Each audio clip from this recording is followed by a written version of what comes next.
fucking grab my.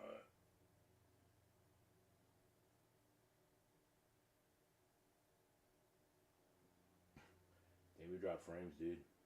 Okay, y'all, we're going to be reacting to the. We're going to be reacting to the Cat Williams.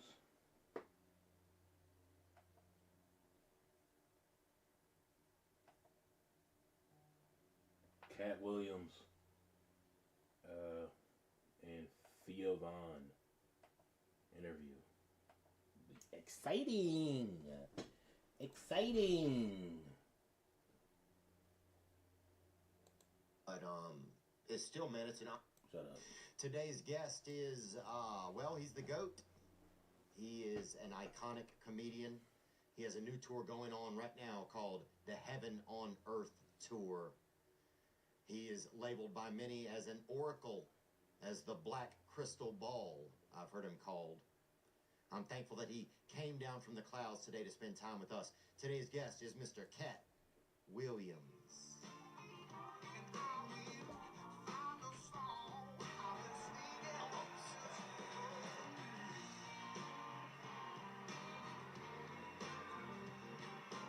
Hey, What's yeah. up, man? What's up, man? It's time. It's good to see good old Theo Vaughn. It's an honor, The man. world loves you, you know? Well, that's nice of you to say. I feel like I can't believe I'm around you, I think. You know, I feel like you seem like a mythical figure. Right.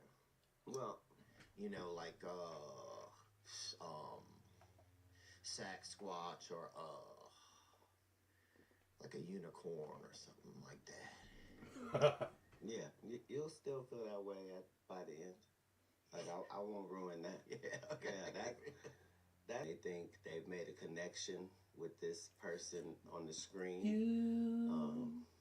When they're around us, it's legitimate because it was legitimate. You know what I mean? Like,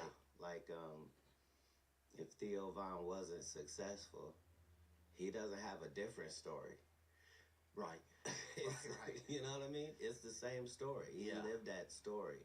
And that's why people gravitate to you, because there's nobody like you.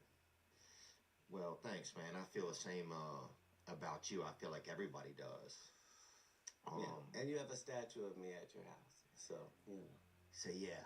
Thank you, man. Yeah, thank you for letting them even do that statue. What was that whole deal like with them, with Michael's? That's where I got mine at, was at Michael's. Right. Yeah. Did you do was it a collab or what was it? No. No, they just robbed my image and likeness because they could. Up, man. Because they were doing it for religious purposes. Oh, yeah. I allowed it to be. Well, thank you. We wish you a Black Christmas. Hey, man, look, I'd be honored to have one. I'd be honored to have one. Yeah, man, because, when I met that guy there, he said, we got 2 left, man, you know, and there was 200, and one of them was marked down because it had a chip in it. But it's still, man, it's an honor. I keep it up in my house year round. And people walk in, and they're like, no way, that's Cat William right there. It is. And it's beautiful, man. Thank you. Yeah. Type shit. You have a new tour, man. Did you because I think when we start out, maybe it's to be funny, and then some people get to this place where they want to have a message. Do you notice that kind of tone shift in your desire to do it over time? I don't think so. Like I'll be right back. I always try to have a message, just because I enjoy the fact that while laughing and joking, you might learn something you didn't know, and I have gotten it from a comedian, and I kind of dig that. But everything else is just continuing this conversation with my fan base. Like, these are my friends that I haven't seen since the last time I was here. And here's our discussion furthering our relationship. So it hasn't felt much like work. And it's the Heaven on Earth tour. Do you believe in heaven? Absolutely. And earth. Yeah. All right. Yeah. Fair. Touche, man. Yeah. Dude, I remember when I first, because when I was growing up, we just had, you learned about heaven and stuff, but all the pamphlets or whatever I'd seen at church or anything, it always had, it was mostly white folks on it, right? Right. And then I went to a black church one time. Yeah. It was, I think it's called Greater Starlight Baptist Church. That was in our town. And shout out to Greater Starlight Baptist. Oh yeah, it was nice in there. This was in Covington, Louisiana. Right. But yeah, they had about 13 miles from Slidell. Yeah, there you go. Wow, Map Williams in the building, right, baby. Right. Right. But that's when I realized. Don't make me go Gert. Everybody's. That's when I realized, everybody's going to be in heaven. That was the first time that I realized heaven was going to be very diverse. I'd never thought about it. Right. And it blew my mind. I was like, oh, wow, they're going to have black folks in heaven, Asian folks, all types of folks are going to be there, you know? And it's truly the only place that white people are a minority. Yeah, huh? Is in heaven. Just because thousands of years went with nobody getting to go. Yeah. Just because of fuck shit that they might not have even been involved in. You know what I mean? A lot of worldly stuff, like there's still things I want to do here, that type of thing, you know? Really? Yeah. You still got stuff you haven't done? Yeah, man. I got some things, some different things. I would like to write a book, I think. Don't say what they are, but okay. I'm saying just the fact that you got things that you're excited about doing, that's the joy of life. That's when you're living is so many. That's why it's so difficult for these super wealthy people to be fucking happy. Like they can do everything else, but they can't fucking be happy because they lived all their dreams. They got everything they were trying to get. They wake up and they can't score a touchdown no matter what. It's a terrible life. But guys like you and I that still got stuff to try and taste and, things to feel and people to be around, like, it gives life a wonderful meaning. Yeah. Yeah, I think that is something that, like, if I stay kind of motivated and I have a plan a little bit, it keeps me a lot more, like, okay, I want to do this. I still want to try that. Yeah. And I start to think, man, I'm running out of time, too. If you really like to taste different things and smell different flowers and, and see what's in different gardens and stuff, then you start to run out of time. No. You don't think? No, because you had to be in the position that you're in now for you to be able to make some of these things happen. Couldn't have done them at 34 or 24 or 14 because circumstantially you weren't ready. You weren't ready financially. You didn't have the time. You didn't know that's what you wanted to do. Now at this place is when you can make those things happen. Like you can do everything on that list of yours in 2025 with no fucking sweat. And your biggest problem in 26 is I gotta have a new list. Yeah, time is one of the main things that's made up. Yeah, you think? I know. So it's just used as like a mechanism to limit our thinking? Well, don't say limit. You said that you like this thing because it gives control and it puts things in its place, and that's what time does for us, so that we're able to keep track, But the less you deal with time, you realize you have the right amount of time to do everything you got to do every day, 24 hours. And you could make it an adventure every fucking day. Like, hey, I could die tomorrow. What would that mean I would need to be doing today? You see what I'm saying? Right. Like, not looking at it like, oh, I'm running out of time. No. Dead people ran out of time. Yeah. Everybody else alive. You got 30 swim trunks. Do that for me. You don't know How you to gonna swim. say you got 30 swim trunks, but you ain't never been in the ocean, Joe Rogan? Bro, Yeah. thank you for having a good sense of humor, man. That's what I am. I am a good sense of humor. Yeah, sometimes we forget about that along the way, man. You are. Right. How long you want to live for then, you think, Kat? You got to check out, when you ever think about it? I was promised that I won't have to deal with that. So I don't consider it. I do know that, yeah, I don't have any things that I have to do in order to go out the way I would like. So that's a blessing, and about one of the best you can get, you know, is being okay with the body of work and the legacy and the feelings and the emotions that you left, you know, and I still haven't done my best, like comedically, like I'm still not Really? my funniest, like I'm still not working hard enough, like I'm still not, I still haven't made a complete package Wow. of myself yet, so. Do you think some comedians start to feel like they have, and that's a trap? Most comedians have, though. Yeah, I'm saying that becomes part of the career, is the fact that a lot of guys that are doing comedy right now were funny from 1995 to 2004. They're still working. Yeah. They're still generating income. They're still, but their best comedy is long behind them. They're not that comedian that was thinking something was funny and writing it down and figuring a way to get this to the people. And so, yeah, it happens. What sidetracks comedians? I guess it could be all types of things, huh?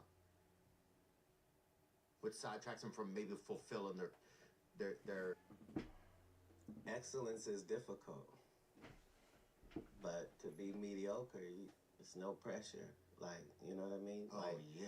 like if you don't feel like you have to be the funniest person that this crowd has seen tonight, then you don't.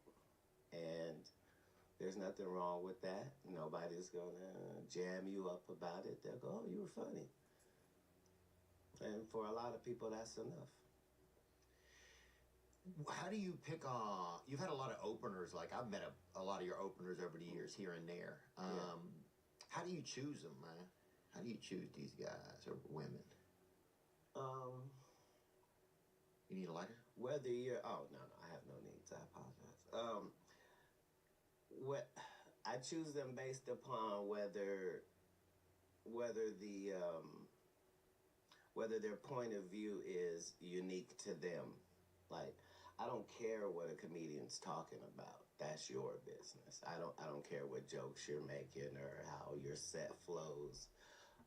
But are you telling a story about you? Can people see this 8 minutes, 12 minutes you're gonna do and know you and have a chance to like you? If you do that, then you can open for me, because my allegiance is to the people out there in those seats, and I want them to see the very best comedians that I can possibly bring. Somebody they'll enjoy, whether they're male or female or white or black. Just do they come to work? Yeah. Do they have a show for Yeah. you? You see? Yeah, that's what I think. Okay. Yeah, I think when I was getting into comedy in the beginning, I wanted people to know me, right? Like I like the jokes, and I want them to laugh and feel good and see different ways that maybe I think and stuff. But I wanted to sell myself. That's what I always thought. I think, Yeah. When I first started, I didn't think I don't want you to remember one joke. I want you to remember me. Like I felt like this desperate. That's a star, though. See, you knew that you would be a star. That's different than a performer. A performer is based upon the act. What I'm saying is, magicians ain't shit unless they doing magic. Yeah. Right? If I see them bitches, yeah, I feel. Right. Bro, come Right. on. Yeah. But a true comedian is above the comedy material. The jokes are secondary. We like this guy, and we want to hear what this guy has chosen to say to us about the topics of his choosing. That's who you are. You know what I mean? That's who you are. That's who you are, Cat. Yeah. Well, takes one to know one. Yeah, you grew up in Ohio, huh? Yes. Yeah. Did you grow up by Dave Chappelle? You guys grew up near each other. Dave Chappelle's not even from Ohio. Isn't he? I thought he's from Dayton. I'm from Dayton. Are you really? Yeah. Chappelle's from D.C. Oh, damn, my bad. Sorry. Goofy. So, but he lives in Dayton now, though. He has a lot of. He owns probably $5 million worth of property out there. Dang. He's done really well for our Dayton, Ohio. They got a beautiful museum out there I went to. Dayton's a wonderful place. They have the Air Force Museum, I think it is, out there. Yeah. Because we have Wright-Patterson Air Force Base that we're very, very proud of. And it's awesome. Yeah, they have, I think Fat Man and Little Boy are in there. Is it the plane that dropped, there's a planes that dropped the bombs on, I want to say it's Pearl Harbor in there, maybe? Hiroshima. It could be Hiroshima. Little Boy and Fat Man. There they are. Yeah, that's what Rogan named his the rooms of his comedy club after. He certainly did. The mothership. Yeah, they really get it over there. You feeling the pressure? Of this interview? No, of Austin. Of moving there? Is Austin calling you? A little Are bit. they trying to put pressure on you? A little bit. I didn't, like, at first I wanted to do my own thing, like a lot of people were moving there. Yeah. But now when I'm there, it just feels like it's a fun energy. It is. And there's people on stage, and you can go up and down that 6th Street, and you can do 5 or 6 sets in a night. I mean, that's a lot of practice, and it's probably within 800 footsteps or whatever. Yeah. So that to me seems really remarkable. What's on the new tour? What's it like? Like, what's it like to still go out there? What's it like to do you do in the round? What's your show like? I haven't been to a Cat Williams show. Clearly. Yeah. And what a blessing. You know what I mean? That's true. I still have it to look forward to. Right. And we just learned we got plenty of time, you know? But it's like I don't know, it's like a festival for laughs and good energy, and there are different comedians before it gets to me, and so you get a chance to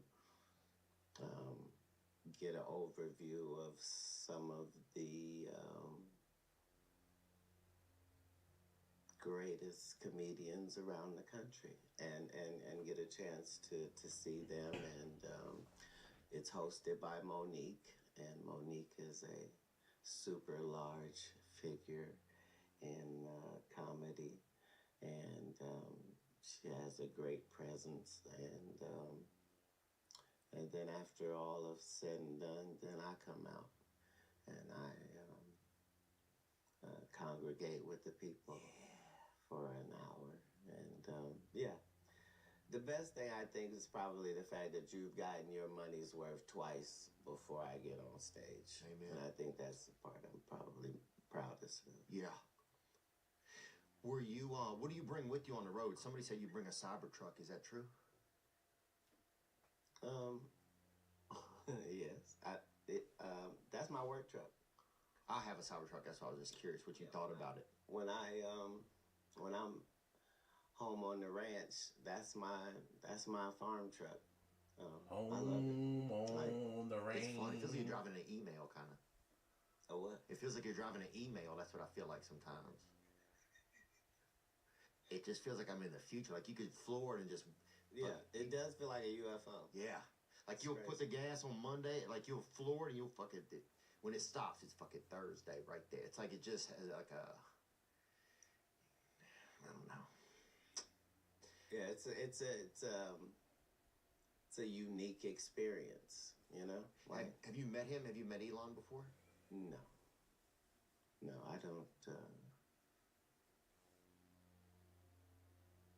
I don't generally enjoy the company of billionaires. Yeah. Yeah, I'm trying to think if I know any good billionaires. Well, it's not that they're not good, but I'm saying I don't need to be reminded of my inadequacies. You know? Oh yeah. Yeah. Like, Yeah. What you do for fitness, man? What's your fitness regime like? You got a regime each day, or what's that like? the ladies keep me fit. I'm heavy in sexual relations, and so Oh yeah. that keeps you pretty fit. Oh I yeah. got a cold plunge and a jacuzzi and a sauna that I do pretty ritualistic. I've never been a gym guy. I got 2 torn rotator cuffs, so that Oh kind damn. of Both them bitches gone, huh? Yeah. So golf is basically how I stay where I'm trying to be. But I've never been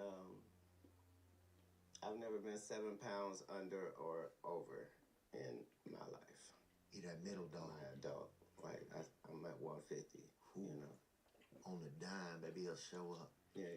He'll fucking checkmate a scale, baby. You know what I'm saying? Yeah. Right. Yeah, I think I like, what have I been doing recently? Swimming. Oh, there's you playing golf right there. Damn, kid out there.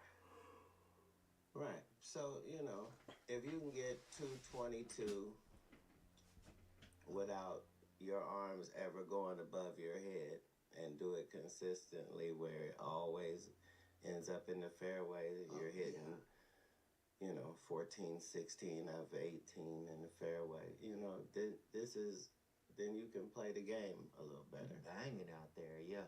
Well, You can't get them arms. I guess at a certain point, your arms don't need to go that high in the air anyway, though. I'm trying to think of what I... well, it would certainly give me more yards and a fuller thing. It's just the rotator cuffs don't allow it. So I started golfing with these 80-year-old guys that, you know, Them bitches, you gotta wait. You gotta... like they can barely get out the car, but Yeah. then they come out there and outdrive you. Every shot is better than your, like, so they taught me how to play golf under restraint so as to not hurt myself, you know. So And how'd you bang them cuffs up? What happened, you think? what you mean? How'd you, Oh, I Were was you in swimming? I was in the midst of a push-up contest. No way. You blew them out. Yeah. Oh, man. But I was probably at 200. I was doing too much. You did 200 push-ups? Yeah. Yeah. And tore the cuffs both at the same You ripped both them bitches, man. God damn, boy. You better fucking pull up at a Jiffy Lube and get well, buddy. And the guy I'm going against, because the way it worked is you could do as many as you wanted. When you stop, it's my go, and I got a match. You know what I mean? So You took it to the limits, huh? he was a horse. You took it to the limits, man. Yeah, maybe you could probably do some swimming safely. Maybe I could see you getting. Oh, I'm an avid water. Yeah. I'm in the water probably more than. You that dark koi, baby. You out there? No, I love the water. Yeah. Yeah, I pray underwater, like, because you know, evil can't access you underwater. You know. Oh, that's A interesting. lot of people don't know. Is that true? Yeah, and Maybe that's why a child is an amniotic fluid, huh? yeah, like water's super powerful, like a living being. I'm sure that soon in the future they will confirm for us that water is a sentient being and that, you know. Man, it's gonna be if they do that. Well, that's why all throughout history there was always gods of water, just because it's such a powerful force. You Yeah. know? Yeah. God is great. Yeah, I have a trouble out there. I think I'm just not the best swimmer, man. I don't like the swim cap either. You know, I never liked putting that cap on. That just was not something that was my vibe, you know. What do you mean by not a good swimmer? I don't like it, man. I don't like being out in there. I'm kind of a land dog. I like being on land. I respect water too much. I think I get too scared in it. Yeah. That's it. I get scared in it. Yeah, you have to have a real respect for it, no matter what. Like on a boat or regardless. Like Yeah. it's one of those crazy things that, you know, it's beautiful and wonderful and it sustains life, but it has 1,000 ways to kill you. Yeah. And it houses the scariest in the whole world. Yeah, I just get nervous. Yeah. But what are you like in a jacuzzi though? I'm pretty chill, I think. You know, I'm okay in a jacuzzi, but even then, if nobody's around, Yeah. I just don't know if I trust myself or not to like. Yeah. If I'm even driving through a long puddle, I'll look at my watch and make sure everything's all right. You know, I just get. But you had a drowning incident in your past? I think I've just had some probably nervous experiences with it, man. We used to have a neighbor, and this guy was probably, I don't know if he had like one of them big bathtubs they had at their house, and he would make us play Navy or something. He's probably a gay guy, but we didn't know, right? But he would have us playing Navy and You shit. have more than 6 of those stories, so you can't claiming it now. Yeah, we had, but he'd have us play, but it was just like a lot of, It was a guy looking in buttholes, so I'm saying. Yeah, we had some fucking wild neighbors, bro. Some of these guys were for certain gay. I don't know if they was gay. I'm not sure what they were. We're sure what they were. You just made it through all the gauntlets, like as a participant. Oh yeah, bro. I put a juke on a nutsack. You know what I'm saying, bro? Give me my $4. Yeah. Bro, we grew up just but back then they had this more pedophiles and wildness. I think back then, man, people wouldn't. Now it's all documented, you know. Right. But back then it was just people was more, you know. I remember we had a guy they called. One basketball coach had been like kind of tickling the kids a lot, right? And then the other guy called. Hey, yo. And he said, hey. You said that so naturally. You said that so naturally. Like that's a thing that coaches can find themselves dealing with. He trying to get that 3-pointer out of you, bro. He trying to But they had, but they called him and said, hey, they said, Mr. Sharp, you said, you can't, if you keep tickling the kid, you can't coach him no more.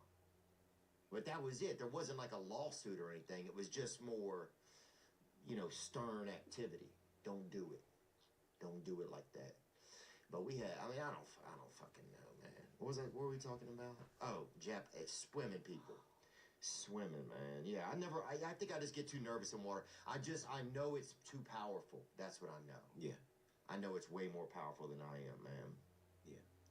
But it's so funny, because I could see you, man. I think sometimes if I think about you, like, I could see you having, like, a show at a SeaWorld or something like that, you know? Like, you know what I'm saying? Matt, like cat. No. It'll be a one night only. But still. Because I'm letting everybody out. Oh, you free, bro. Like, this is wrong. You free. Like, I'm black. I'm not going to stand here in front of a prison and do a show. You freeing all the black fish on everything. All the fish. Every fish in the ocean, bro. Free Nemo, bro, till it's backwards, man. I don't know what happened yesterday. Everyone's gone. Dude, if they had one night, though. Yeah. I'm talking $320 ticket. It's a pricey ticket, but it's a one night only. Cat Williams and the Whales, baby. Right. Cat, fish. I got you. People, bruh. It'd be unprecedented, man. You know? Indeed. Indeed, It would be unprecedented. People would love it, man. I think people are loving the fact that you're sharing new stories. Thanks, man. Right. Yeah, So get back to the guy in his big bathtub. Oh, yeah. Roy was his name, right? Roy. And he ended up in the military. But at the time, nobody knew that. You know, we were just children, and he was, and he got a whistle or something. Somebody bought him a whistle. And so he would just have us, like, do these, like, little games or whatever, you know. And so I don't know if kids were violent during that, or sometimes people would be aggressive or something, but I think maybe that made me nervous about water. My sister almost drowned one time. I thought she did. She didn't, but she almost drowned once. So I think just stuff like that. We would go swim in a river, and there weren't a lot of lifeguards. So I think that's super scary because, you know, you get caught with a current or something. It's just real. It can be a lot, you know. Which river? The river we were at, I think it was probably part of the Chafuncta, like a little tributary of it. Dirty water? Yeah. That's scary, too. Yeah. Yeah, so just that kind of atmosphere, I guess, maybe. I'm trying to think of what made me so scared. And you know what? I don't know if I knew how to swim that great. Yeah, Chafuncta River. I don't know if I knew how to swim that great, to be honest with you. But yeah, I think, yeah, people could. I would love to see you do a water show of some sort one day if you ventured out to that sort of thing. I appreciate the fact that you're giving me ideas of things that are unprecedented. Yeah, it'd be really cool, man. Nobody else has a water show. I love it. This episode is sponsored by Prize Picks. Do you love firing on sports? Well, Prize Picks is the best daily fantasy sport and many more. Instead of choosing teams, you choose individual players. Each player has a set projection, and you either choose more or less than that set projection. That's what I like about it. That's what makes it so unique. For example, if you think Patrick Mahomes is going to throw for more than 17 completions, you'd pick more. If you think Jalen Hurts is going to launch more than 22 comps, you'd pick more. If you're smart with sports and you know what players are going to perform on what nights, Prize Picks is the best app for you. With the Super Bowl on the horizon, now is the time to get in on Prize Picks. On top of the play $5, get $50 offer for all new users with code Theo, the Prize Picks group will also have a free pick live for the Super Bowl. That's right, get a free pick that you can add to your lineup. Now's that digital treasure chest. MoonPay's got your back. MoonPay isn't just another player. They've got the experience to make buying crypto as smooth as a freshly paved road. Thank you, MoonPay. I've had my ups and downs with crypto. Once I got so hooked, I was checking prices more and I couldn't even feed my damn baby. I was just too busy checking prices and charts. I sold it all a few times, but like a boomerang, I'm back, thanks to MoonPay. Using MoonPay's app is simpler than a one-string guitar, and it's available on iPhone and Android, so you can always have MoonPay in your pocket. So if you're looking to get into crypto, there's no better place than MoonPay.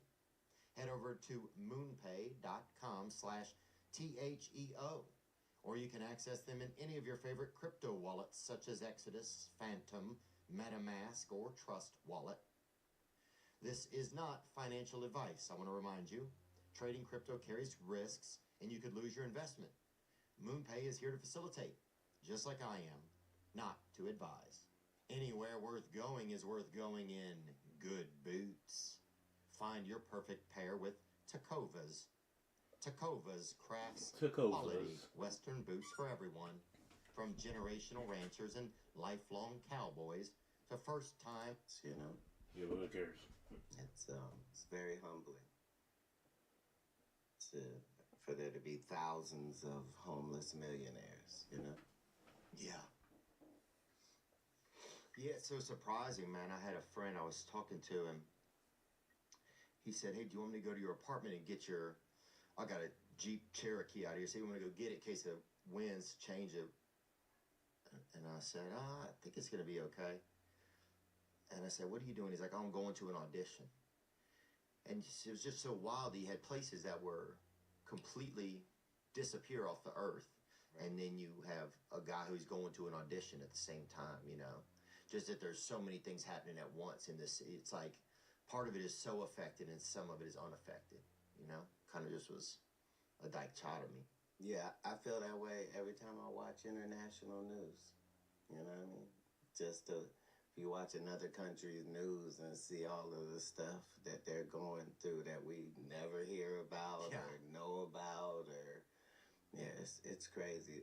LA is just so massive of a city, you know? Yeah, it's like a state almost in a way. Right, like LA is like a collection of 100 cities, you know, that make this. That's a good point. I never thought about it like that. With Hollywood and its Encino and Beverly Hills and all Compton, Gardena, and Inglewood, and Hawthorne, and Torrance, and the city of Manchester. Commerce, and all of these places are fingers and pieces of the body that is LA. So there's no way for 6 or 7 of those parts to be going through pain and the body to be okay. But by the same token, it has to be. You know what I mean? Like, if you break your finger, the rest of your fingers still got work to do. Yeah. You know what I mean? Like, yeah. Yeah, man. Yeah, sometimes I think about what it would be like if I were like another ethnicity, you know? You ever imagine like that? Like if you was an Asian guy? Like if you could handle it? No, You ever had dreams like that where you're Asian? I'm not sure if you have those when you're black. Like, True.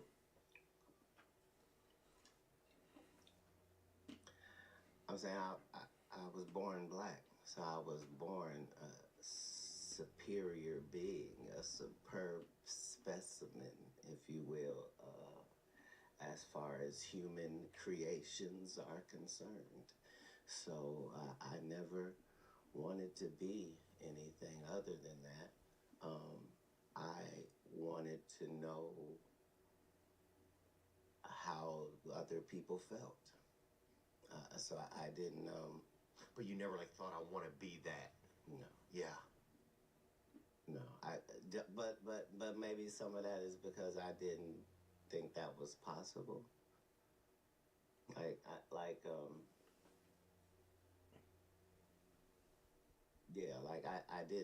I didn't see it from a negative perspective. I saw it from a positive perspective. Right. You know what I mean? Like I'm in the driver's seat. I don't. Yeah, it'd be cool to be a passenger, but I like the seat I'm in. That makes sense. Yeah, I didn't think that Chinese people were having more fun or doing better things, or I thought they were doing different things. And yeah, they're doing fine. Yeah, and I was interested in knowing what those were, but it never dawned on me that they might be better. Yeah. You know what I mean? Right. And I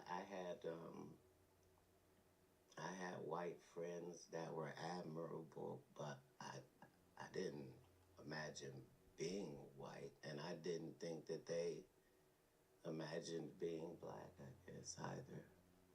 But you have a great imagination, which is what makes you world class, you know? Like, you have to have that. Because I heard you tell the story of, you know, I know the stories. Yeah, because I think about that a lot, I guess, of what it would be like to be different ethnicities, if I could handle it, you know, if I would think it was fun. I don't think that you would be as different from yourself as you... Or as a white guy. as you imagine that you would be. Oh, you would just be kind of the same, but just in different shades. Right. What I'm saying is, I don't think that you because. So you think the thoughts and all are kind of the same? Then you think? Like that's. I'm almost certain that you, as a black guy, are also not the norm. You're not. Yeah. You're. I could do it. I think, kind man. of a singular. Yeah, you can. Okay, I would like, if they ever, I don't know what I'm saying. I'm trying to culture vulture or whatever, but I would like if they ever give you, if they do, if they let people, if I get to do reincarnation, I would put in an application under that. Okay, so let's work this out. Let's work this out, because if reincarnation is real, you have some say in it, right? That's right, because you probably get to apply or talk to the manager. I'm saying there's nobody else's opinion that will be more valued than yours, right? So let's decide. Yeah. So where are you coming back? What do you want to try first? Which ethnicity you mean? Don't go right to black. Okay, I won't. I'll wait. I'll wait at least a round or whatever. I will do. I don't know if I. What I do, Asian seems so. It feels like you could. It feels easy to do, kind of. I hate to say that. It just seems. Yeah, that's racist. Sorry. Mhm. Okay. Yes, I said it. Asian people. Oh, I would be Mexican. Mexican seems cool. You're kind of almost you're like a little black or whatever, Right. but you're also. You're just. Right. What was his name? That came in your school. Oh. No. The first Mexican. No, the first Mexican that we ever had in our school. Not What's his name? Constantine. No, Nicholas. Right. Right. So you at least have some experience. Yeah. Like, you know how you could show up, and you could be a hero and not get ahead of yourself. Yeah. Yeah, I would go be a easy fan. into it. I wouldn't let anybody know that had been there, that I was, it was my first time. I think you'd have to be, because sometimes I believe you have first times as a human even. Like, you meet some people and it's like, oh, this is this person's first time being a human. The soul. Like, this is Right. This is a damn newborn, Right. And then you meet some people, you're like, damn, this person is a sensei. This person has been. They've been here before. Right. But yeah, I wouldn't go do black first, man. I wouldn't. Yeah, I would definitely keep that for like or I would. Yeah, I would be honored to do it if they let me do it. That's what I would say. I don't speak for the entire delegation, but And I would do my best, man. We would be again, as a black guy, we would be honored to have you come through Apply our path. And the only reason I said don't do it first is just because there are certain things that go along with it that you just don't know how you would handle it, Yeah. until you got the dick of a horse, and then you just got to figure this thing out, like. Fuck, yeah. Oh, yeah, you got a parallel park, even probably tougher. Everything is different. Everything a little bit different, I'm sure. But yeah, it'd be, I don't know if I'd go, I would like to do that. Especially if I got to bring a friend, I would definitely do it, man. If I could. You don't get to bring a friend. Ooh, You make new friends with each of the, you see what I'm saying? Like, I know. See, I want to just Right, have some safety, Same reason I don't want to be in the water, It's just when I feel risk, it makes me, I think it makes me feel nervous, Right, but nervousness was created for that. That's nervousness is a good thing. You're supposed to feel that, but that doesn't dictate whether you continue. And if you can get a hold of that, understanding that nervousness doesn't mean stop. The yellow light doesn't mean stop. The yellow light means be cautious, right? And so when you feel those nerves, understand those nerves mean, okay, don't fuck around, but you can still enjoy. Yeah. Yeah. So we're going to get you closer to the water in 2025, and we're going to deal with some of these. In the water. blockages, maybe? I don't think they're blockages. You're very open-minded. Yeah, thanks, man. Yeah, they're not blockages. Yeah, just you're not dealing with blockage. You're dealing with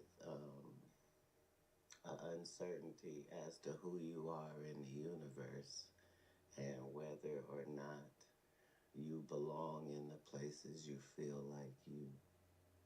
Man, that's interesting. That is kind of how I feel. Yeah, because I'm always thinking of what this other thing would be like, kind of. Right. Right. Because, I never really thought about it like that.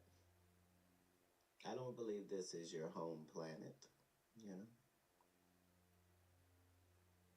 Do you believe that most of the people here that are living right now, that this is their home planet?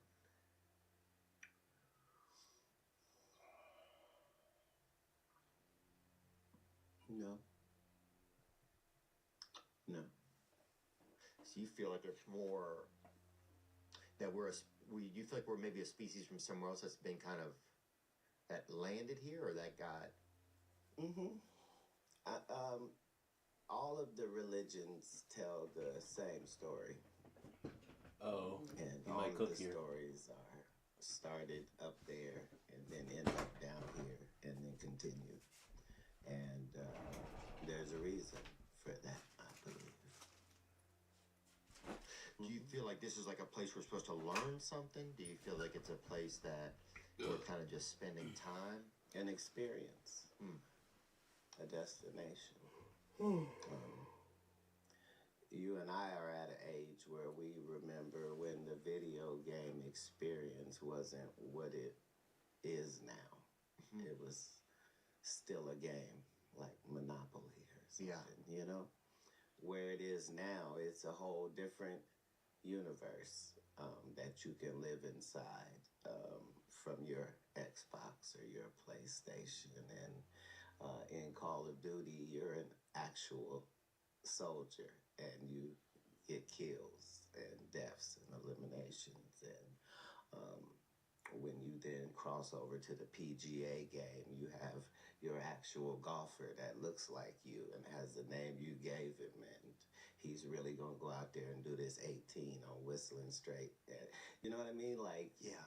Then I go and get in my Podium 1 sim racer, and I pick the car of my choice, and I'm an actual racer. So those experiences located in that console, that's this experience here on Earth that we're all able to share. And that's what would make that reincarnation possible. It just means, yesterday I played that game, and today I'm logging in this experience. And so, yeah, certainly a universal college, if you will.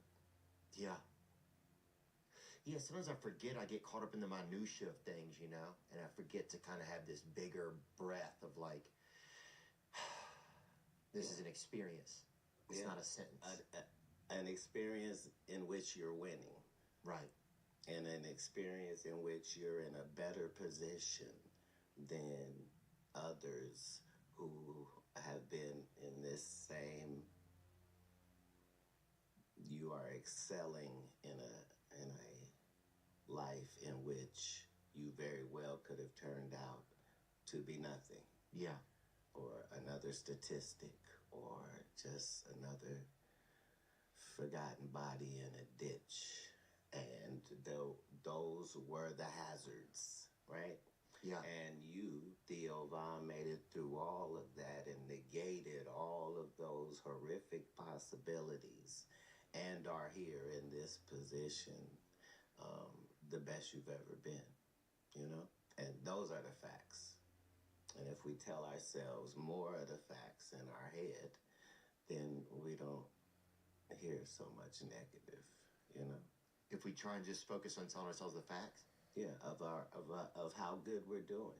Like, we're much too hard on ourselves. Oh, yeah. Yeah, You know? I feel that all the time, man. Yeah, I feel like I don't know any other way to be almost sometimes. Like, not in a bad way, but yeah, I feel like it's it's this constant sentence. You know, like you gotta.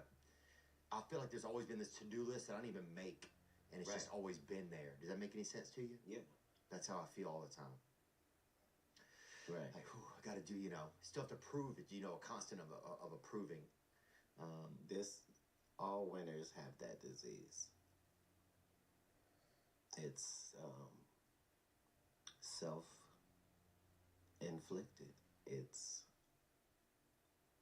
for you. It's you doing that. And there's nothing wrong with that harsh management. It's what gets you to the point that you're at.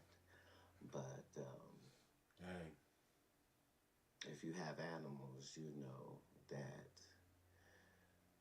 a relationship doesn't do good with just control words. Just sit and stay, and there needs to be connection fostered, and treats are the best thing for learning, you know? And so treat yourself with those type of things as well. Like, don't forget to remind yourself of all of the people that you tell stories about, and the fact that that was it for them. That little piece of the story you told, like, they didn't get better. Like, they didn't then change some stuff and go, like, you did. You know? Yeah. Yeah. Do you feel like, who was like a role model when you were growing up? Where do you think you got some of your own influences from? Do you think it was from people like actually humans in the world, or do you feel like you had kind of like divine thoughts that came into your head, or guidance? Like, where did that kind of stuff affect you, like when you were younger, do you feel like? I got it all from books. Like, I got it all from books. Like, What are you smoking, Kat? Sir?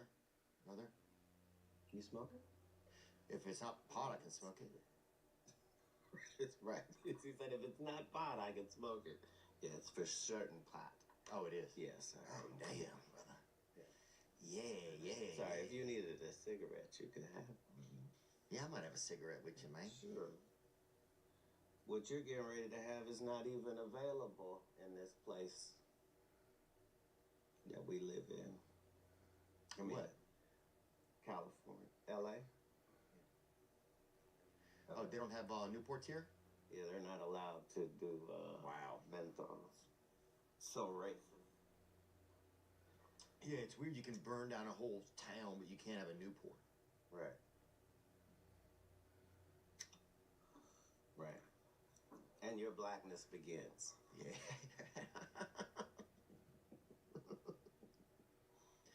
Yes, sir. Sorry. Was that it? I love that a lot. Yes, sir. We had some cool black kids growing up in our area, bro. Right. Right. Your basketball team picture is just so wonderful. Oh, thanks, man. Cal Jackson on there, Don Galadis, he had a child. Number 34, our basketball pitcher. We had a lot of good kids in there, man. Right. Shout out James Gray. His dad ran a tire place. He was in there. There's Vincent. He got all the ladies. Vincent did. And Johnny, that's Big Johnny. He was damn 11 feet tall, baby. He had birds living on his shoulders, baby. He was up there. Look, We had a lot of cool kids in our area.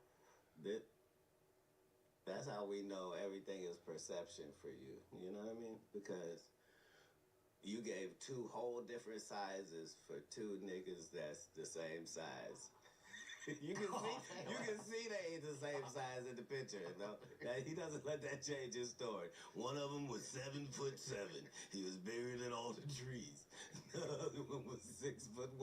Here they are together. Bro, Johnny was so tall, he had windows on the side of his head, but he was tall, man. He was, No, you were kneeling down. yeah, countless stories. Yeah, I might have been. That's true. You're right. I was kneeling down, man. Yeah, but these experience, like, no matter what, like, that dude number 34, like, we want to hear his stories. Yeah. Like, we know he's got stories, and we want to know if he'll tell the stories. And the fact that that's what you do is why. Well, thanks, man. Thanks for the nice words. I appreciate it. You do a great job too, man. Thank you for all the joy over the years. You just bought a military base, is that right? Yeah, formerly Fort McClellan. Fort McClellan. And was it an active base till recently, or? I think it decommissioned in 1999. What's it like over there? Magnificent. Magnificent. It's going to be one of the greatest things that I personally have ever done. But it's... This is it? That's the front side of the beginning of the campus, which is 30 buildings, 3 million indoor square feet, 4.5 miles of roads. Like, you know, we got the best parts of the base. They had chemical testing and stuff. We don't have those parts of the base. That's the Department of Homeland Security. But yeah, we just have a wonderful, blessed base at the foothills of the mountains, and it's really magical. And I was able to see what Tyler Perry was able to do with 200-300 acres and a military base. And yeah, it's amazing. And how you could make a movie studio out of that. And so, yeah, It's unbelievable. It hit the news recently, but I purchased it a couple years back. Yeah, I've had it, so we've been working. Was that a tough step to, like, take that, like, okay, we can get this and we can do this? Like, did you reach out to Tyler Perry? Because I know he has, like, in Atlanta, he has an amazing space. He may have many spaces now. This was 3 years ago. I went to a space there to train for something, and it was unbelievable. No. I wasn't looking then or now for assistance. Like, we can do this. I just needed to be able to have a home where great movies and entertainment product could be made without any of the shenanigans that are generally involved with Hollywood, and be able to crank them out. And that all it needs to do is be good. If it's good, we're going to make it. And so even though it might have appeared from interviews of me that, you know, this guy just loves tearing people apart, really, you know, we're trying to create something where it can provide a platform for a lot of people to show what they do. So, yeah. So it'd be a place where you could make other people's kind of dreams come true, like with film, television, that sort of thing. Right, where you can just basically have a great script and a great cast and leave your troubles at the door and walk out with the movie in the can. You know what I mean? Like, no, I like that. I like that, doing things yourself. Yeah. Yeah, because they'll let the comedy movie industry die if we allow it. You know what I mean? And nobody in the fan base ever said, hey, we don't want any more funny movies. Yeah. Nobody said that. None of the fans ever were like, hey, we're tired of laughing at the movies. Yeah, boo to the no one ever said that. They just decided, you know, we make more money in the superhero action department. Let's just do all those. Yeah. You know what I mean? And so it'll just take for somebody in the comedy sphere to start producing funny shit, and there we go again. Do you already have projects kind of on tap? Yeah, we got a slate. Well, I'm not allowed to really answer that question, but yeah, like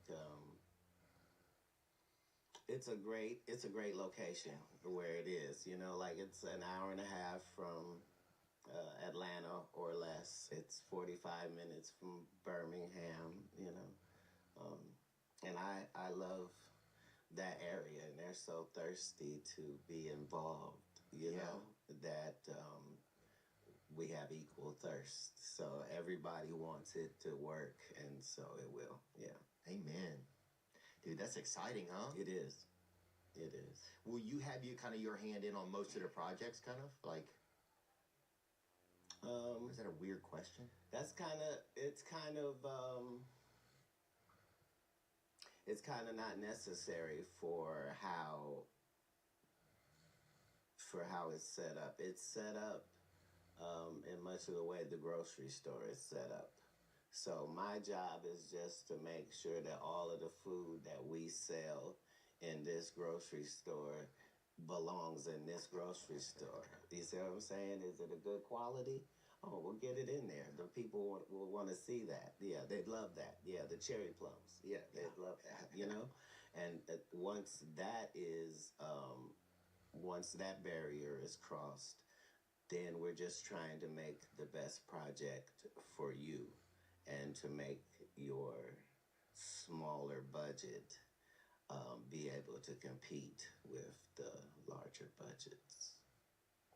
Yeah, because comedy, you don't need a really big budget either. It just needs to be funny. Yeah.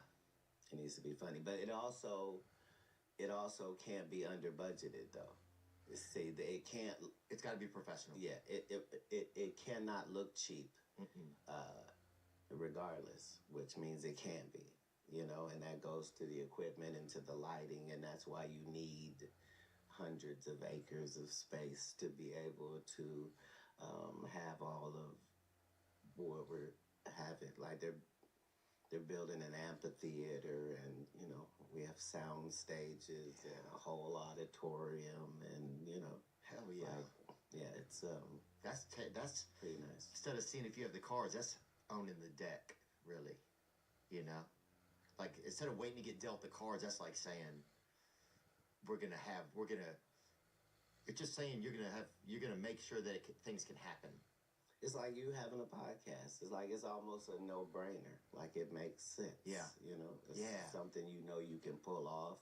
It's something that you know you're invested in. It's something you know you do well, you know? And so, yeah, it's that part.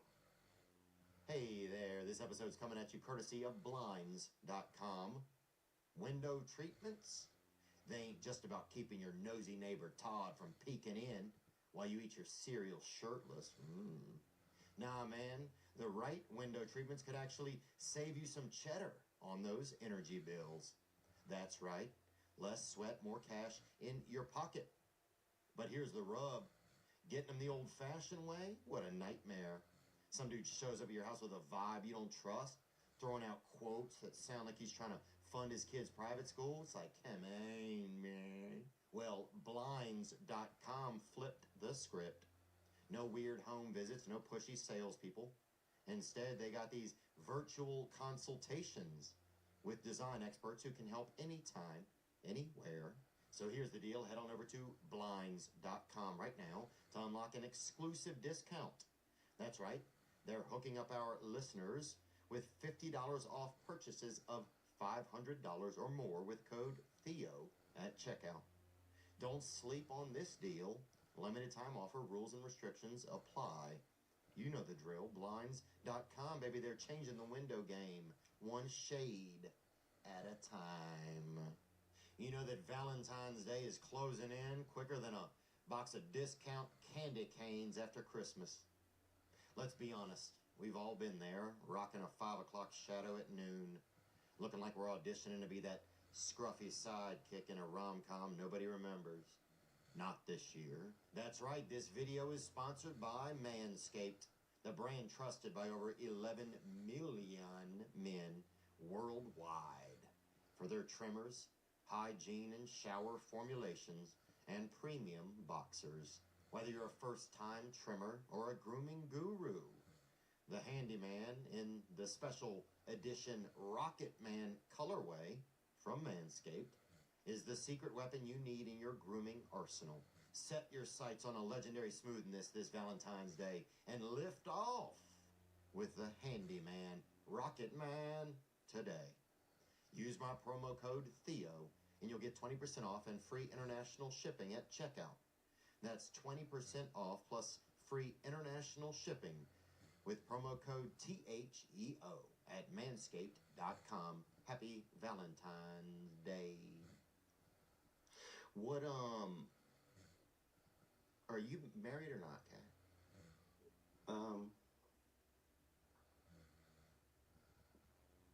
I have wives, but no. Yeah.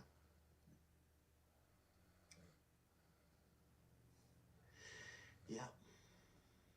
Yeah. I'm a happy man. Yeah, sometimes I've been thinking a lot about getting married, but I don't know if sometimes it's like an outside pressure that I feel, or if it's just like something I would like to have that family, you know? Like that. You know, I think you always have like an idea of what a family is, you know? Yeah, yeah. Just sometimes I feel like that's something I want to try to make happen, you know? It seemed like it'd be a real challenge. Scared of marriage, but I was scared of divorce. Like, my parents didn't get divorced. My parents are still together. Oh, wow. Like, so I always felt like you only do this one time, you know? And I was always more happy of the bullets I had dodged and the people that, well, I thought I would have married her. Like, I was ready to marry. You know what I mean? And Yeah. Then you'll see them years later and you're like, oh. You're like, oh my God. So, yeah, happiness is what I'm after, not titles or idealistic situations. Like, I just want to provide happiness and be provided that as well. And if you can get that situation, regardless of what it's called, that's going to be nice. Maybe I get too stuck on maybe I sometimes do get too, like, feeling like I have to fill in the blanks as opposed to, what do I really want to create? Right. You know? Like, or being like, what if I didn't get married? What would people think? You know, sometimes I'll get that stuck in my head, you know? Yeah. I guess it's normal, but... Yeah, like,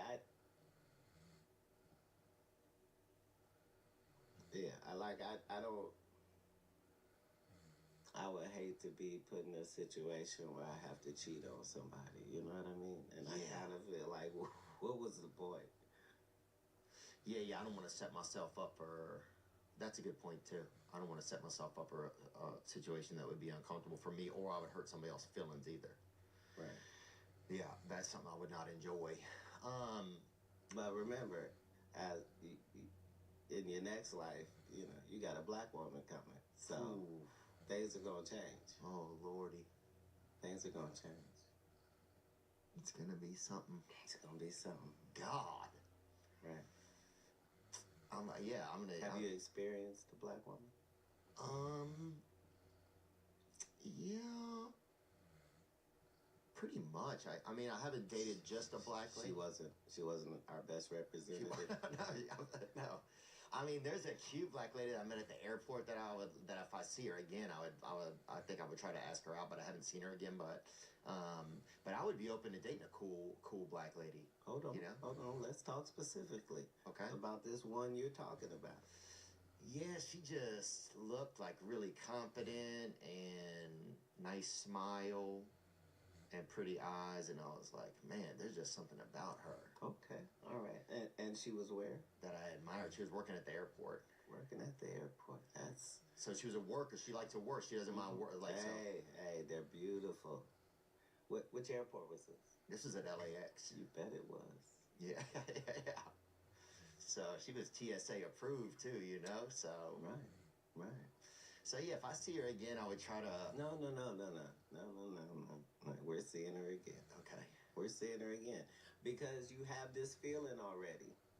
You're only saying it like, well, you never know. I might not see it. You're going to see her again. Absolutely. Because you're going to ask her out. Beautiful. Fantastic. Oh. No, she's not watching. She might be watching. I don't know. She might be watching. Do you do that? You put things like into, do you like do that, like speak things into existence type of thing? I'm not powerful enough to do that, but I don't ignore things that I see in existence. So what I'm saying is, I'm not going to ignore the fact that you're not saying abstract. And, you know, if I saw a black woman that did something for me, I'd ask her out. No, you actively saw one. Yeah. Right. Yeah, and this is recent. Yeah. Right. Right. Yeah. And it's gonna be life changing. Yeah. Yeah. Are black women a lot different, do you think? Yes. Yes. Like, Okay. yes. Like, you know black guys, Yeah. right? Yeah. Black women are nothing like black guys. Like I don't want to put so much pressure on this lady at the airport, but she doesn't know we've had this conversation. Yeah. No, she doesn't. magnificent creatures. Okay. In slavery, black women were appreciated. You understand how difficult that is? Yeah. That's some hard shit to pull off. Yeah. I hate you guys, but not all of you. Some of you are wonderful, precious beings. Yeah, that's, black women are almost unreal. And only because what it is that they possess, they don't, it's not on purpose. Like, you know how we feel about people on the spectrum? Like, oh, yeah. They're magic. right. The reverence that you and I have for that community, right? Mm-hmm. You're going to feel that with black women. Wow. Like, they're really where the word nurture comes from. You know what I mean? Like, the ability to give you something as a man that you never had before or felt before, and make it comfortable for you to access that. Like, no. Really? Yeah, really life-changing. Mm-hmm. Yeah, man, because this could be part of my 2025, man. It is. It clearly is. Right. We've said Here it. we are. We've said it. Yeah. Well, you had a lot of, last year, it seemed like you had a lot of predictions last year. You kind of became this oracle last year. Did you feel that? That people came to you, you almost became kind of like this, like a little bit of like a crystal ball, you know?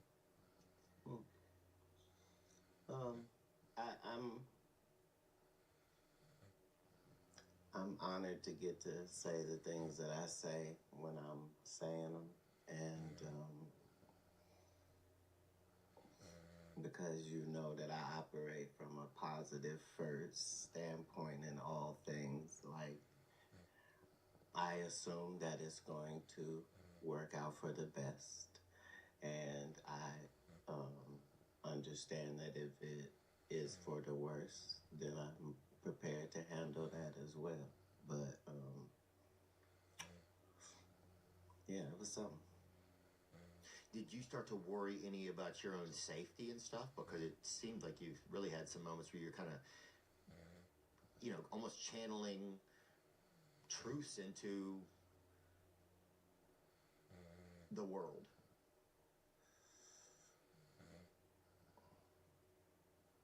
And some people don't like that. You know, some people don't want to, I mean, the dark side of things doesn't really probably enjoy that. Well, what it was that I was attempting to do was impossible. So before I do this interview, there is no Illuminati. It's just a joke. It's just something that crazy people talk about. There's no such thing as our side and God's side. None of that is even real. I gotta come and make it real. I have to come and say, no. everybody's not the same. There, so that's why when I said that, nobody came out and went, "That's not true. I'm on God's side." Like none of them. I'm just. The conversation was to show that there are spiritual things going on in the world, and that there are things that are bigger than just coincidence, and that a ritual is something that you do over and over and over again a certain way. You see what I'm saying? If part of the ritual is wearing a dress, then we should be able to look through entertainment and see all of these people being made to wear a dress. That's what a ritual is. You know what I mean? Like, whether they're white or black, that doesn't matter. There's not other jobs where this is a requirement. Why is this? Yeah. Why is this so necessary? Yeah, you don't see the dog catcher show up every other year. I guess not.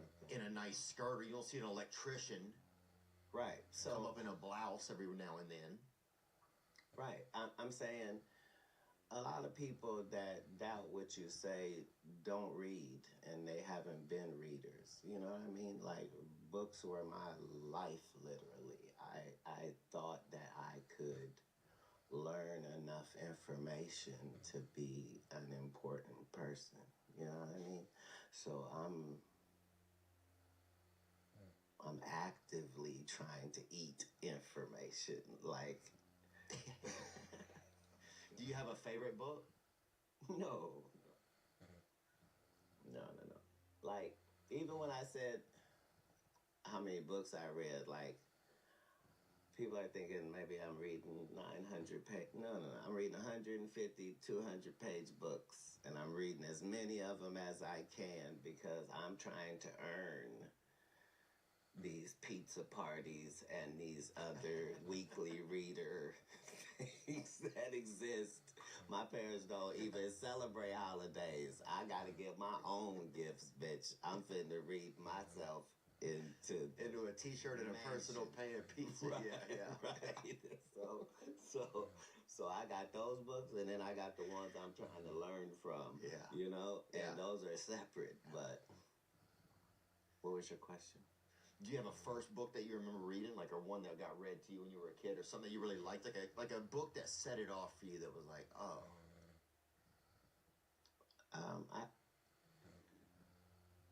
I read the Bible first. That's 66 books. So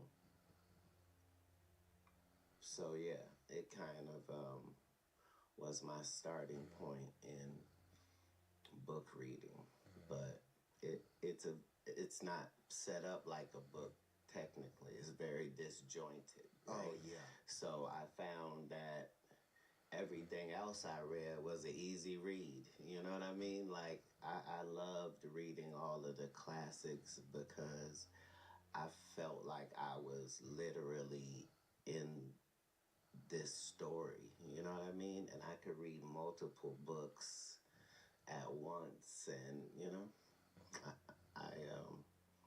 I was completely enthralled with reading. Oh, yeah. Yeah, just the idea of being able to take myself into a different place, you know? It was like, and it really, I mean, words were really just fuel for your imagination. It's like, that's how you would get your head going, you know?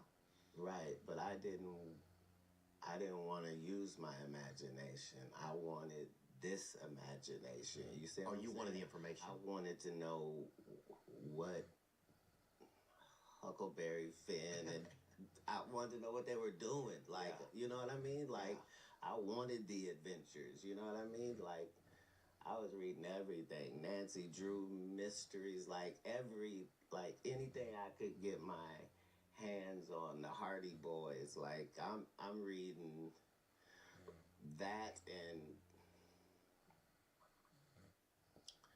yeah, so many different stories that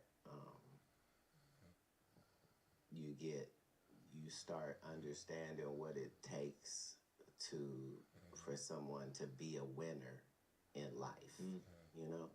And you find out from reading thousands of books that if you can list the fucked up things that have happened in your life and you can put that on a list and you somehow made it past all of this to be in a position where you can still go make some stuff happen, that's what you have in common with every hero of every story, of every autobiography, of every... Wow. Is that. Yeah. Is how much happened to you that should have broke you, that did not break you, so that you were able to then fucking ride. Amen. Amen. Yeah. Did y'all yeah, I'm trying to think of some of my favorite books when I was a kid. I don't even remember. When I was young,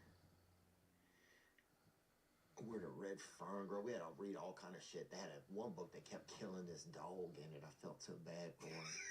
How many times can you kill a dog? I mean, they kept that thing was fucking really dead. I don't remember that. I don't know who wrote that bitch, but I think Stephen King wrote it. But that bitch was dead, bro. After the second chapter, I said, this bitch is dead. I think I only read one book he ever did because I couldn't read his books without going, hey, dude, whoever writes like this is a demon, and then he always had his picture on the back, and he looked scary, Yeah, he looked like he owned a bunch of ravens or something. That dude, he had one book that the animals was kept being alive and dead. Edgar Allan Poe was he was a gangster, too. Oh. He had a lot of women, too. Bring up some of his ladies he had. Edgar Allan Poe's girlfriend. He had a flock I think he used to live in Virginia. You know that? Edgar Allan Poe. Click on a couple of his dimes he had. Look at these broads right here. Yeah. Just click on one of them. Damn. Edgar Allan right Poe's there, baby. bitches. You tell him, shorty want a thug. He was a clear pedophile. Come on, man. Come on. He was a clear pedophile. She looks 9. Hey, run. And it says she died when she was 24. She had tuberculosis, boy, but before that's how you liked him. That's how we liked him, boy. Oh, shit. Now, she's cute. No, come on now. Right there, Princess, baby. That was foster mother, whatever. Damn, bro, why you fucking helping me out? Fire. These were supposed to be his hoes. This is his family members. Whatever, we got our research department. Now, what about right there, Virginia Clem, baby? That's a girlfriend. Right, and that was I'm saying, even today, that's heavy filters. That was her looking good at any age right there. That particular pose. Okay, I admit you had to be a virgin to show that much neck. She was like, no one has ever. Yeah, pretty good. But what about her, though? Oh, wow. Let me see. Sarah Helen Whitman, a professional writer who met Edgar through the literary circles in New York. Fellatio. Yeah. Oh, yeah. Otherworldly. That's the original Hawk to it. Sarah Helen Whitman. She get those curls going. Oh, you're gonna love it. Bounce, bounce, bounce. Milk it, Sarah. Milk it. Right, she'll slurp you back to Saturn right there, man. And then just wait a minute. Why does Zuckerberg come?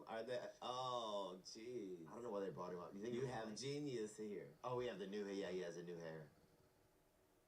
What do you think about a lot of these? What do you think about a lot of these social media sites controlling how people communicate? What do you think about that, Lane? You fear that kind of stuff?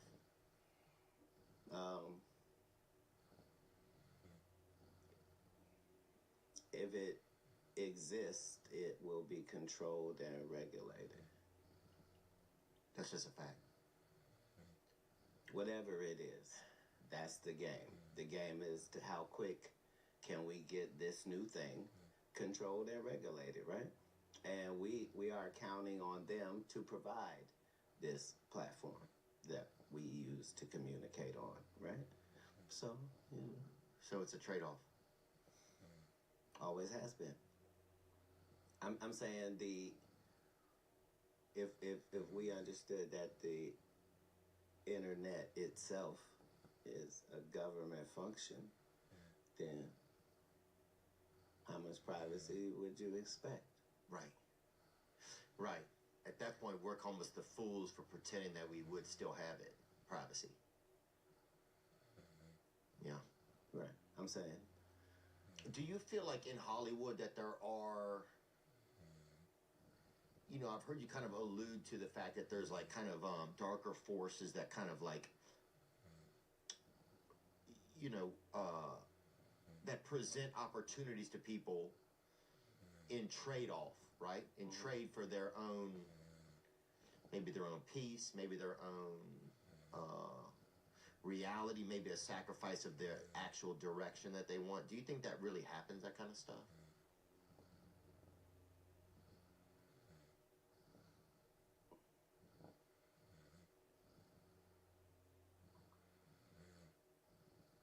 I think everything is controlled and regulated. Mm-hmm. You think there's ever ways where we can get to the control room and see who's controlling, or you think that's all? We're past that. We're past that. But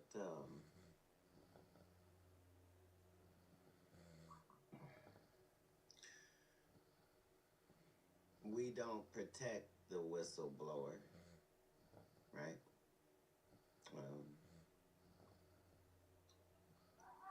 We don't. Matter of fact, when they get him, we're gonna go, oh, I could have told you that was gonna happen. They're telling too much truth. Do you think Hollywood has a lot of things that they like hold against people, you know? Like I had a theory that, A lot of this is human nature. right, so it's not even Hollywood, it's just human nature. It starts as human nature. Right. Like I'm saying, these things that I'm saying in Hollywood exist in religious circles, in politics, in the medical profession, and like, yeah, In any circle of business, really. yeah.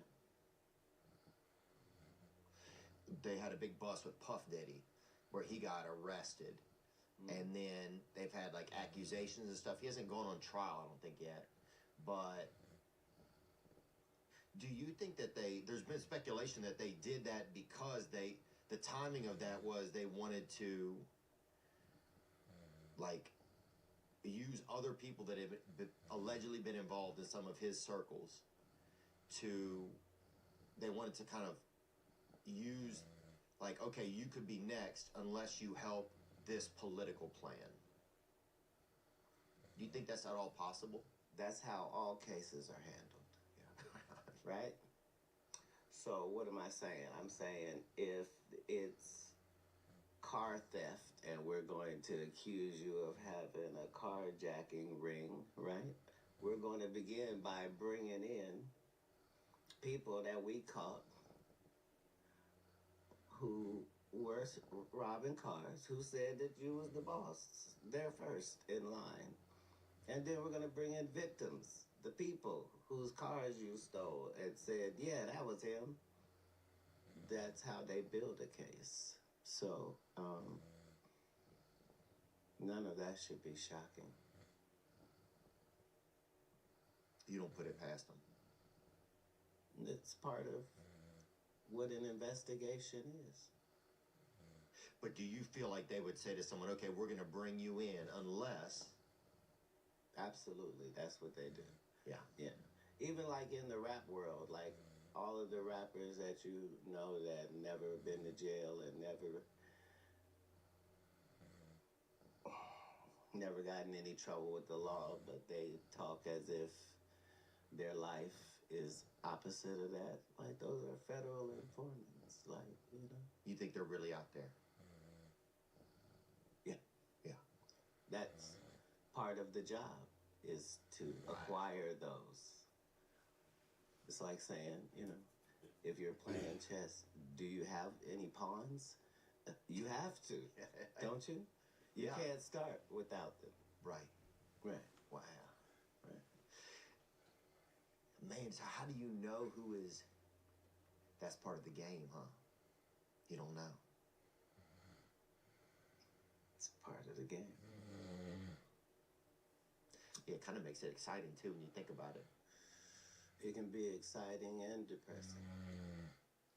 Mm-hmm. Did you ever do a rap album? Yep. You did? Several. I didn't know that. I'm sorry, man. I didn't research that.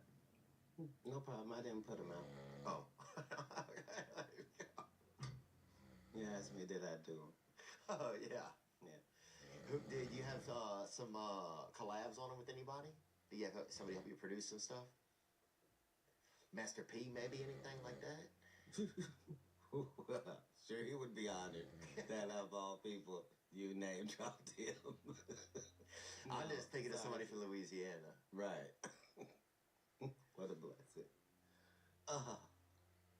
When I was in college, they had, it was like Master P, it was like Silk the Shocker, like that whole cabal was really, really vibing, right? Yes. So they used to have, they would all come to LSU and play at the basketball courts, and they would have these guys who would stand on the side and hold their clothes, and they were dressed like kind of Native Americans, like almost like Black Indians kind of. And some of them would have on like little headdresses and stuff, and they would have them all holding their clothes and shoes on the side of the court. It was a vibe, man. Yeah, all through that period of time, that whole No Limit empire was really, really magnificent to the fan base. Like, they really went the places where people wanted to see them and delivered a show like we weren't used to. Because there was so many acts. Yeah, they had a lot of the whole group. You know what I mean? Like, they all came together and like put on a show that was just unbelievable in all venues. It was extraordinary to watch.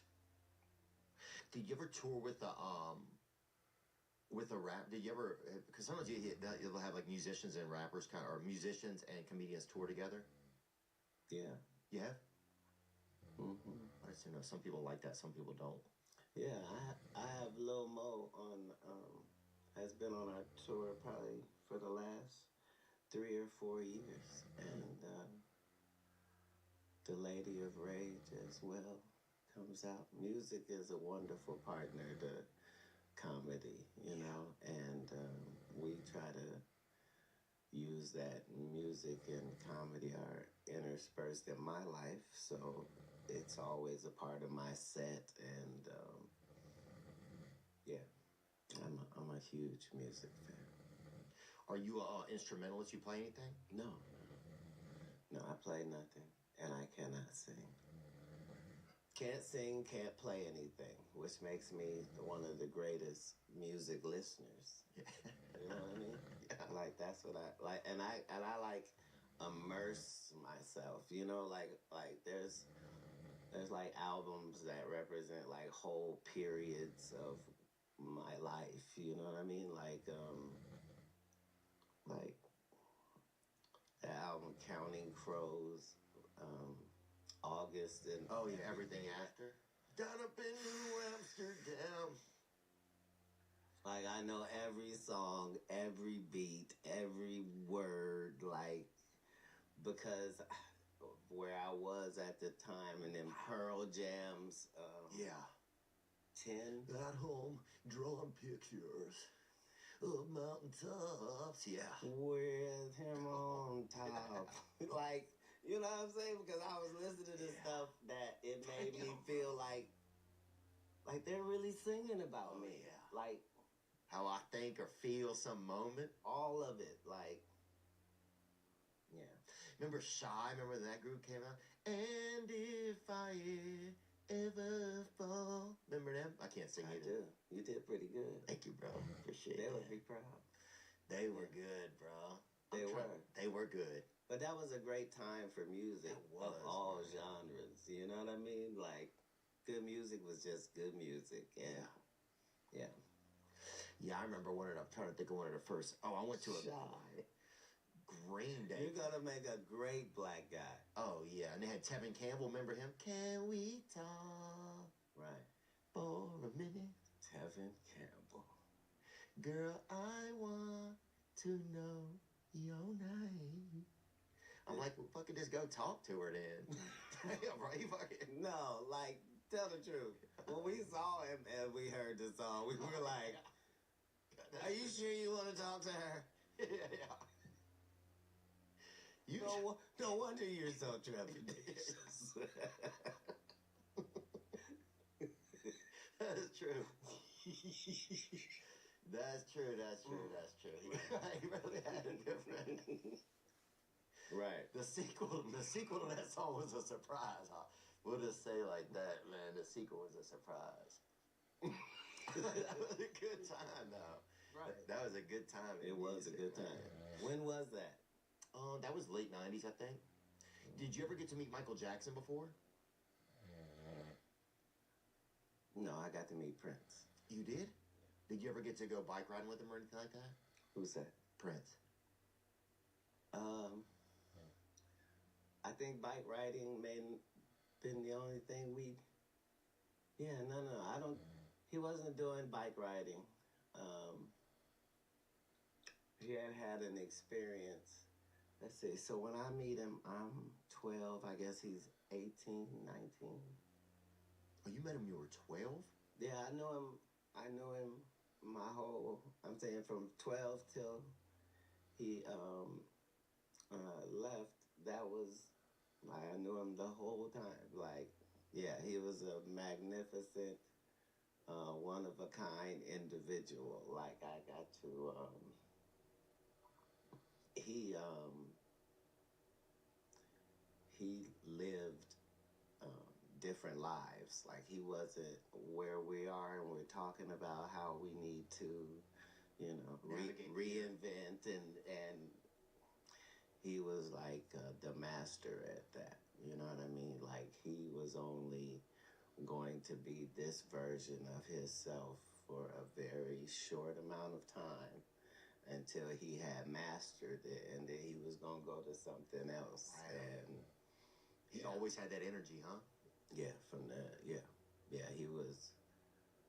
Yeah, but when I met him, he was already a millionaire, and so I couldn't initially understand what kept driving him, because it just seemed to me like he was never happy, because every time I would see him, he had achieved like 30 new things and had purchased like 100 new things, and still yet he was working like he didn't, Yeah. And I probably was just not understanding what work ethic was, but yeah, I learned a lot from that guy. I met Shaq when I was 16. Damn, where at, you think? Nowhere. In Orlando, his rookie year. Yeah, because he played at LSU, man. Yeah, great guy. Great guy. Big Shaq. Yeah, right. Dude, if I was that big, I couldn't get my big ass out of bed at that size, man. It'd be so hard to, because someone's it's kind of hard at even a regular size to I don't get up. believe that. Dude, you know how hard it is to get a big old, look at it right there. Oh, It's right. so hard to get up when you big. Right. I watch my aunt get up sometime, like, she ain't gonna get up. You know what I'm talking about? You ever see somebody aunt, you're like, she ain't gonna get up. That's when... And they figure it out. When all of the places were catching on fire, that was my first thought, was like, nobody on my 600-pound life is gonna make it out of none of this. Like, what? Like...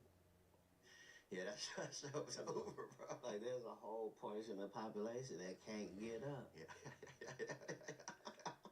Like, everybody's like, evacuate. Somebody just shit in the bed. I did evacuate. Yeah. They evacuate, they just look the other way. That's their evacuating. Just lean away from the warm. Flip the pillow. Yeah. Did you what did you and Prince do? Did y'all ever go out to eat or nothing? Like, what did he like to do? Because he's just... No. So, like, you know how some people have chefs? Yeah. Like, he was beyond that. Like, he wanted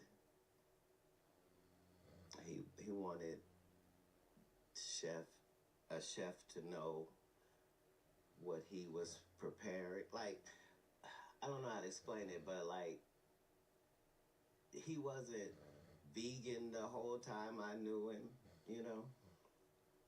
He was just vegan for this portion.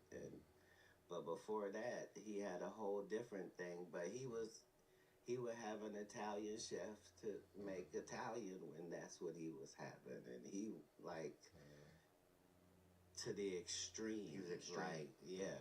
So, you know, you would get the most beautiful meals around this dude because he was a foodie. So, you know. Damn. I'd love to watch him eat a little snack or something, a little creme brulee or a little big scoop of ice cream. I'd love to see that because he was kind of smaller, wasn't he? I'm 5'5", so it never really factored in. Oh, you're bigger than him, I think. Yeah, but I'm saying I wasn't gazing at him while he was eating. You know, Yeah, that's right. Yeah, we always had enough women around. Oh yeah. I wasn't there in a longing fashion.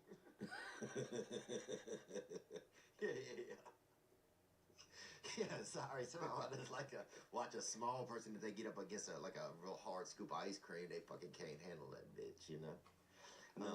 No, I didn't get it. Yeah. Rewind that again. Okay, sorry. Somehow I missed that, and I can't accept it. No, I just sometimes if somebody, you know, I know like if I get up, if it's a real cold scoop of ice cream and it's hard to, you know, get with a spoon or something, I just imagine like a smaller guy battling that bitch, bro. Just fucking. Oh shit! So that's what I wanted you to acknowledge how funny that was. I just want to envision in my head, Prince. Just got 2 or 3 spoons going on that pit. He gonna get in there. He'd have whooped your ass. He probably would have. Blessings, man. I had to pull him off. He's a purple superhero, and he is the king, man. In real life, yeah. I know. I'm just joking, Prince. If your spirit is here, I'm sure it is somewhere. It is indeed, yeah. And he had a great sense of humor. Oh, I saw him stop in. I was in Minneapolis. They used to have this place called And he got more pussy than you. Did he? Yeah. Oh yeah, of course he did. What the fuck am I talking about? Yeah, it took me half a second to realize that. Yeah, of course he did. Damn, boy. Yeah. Well, no, they had a place though that he would go perform sometimes on a certain night. It was in Minneapolis, and a lot of musicians would just show up. And one night he showed up there, man, and it was amazing. It was just random people would get together and play. But no, he loved that probably more than anything else. Like, he loved that more than touring. He loved that more than anything is jam sessions. Yeah. And he had places all over the globe, and he was welcomed at, I'm saying, you're talking about a guy that played 26 instruments. You feel what I'm saying? Like, we're talking about a guy that, like, most people yeah. Just magical, huh? If you could learn from what he did, then you just pass learning. You know what I mean? Like, the shit resonates regardless of what it is you're trying to do. Right. And so, yeah, I was blessed to even be around him, huh? Yeah. Yeah, just to be able to witness a short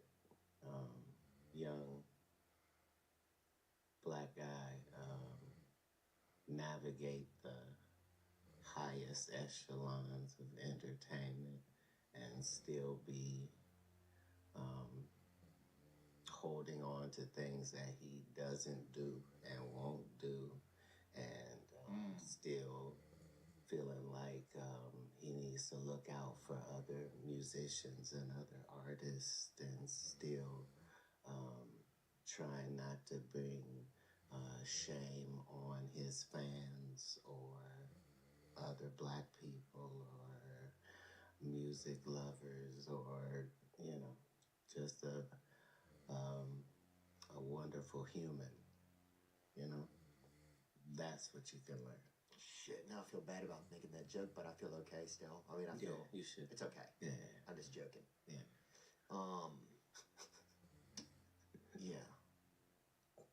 But did when you were growing up, did you ever have like a TV like a TV father kind of, like I had, like I'm trying to think of like influences that you had when you were young. Like I had like Little House on the Prairie was a show I would watch that they had. Michael Landon was on it.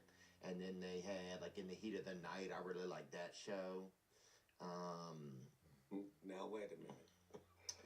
I'm trying Who was the father figure on In the Heat of the Night? Oh, was the black guy your father figure? Who, Virgil Tibbs? Virgil Tibbs. Yeah, brother, he was good. I will tell you this. I met his wife at or not his wife, but... the lady that played his Yes, that's her right there. Virgil and Sophia was his wife in the show, I think. She was way smaller than you thought, right? She was very beautiful. And I saw her at a breakfast place, and I was like, I cannot go back in there and tell her. And I did, and it was... I think she kind of appreciated it, but it was still pretty awkward, I think. But she's very beautiful. But yeah, I liked him, and Carol O'Connor was in it. But in the heat of the night. Right. That shit was good. I loved that. What else did I like? I'm trying to think of a show where I had like a TV dad. Did you have like a TV family or someone that you kind of liked? As a black man, I had a real father. So, I wasn't looking at TV for the images of a real good black father, because I had one. You know what I mean? So for me, it was a little interesting just to see how other fathers were portrayed, And, I more enjoyed like seeing the dynamics of other families and how things went for them, because that's the only way that I knew, I don't have that type of upbringing at all. Wow, that's... I didn't even know my mother was supposed to love me. Like, I didn't know that was... Sorry to laugh, man, but yeah. She's never kissed me in my life. I didn't know she was supposed to like me like that. I'm saying, she made sure I ate, but I had clean clothes and shit. Yeah, but I'm saying I didn't. It'd have been shocking if my mom was always working. I would be like, Mom, tell me you love me. And she'd be like, I gotta move this box over here. That's what she would be like. I'm like, Mom, how do you feel about me? She's like, oh, we gotta put all these boxes away. She always had something to do, Like if a feeling came up, my mom just couldn't have it, No, right. John, I love you, Mom. It's funny. Now it's funny. Right. But now you can... Yeah, that shit was ridiculous, though. I was like, Mom, how do you feel about me? She's like, we got to get this car to start. I'm like, what the fuck are you talking about? Where's the vacuum? Right. Yeah, right. That was it. That's what I think. That's what I always was looking for me. But these are the things that guarantee success. That's what I'm telling you. Yeah. It's part of what's on that list that, you got certain things against you. You're going to be successful. Right. Yeah. Yeah, you're going to be in a position where you can rectify things. You know that way more appreciative of love because of that. You're in a position where you can still be loved, you know, by the black lady at the airport. Yeah. 2025. My little layover lady. That's what I call her, my little layover. I've seen you. This is something that I thought. There's only two things that I think that I've seen, and I'm not sure. One of them was that Santa Claus, when I was a kid, that they brought us outside and they had a real sleigh go by in the air. It was an airplane that they disguised as a sleigh in our town. Mm-hmm. The second one is I thought I saw you riding bikes down Sunset Boulevard. Right. So now, the funniest part of all of that. True story. Is because all of your stories are true, right? But the whole thing is, when you're telling this story, we ride by on these bikes with lights on them.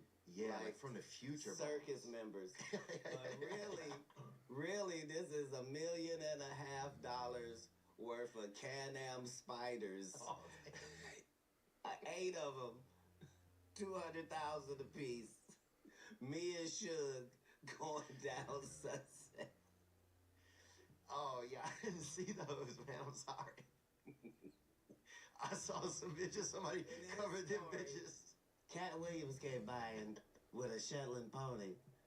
Had neon lights on the hooves. Somebody spray painted silly string on the back of that. With a violin. Started playing it. Do you believe in love? Yeah, I swear to God, I'm standing on the porch. I look over there. Right.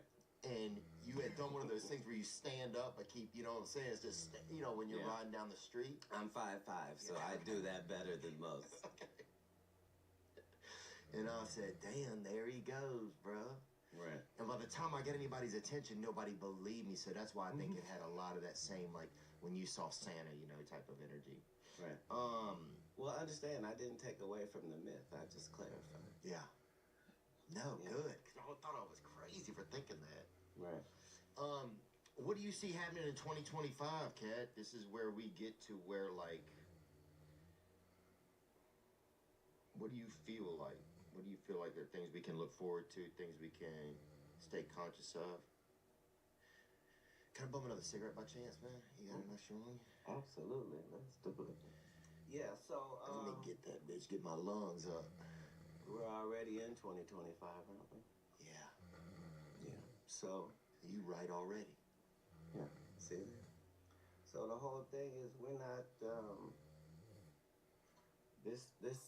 this thing does not happen in yearly cycles. Like, it's not a every 12 months thing. That's not how it works. So, the age of truth is not 1 year. It's the beginning of people having more of a thirst for what is true than an appetite for lies. So if you sell lies, it's a harder road for you.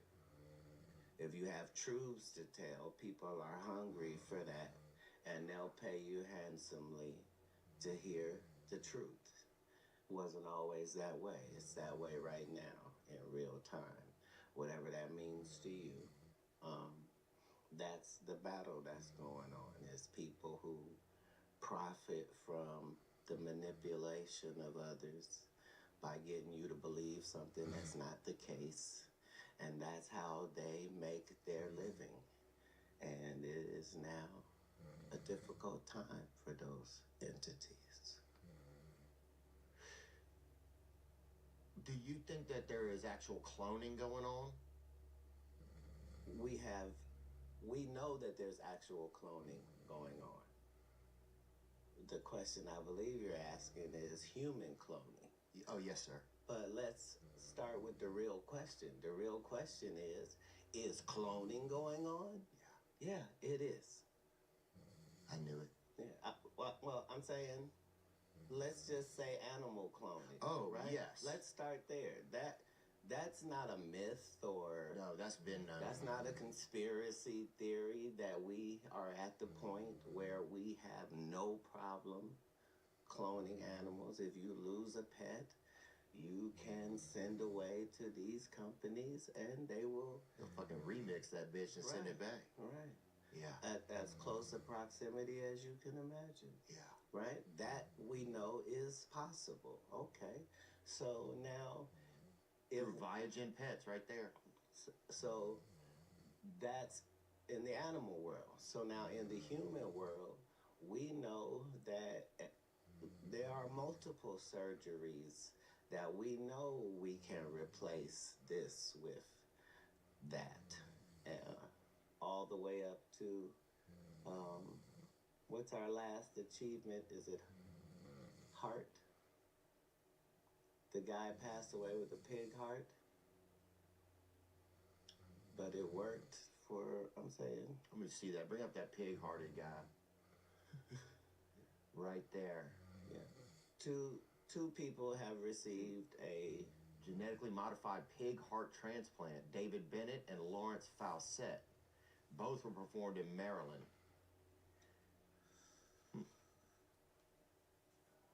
So there's not The evidence is there. very much left on what it would take as far as abilities go. So Do you think there's any artists now that you think are not the same artists that we thought they were?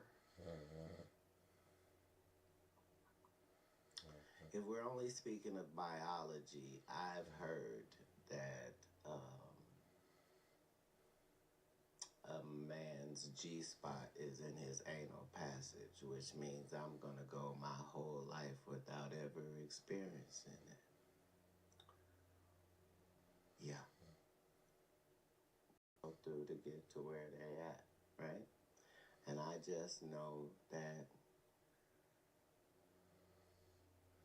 the people that have been in positions where they decided to do some stuff that they said they weren't going to do, they don't be the same on the other side.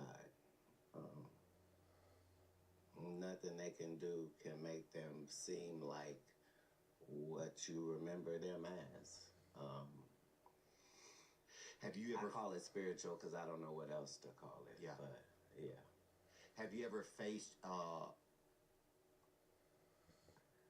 that in your own life where people try to come at you for offers like that? Do you think that like stars and get offered that kind of thing? Like to compromise themselves sexually for entertainment? Again, the things that we are discussing exist in each of the fields. Right, any that, field. Right. Not entertainment exclusively, politics, religion, science, everywhere, right? Some of this is human nature, right? Because we listen and we don't judge.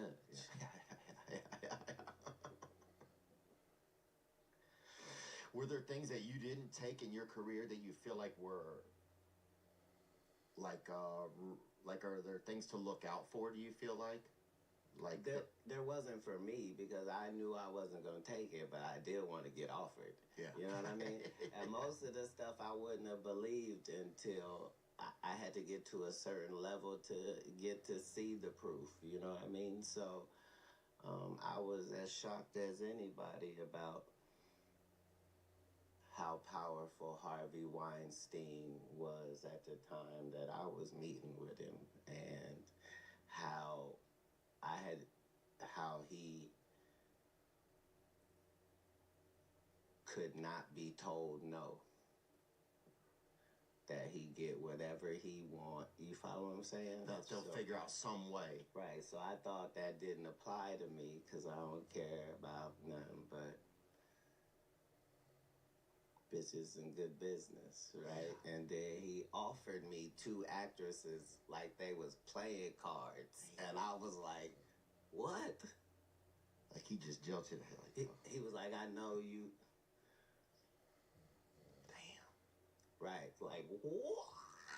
Some aces. Damn. No, my personal aces. Yeah. Did you think about it?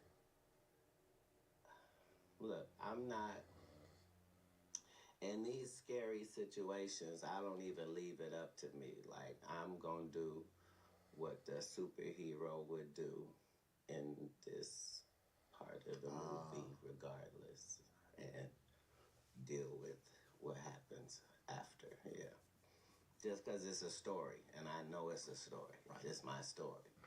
You know what I mean? So I can't. That's a good way to think about things in general. Yeah. What would the superhero do right now? Yeah, because I'm saying, I read about Jesus getting to the mountaintop and the devil saying you can have all of this, and him saying you don't have anything to offer me. Like, you know what I mean? So Yeah. that's what I got to look up to. So I'm going to follow suit in the best version I can, regardless of anything else.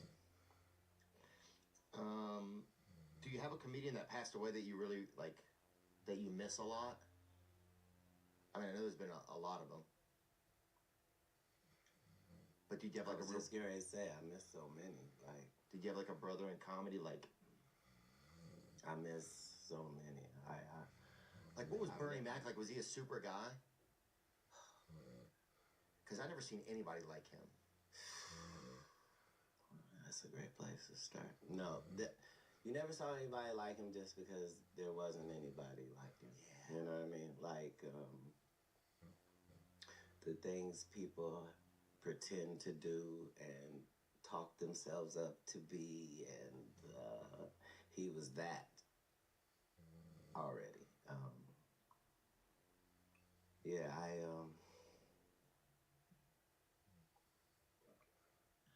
I went down to his show when he was taping, and they were saying he wasn't feeling good. And I left there feeling like they're murdering this dude. Like, he had a lung problem, right? And the doctors told him that he just had to take time away from the show and he could come back when he was okay, right? And his contract wouldn't let him. Oh, yeah. And they made him work through, like, yeah. But I miss all of the comedy angels that I came in contact with, from Charlie Murphy to Heavy D. I miss Heavy D. John Witherspoon. Yeah. Like, you know, like, we lost some really great comics. I miss Ronaldo Ray. I miss, yeah, it's been a lot. Bring up a picture of Ronaldo Ray. I'm just not familiar with him, just so I can see what he looks like. Oh, yeah. Yeah. Didn't he play in the Cosby Show? Was he the grandfather? He was a brilliant individual. Like, he had multiple master's degrees and was an art collector and a real legendary guy. Ronaldo. Yeah. What about Bill Cosby? Did you ever get to meet him or not? Before he had all the problems?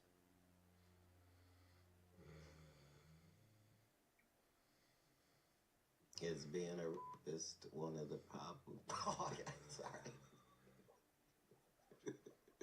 You said it like before he got scurvy.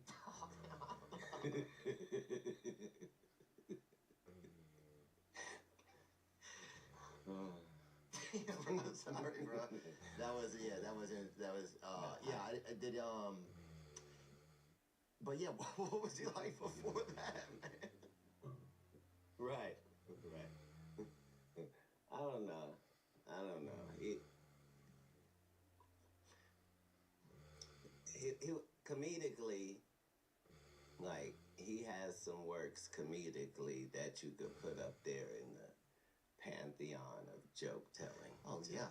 He had so many albums when I was a kid that, like, our parents would play in the car, stuff like that. Right. And he spent a good portion of his televised career really making black men and black families look really good in a time when that was not a popular thing to do. Um, None of that supersedes rapist. No. But yeah, I was glad to not be a fan of his just because, you know, Yeah. we liked Richard Pryor, and you had to kind of like, which way are you? Are you Richard Pryor, Red Fox, or are you Bill Cosby? You know, Yeah. so, yeah. Yeah, that's definitely different then. What else is going on? Please don't have a R. Kelly question next. I do not have an R. Kelly question. No. No, I don't. Did you get to go to Bernie Mac's funeral? Did he have a big funeral?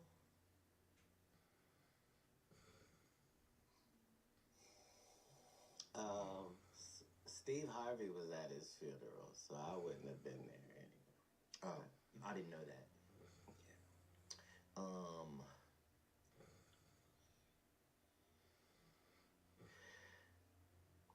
What else? I'll be able to tell you when you're black. Okay. Okay. I feel like I'm not doing that good right now on it. You're doing great. Okay. What do you mean? Thanks, man. Was it scary for you to be a parent whenever you decided you wanted to be a parent? Oh yeah. That's one of those things where it's only looking back that you realize, oh, I was not in any way qualified for that job. like, you know, but you try so hard, you know, and it means everything, but yeah, it's exciting and scary. Like you can't. So you don't have it.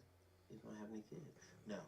I would like to have some children, but Well, if you have one child, you're not gonna have the drug issue to deal with ever again. Really? Yeah, because it's going to you can't do them both. Right. You can't do them both. Yeah. And if you As soon as you have, and it doesn't matter how you get this child. okay. The second you become a father and this life is dependent upon you, like you're gonna devote everything to that, and you're gonna have to. You're gonna have to, because only somebody with your experiences will be able to deal with not being able to sleep for like 2 months. You know what I mean? Just on this baby's schedule that has no schedule except, yeah, it's crazy. Life-changing doesn't even say the half of it. But, you know, you have pets? Mm-mm. See, this is the thing. Yeah. Right. I'm gonna get started soon. This is what's keeping you able to be in this world, is because you've not given yourself a life responsibility. You see what I'm saying? I think that's why I became a comedian, because I didn't want any responsibilities, really. Right. Right. In a lot of ways. Right. I think there's a big part of me that starts to feel like, yeah, I'm missing out if I don't. If I'm missing out, but I just want to know, I want to have every experience I can, you know? Right. Right. And you can. Yeah. And this is the vehicle for that. You know what I mean? That's what a coincidence that all your life will line up for you to want to do that. And then to meet a girl at the airport that already loves to fly and travel and make sure I don't have any illegal substances on me too at the same time. Just because you're not going to need them. Are you a pet owner? You a big pet owner, man? I've heard that you got some animals over there. Yeah, I love the animals. I've heard you got a couple horses, things like that. They're great. Yeah, ducks. Like I got. How many ducks do you have, Cat? between 19 and 21. I just say that because a couple were there when I first got the place and they never left, right? So they're there, but everybody else we raise from eggs, you know, that you go down to, what's the name of that place? Tractor Supply. Oh, Tractor Supply. Yeah, you go to Tractor Supply and Oh, in the feed and seed shop? you do the incubators. So yeah, so it's beautiful because they're all black. You Oh, know? really? Yeah, Good. yeah. We need more of that. We need everybody. Diversity in the duck world. Oh, hell yeah, dog. I'm sick of seeing these fucking swans, bruh. You know what I'm saying? These rich-ass, long-neck motherfuckers, bro. No, we have geese too. But I'm just saying, we need some fucking bangers in there, dog. Yeah. You know, we Yeah. need some dark ducks in this bitch. Yeah, yeah. Or Yeah. some, bring up a couple of black ducks, man. I would love to see those right now. Because I'm used to seeing mallards, I've seen for sure. But I've never seen some really good darker ducks. Oh, that's a beautiful one right there. None of these are black ducks. Oh, sorry. We'll get one, but no, get one in the yeah, bottom. there we go. Oh, there That we go. western black duck. That western There's black. That's an all black duck. Oh, That's fine. hell yeah. Yeah. But mine are. Oh, that's fucking Mallard Luther King right there, bro. That thing dark as hell, dude. Sorry, bro. You gonna make a great black guy. Mallard Luther. That could be his name. And that is actually a beautiful name for a dog. For that duck specifically. It is. Mallard Luther, the King. Yes. Do you think? Oh, some people think that guys like Martin Luther King were compromised by the CIA. Do you ever believe stuff like that? Well, this kind of goes back to Like, there's a lot of conspiracy theory stuff about that, you know? somebody says it's a conspiracy, but that doesn't make it the case. Agreed. In both of these cases that we've had these conversations, we are talking about the FBI and the CIA. So, what do you think they do?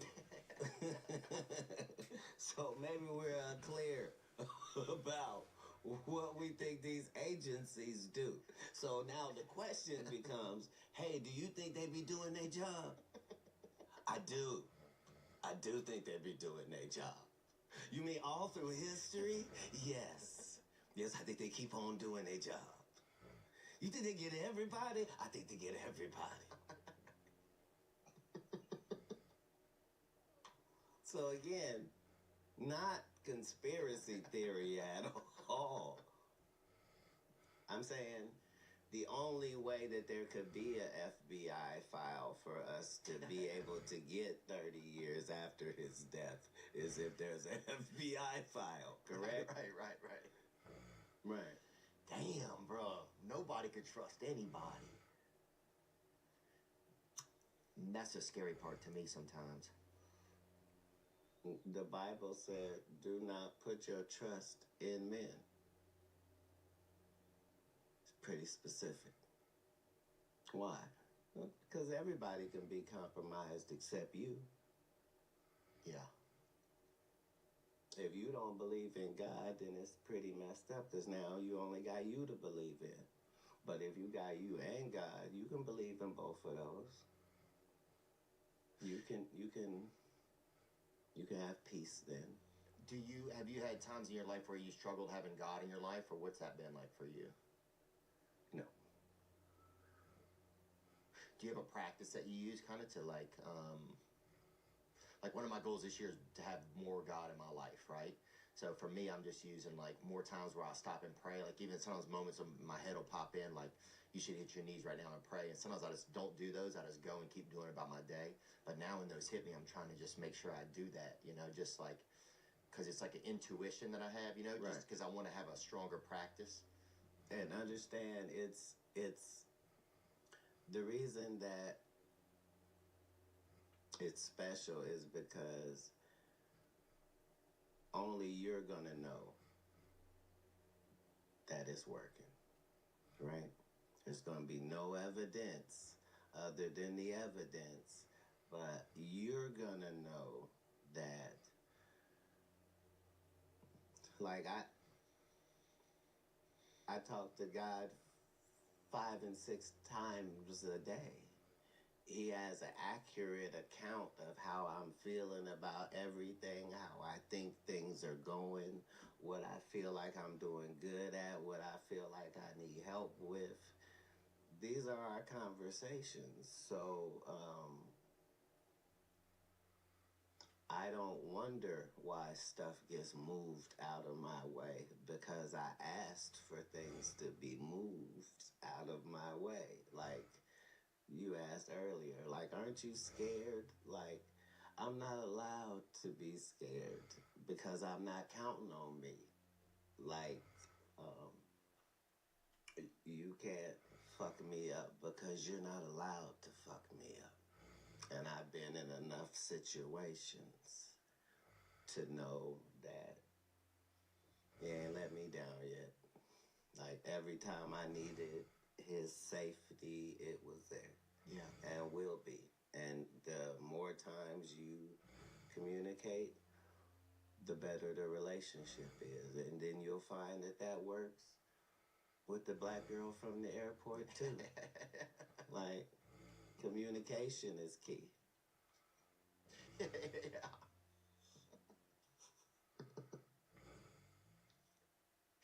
Oh, Lord, man. Right. Literally, huh? You're perfect when you don't even try. Bam. I've heard you say that you feel like we're about to enter like a golden era. Mm. What do you mean kind of by that? Like what feelings do you have about that? And what can we look forward to?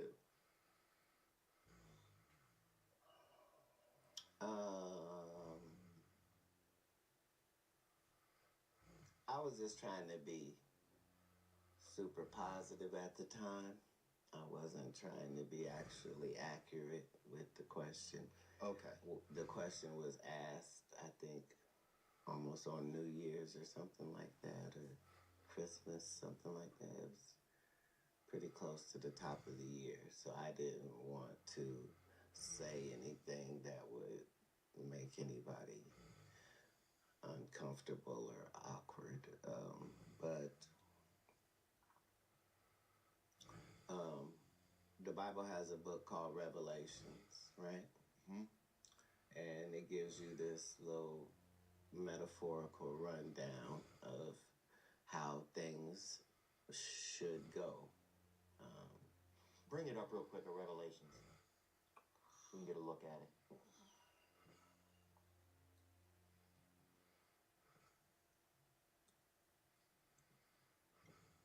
There we go.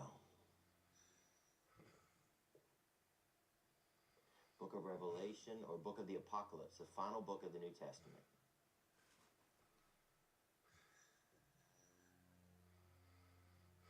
Correct. So now, it talks about the things that will happen in what's called the last days, right? Before the second coming of Jesus, right? Because my whole life I was just trying to figure out, like, whatever it would take for Jesus to come back, why aren't all of the people around the world that love Jesus, why aren't they making sure that happens? Yeah. So he would come back. Yeah. Yeah, like Santa, they leave milk and cookies out. You know what I'm saying? You think we would fucking leave out a couple of freaking... We're willing to go buy the presents ourselves. Say you delivered them. Put some sacred snacks out for him or something. Right. So, you know, it just tells a story of the little key things that will happen that you can look forward to before things get there, right?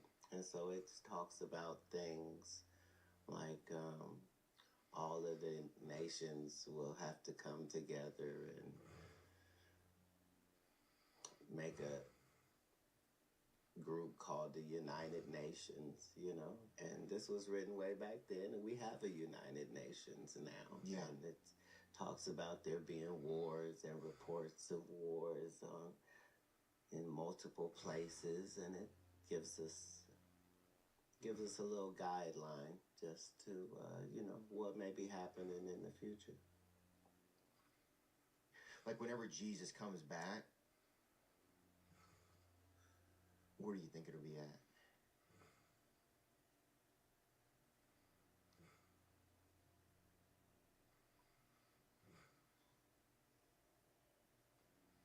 Well, the Bible is generally pretty specific about places, generally. So, like it talks about Armageddon, right? And there's this actual valley of Armageddon. I'm going to mispronounce it, but Armageddon. But the valley of Armageddon that's supposed to take place, there's this valley that is named after, which really exists. Mm-hmm. But wherever it is, he's going to bring it up. But there's probably a war there now. Right. Right. So, here we are. The Valley of Megiddo, also known as Jezreel Valley, is a large fertile plain in northern Israel. It's known for its historical, theological, and geographical significance. Oh, wow. And there's a lot of war going on right there, right now. Correct. So TBD, huh? What are some of the other animals that you have there? I have heard that you have horses over there. Is that true, Kat, that you have some horses over there? The donkeys are the stars over there. But yeah, we got a lot of, we have cows, mini cows. Those are the best kind. Mini cows and how big are they? Pot-bellied pig. Probably about right there. A mini cow? Yeah, but bring up a mini cow real quick. I want to see one of them. They're beautiful too. My sister has a picture of a couple of them at her house. Beautiful. Yeah, if we can find a white one, that'll be like Cash. If you... That's your name, Cash? Uh-huh. Oh, that's cool. Wow. And are those milkable? He's a boy, so I don't know. Oh, damn. Well, yeah.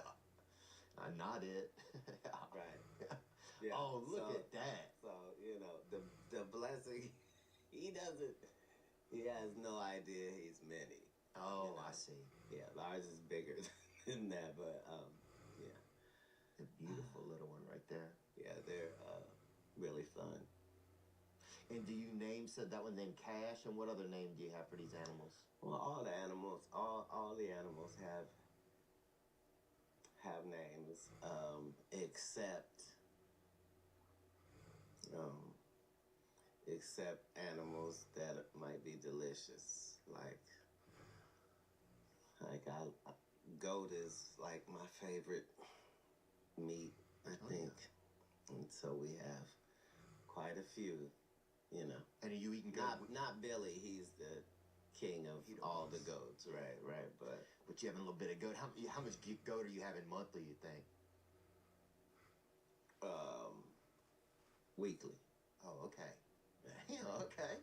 So Cat got him a little bit of money if he having that weekly goat meal, you know that, boy. I'm a cannibal, Yes, sir. Yes, goat sir. Eat goat. Hey, man, goats eat goat. Right. I love that.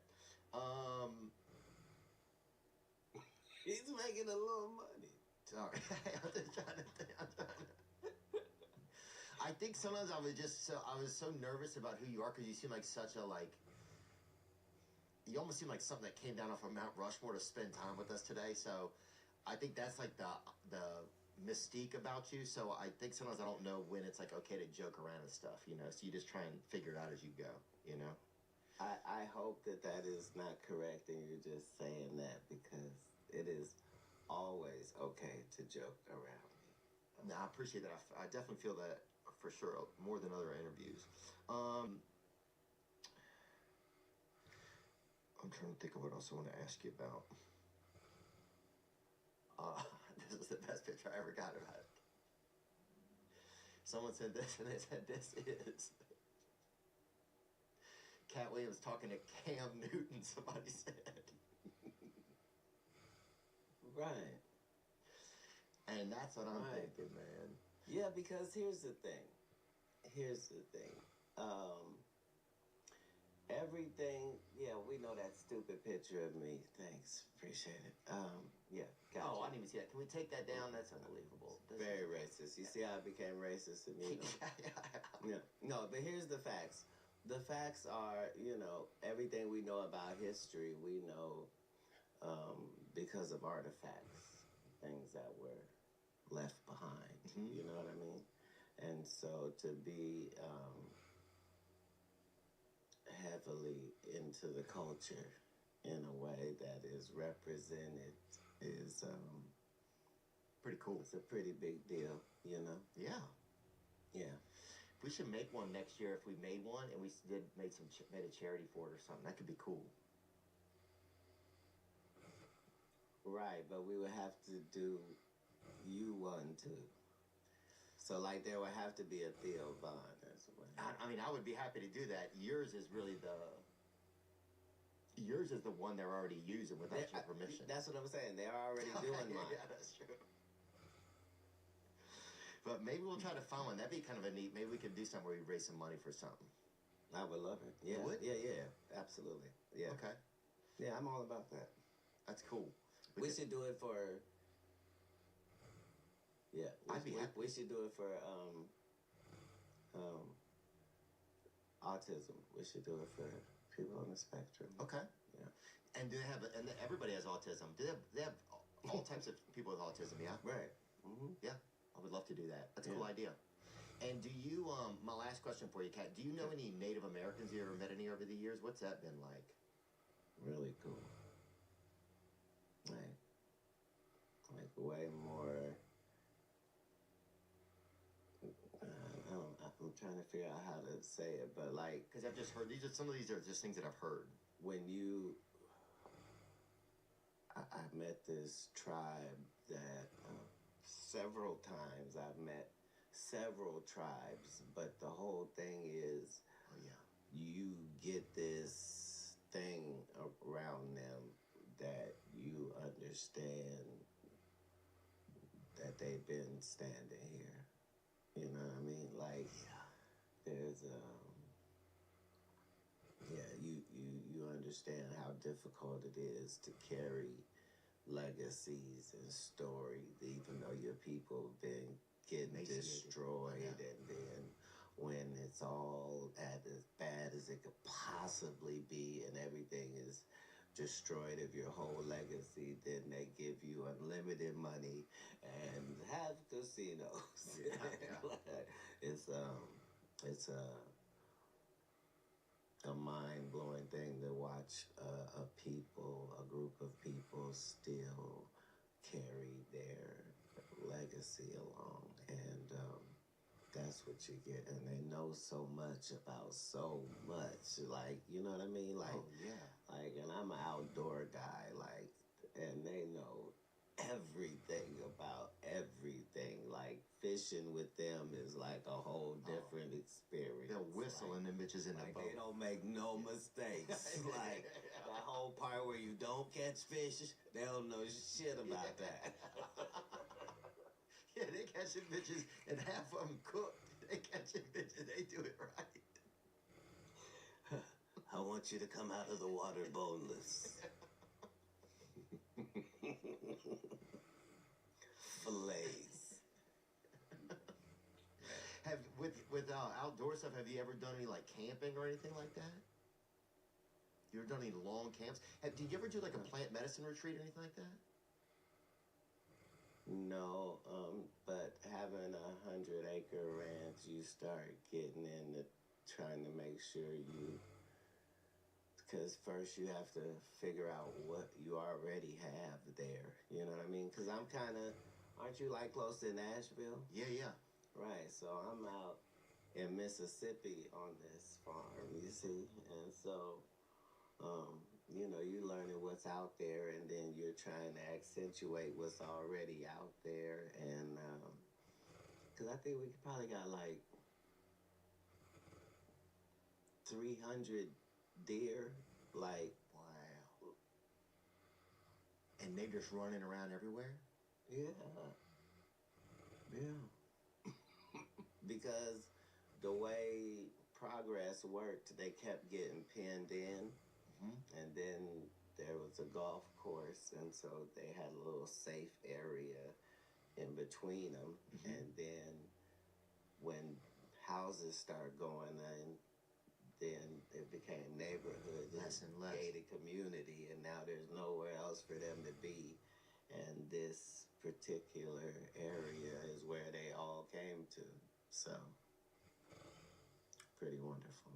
Yeah, I could see you having like a cool petting zoo or something one day if you wanted to, and you're, you know, you ever quit or just wanted to have a peaceful animal type of, or a safari, something like that.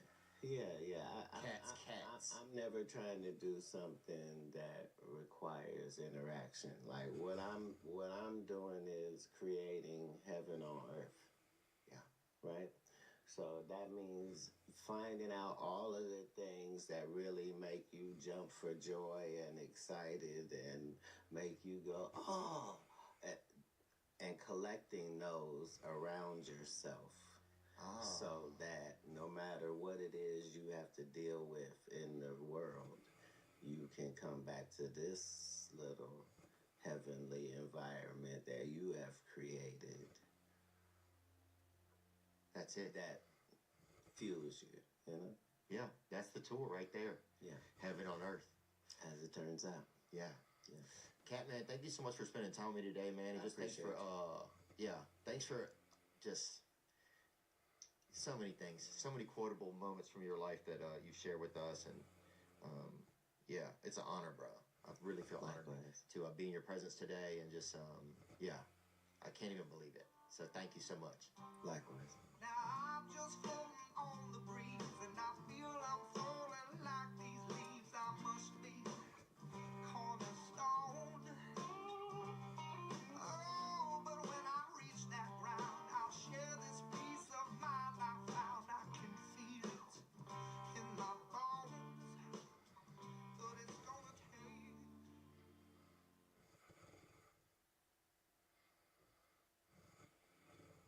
All you can.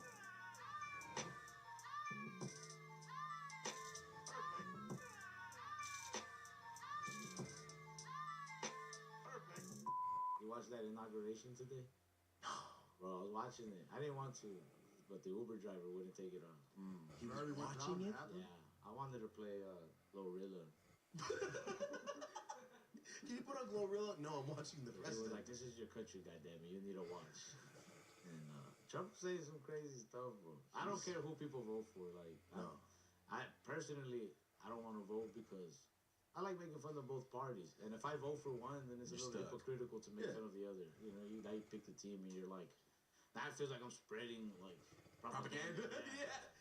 I might have voted for him. If you don't, you're stupid. Don't come to my shows. So I don't ever want to do that. Don't turn into Rob Schneider. Yeah.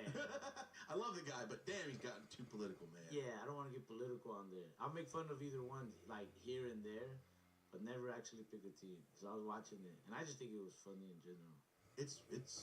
We're living in a weird time. It was like, here. All right, so check this out. So he says this. He says that they're gonna, be like real strict, real hardcore on if they catch immigrant criminals, they're gonna send them back to whatever country they come from. So we're gonna make sure. But then he ends that whole statement by being like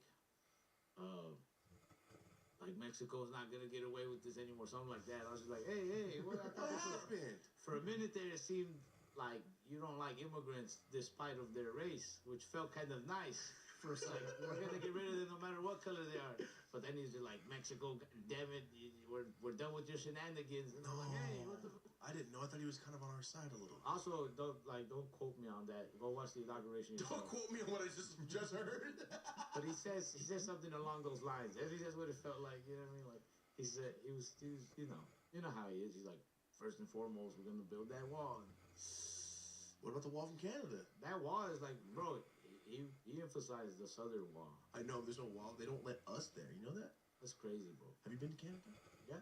Yeah. They don't Oh, watch they let you. They didn't let him in. They don't watch it there. They're like, Us as a whole, as Americans. As Americans, Yeah. yeah. No, when I got there, the first time I went, it was like easy peasy. I just went. They're like, do your show. Get out. The second time I went, they were a little more like, what are you doing here again? And do a show. They're like, you're only here for a couple days. I was like, yeah. They're like, you sure it's just a couple days? I was like, yeah. not gonna build a home. And then I go to where like I go to where the baggage claim is at. And I get my bag, and they're like, who are you? I said, I showed them my ID. They're like, you got ID? I was like, yeah, it's my passport. And they're like, all right. And then they wrote something on the paper, and they gave it to me, right? I don't know what it meant. I'm trying to leave, and then they're checking to see if people have those papers or not, what they write on your paper, you know? And they check the paper, and then they're like, that's not good. And I was like, MEX. That's what they wrote. I was like, I didn't write that paper, you know, that guy. That's that guy's paper. And they're like, you gotta go in that room. I was like, wow. Oh shit! So I go to the room, and they're going through my bag, and I just got to sit there. They're like, we'll call you after we're done looking through your bag. And then they asked me the questions again. They're like, what are you doing here again? And I was like, bro, ask your boy. Ask your homie. I already told him. I told the lady before him, you know. And they're like, all right, go ahead. And, bro, they hassled me so much. I wanted to immigrate there out of spite. I wanted to go live there illegally. Residency. Yeah, not even. Oh, just illegal. I don't even want to pay. I don't know if they pay taxes or not, but I don't even want to pay taxes in your goddamn country. Isn't that sad? We don't even know if they pay taxes. Wouldn't it be unfair? Like, you guys don't pay and you have free healthcare? This, I Yeah, believe it. But I heard their healthcare sucks. Like most free things in life, there's always a catch. They just fucking, I think you're sick. You got a flu. Yeah, this doctor visit is free, but you gotta wait 3 hours. There's no appointment time, you know. You just show up, wait in line. I bet. I don't know. I'm just assuming. I've done that as a kid. So Look, I think 90% of the stuff I'm saying up here, I'm just making up. So it's okay. That's usually how I work in life. Yeah. Yeah, that's usually what happens, man. I'm like, I think. Yo, but look up that inauguration, all right? I didn't see Canada see. sending any help for the fires like Mexico. Am I right? Canada didn't send no help for the fire. That's what I'm saying. We Because I didn't hear about we it. should them on fire just because they didn't help us out. South Park, bigger, longer, uncut. War of Canada. War on Canada. That's what's coming soon. And we're just gonna win. They're all just cold and nice. It's a very beautiful country, Canada, by the way. We should them on fire. Oh, I like their ocean side I on fire. do. But If they you need could to pay. pick, which one would you rather have, Canada or Mexico? What? You add one on. I can only have one? What do you mean? Like the other one gets destroyed? No, like we're gonna take over one. Like how we're talking about taking over Canada, basically. I'd take over Canada. For sure. Yeah. Mexico's gonna be here anyway. Most of Canada's frozen, though. You got to consider that. Fuck, I One was time, land. one time when I first performed in Canada, I was like, I'm gonna say a joke. And if they laugh at this joke, it's a funny joke. They're humble people. If they clap at this joke, they really are stuck up and they think they're superior to us. I said, hey, Canada. I was like, you know, U.S. and Canada, we're not that different. I keep looking for differences to make fun of, but we're not that different. I said, the only difference between Canada and the U.S. is I feel like Canada is America's cousin who reads. He's like into books, you know? And they started clapping. When they started clapping, I was like, you motherfuckers. I was like, you really believe it, don't you? We were waiting for someone to say that shit. We contracted Oppenheimer. What the fuck? Do you remember that? No, I didn't know that. I saw that movie. I saw the movie. I was like that. Oh, blow up. Blow something up. The guy was a genius. You know who found him? We did.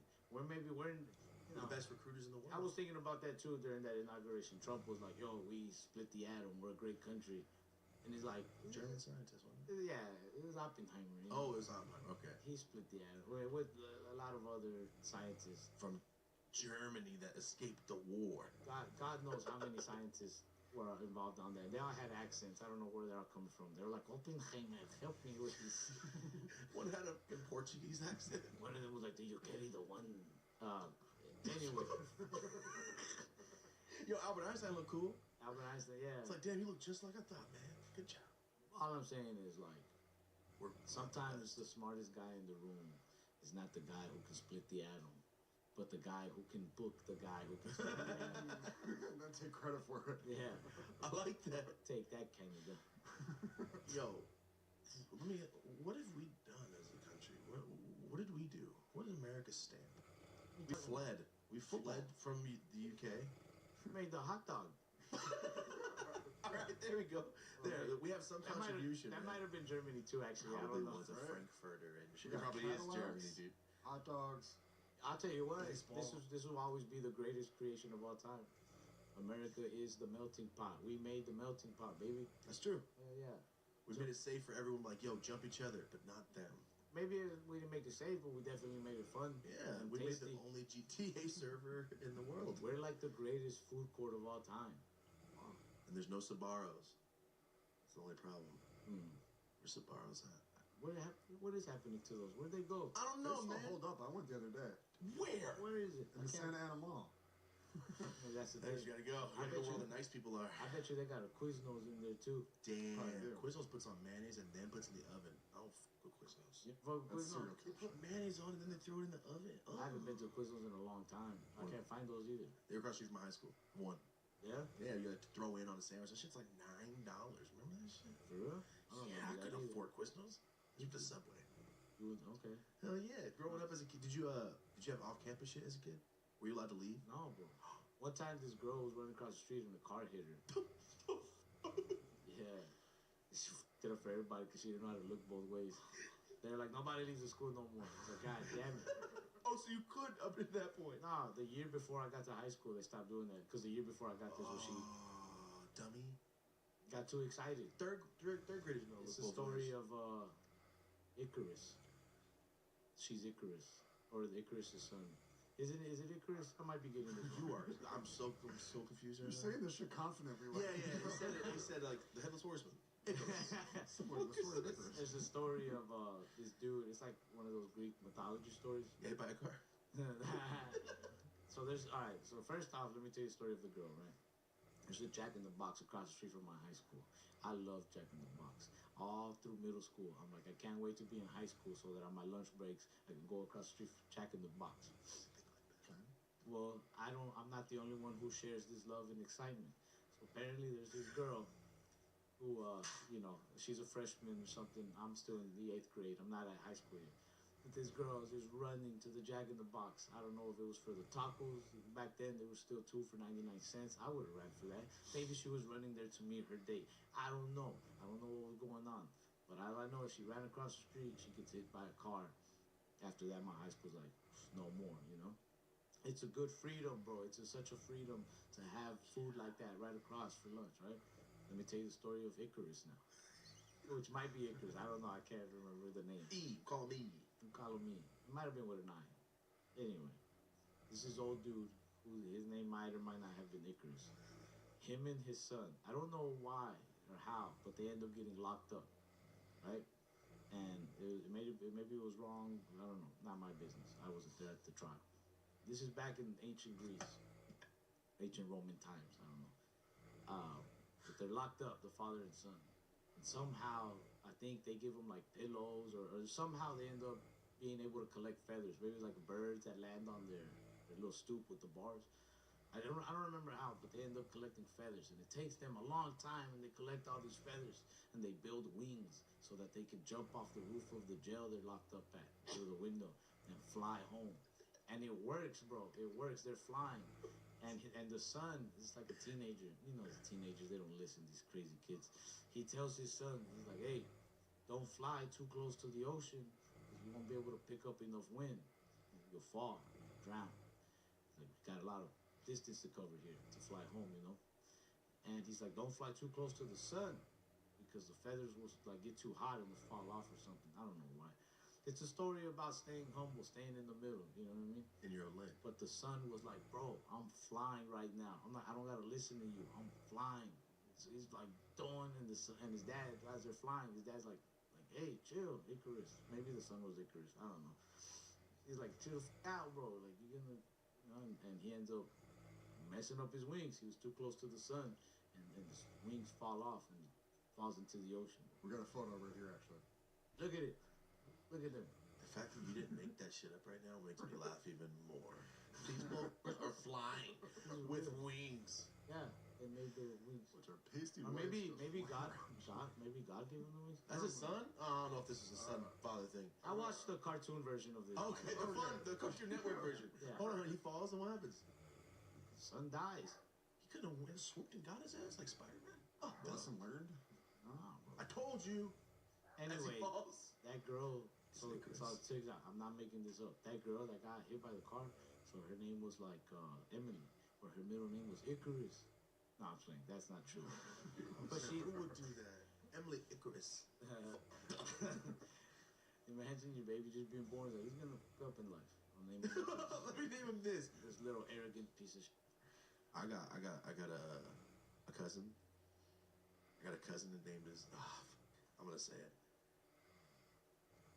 So I wrote this thing down. Like, you think your family's stupid? You know what my cousin named his child? I'm sorry. It's just funny. He named his son Ethan Covey, middle name Covey. I'm like, what does Covey mean? He goes, COVID. I had him during COVID. I'm like, are you?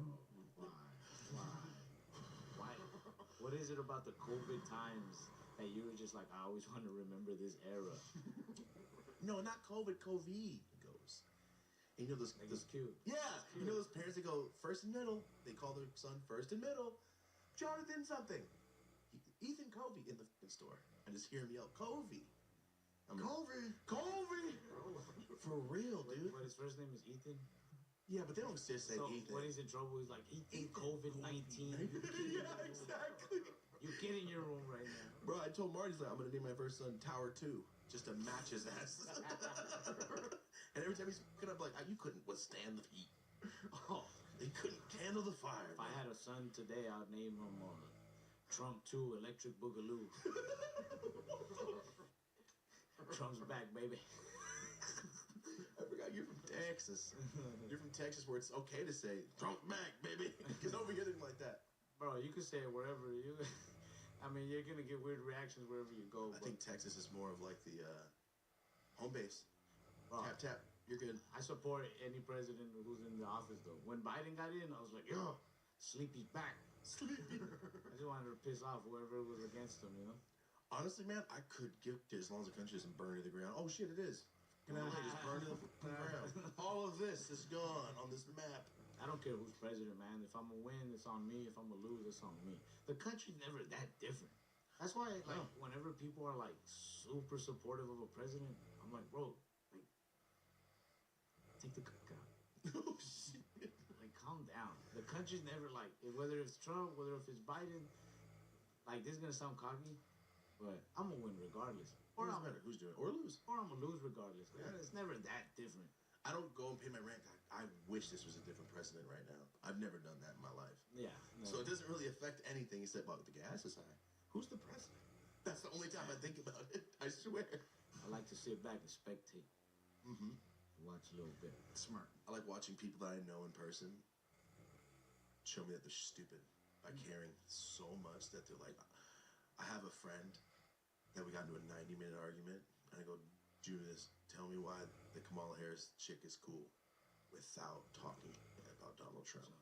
And he couldn't do it. Like, just to have a conversation. Like, he's a rape. I'm like, oh my God, just say why she's good. She's a woman. I'm like, that's why I don't like politics, man. Yeah. Like, yo, Brett Favre, he throws good. Done. I can like him. That's it. I don't have to give him anything else, dude.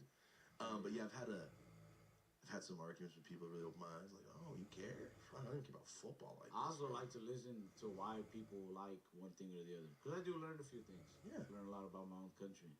But no matter what I learn, I don't care. Right? I'm here for a short time. I always feel kind of dumb saying that, and I go, actually, I don't give a shit. And I go, that's why I'm happy. Because Yeah. I don't give a shit. I care about little stuff in life, though. Like, there are little times where I'm like, damn, BB, I should vote. Like, when 99-cent bags of hot fries went up to, like, $1.99 and then $2.99, I was like, what's going on, man? Where's my local legislative government? Somebody, what happened to this world? Or when Arizona saves 99 cents, but they're $1.50 now? Bro, when that happens, I'm like, I need to learn what the branches of government are. Legislative, judicial. Arizona. Arizona tea. We need to dump a bunch of cans of Arizona tea into the ocean. You remember when they did that in Boston all those years ago? The Boston Tea Party? Okay. This was ridiculous. No, hold on. This brings up another thing I want to talk about, bro, because Marty, you know what?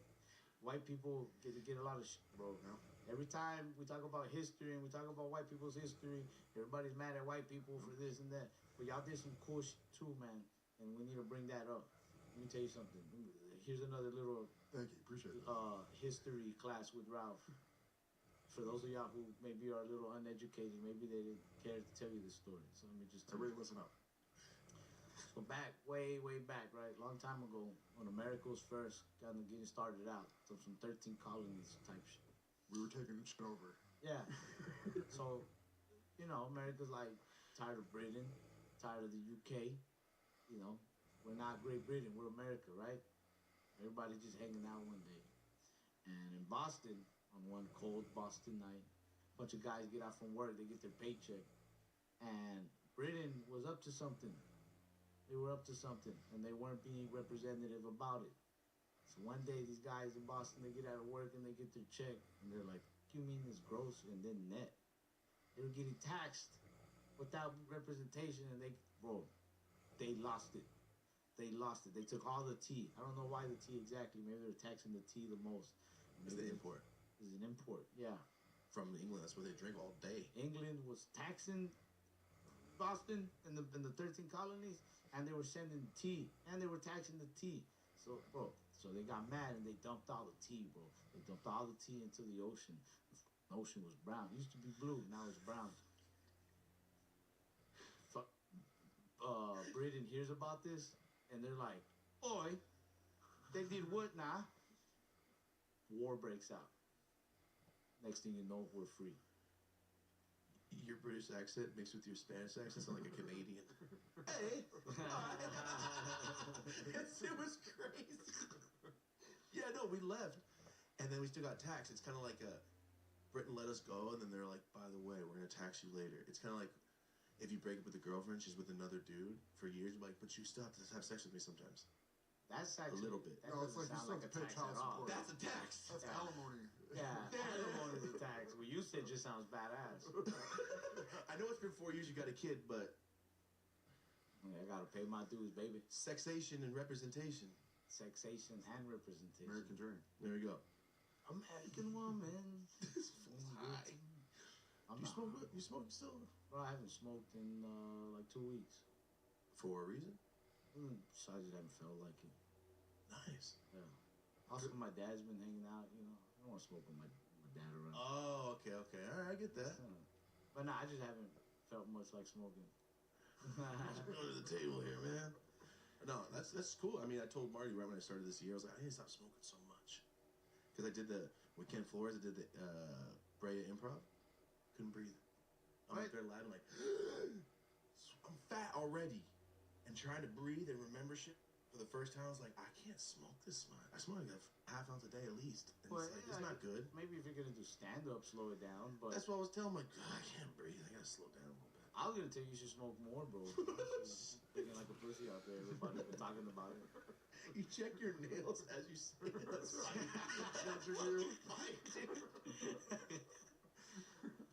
That's no secret. I mean, It's body language. I gotta throw the most judgmental body language at you. That is a judgmental body language thing for sure. Or like this. That's the old grandma thing. Honestly, people have been saying stuff about you not smoking enough. I got a couple DMs this morning. They're like, "You're doing dope as usual." I remember when that guy used to smoke. That's what they said this morning too. Wait, since the last time we saw you, you went from like a car worker looking Mexican guy, and now you have hair. Now you look a little different, man. You look 8 years younger. Oh, thank you. Yeah. What was I gonna say? I just gave up on haircuts. You're a barber, man. I just was a barber. was a barber. Your shirt literally says barber, Hey, shut up, man. What are you doing? but spelled in French word. Barber. Barber. Yeah. Oh my god. Beignet. Beignet, I never had one. Never had a beignet? No, I saw Gordon Ramsay talk about how they're last night on YouTube. I'm like, I never had one of these. Hey, go to New Orleans. There's some place. Never been.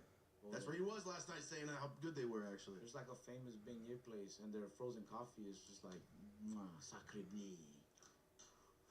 I don't drink coffee. This fool loves that shit. I don't even drink coffee, but that frozen one, you know, is really Just a good. solid Frozen piece of coffee, ice. Like ice cream? Like you're licking it. Like Iced coffee. slushy Oh, type.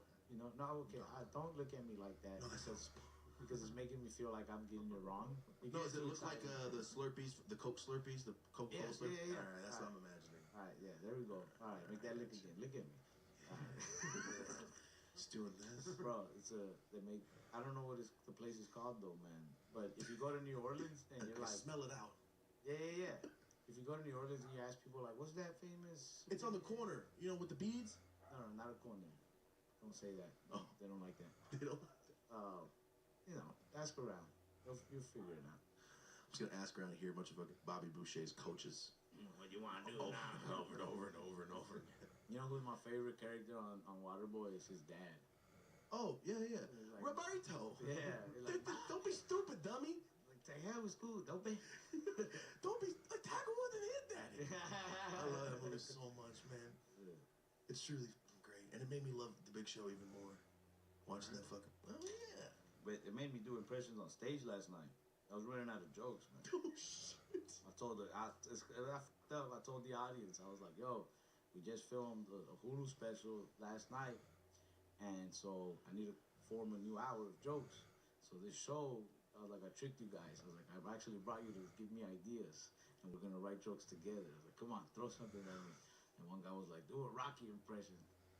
And I was like, all right, I'll do Rocky, but you have to be Rocky somewhere else. Yeah, Rocky at the DMV. And so they're like, Rocky at the strip club. I was like, hey, yo, you got a nice ass there, Don't forget, though, you got a lot of heart, too. It's not the best Rocky impression, but The words are there, man. I was like, I used to be down on my luck, too. I couldn't shake no ass, but I could do other things, Rocky at the strip club, huh? Who else would be great? I want to see Dr. Evil at the strip club. Dr. Evil, cool. I like this one. I did this one on stage. I've actually practiced this one before going on. It's not awesome up there. You remember Rocky's trainer, Mickey? Of course. This is Mickey if he had been cast for the role of Bane in The Dark Knight Rises. It's like, you think darkness is your ally, kid? I was born in the dark, molded by it. I didn't see the light until I was already a man. By then it was nothing to me but blinding. Kid, You came back to die with your city?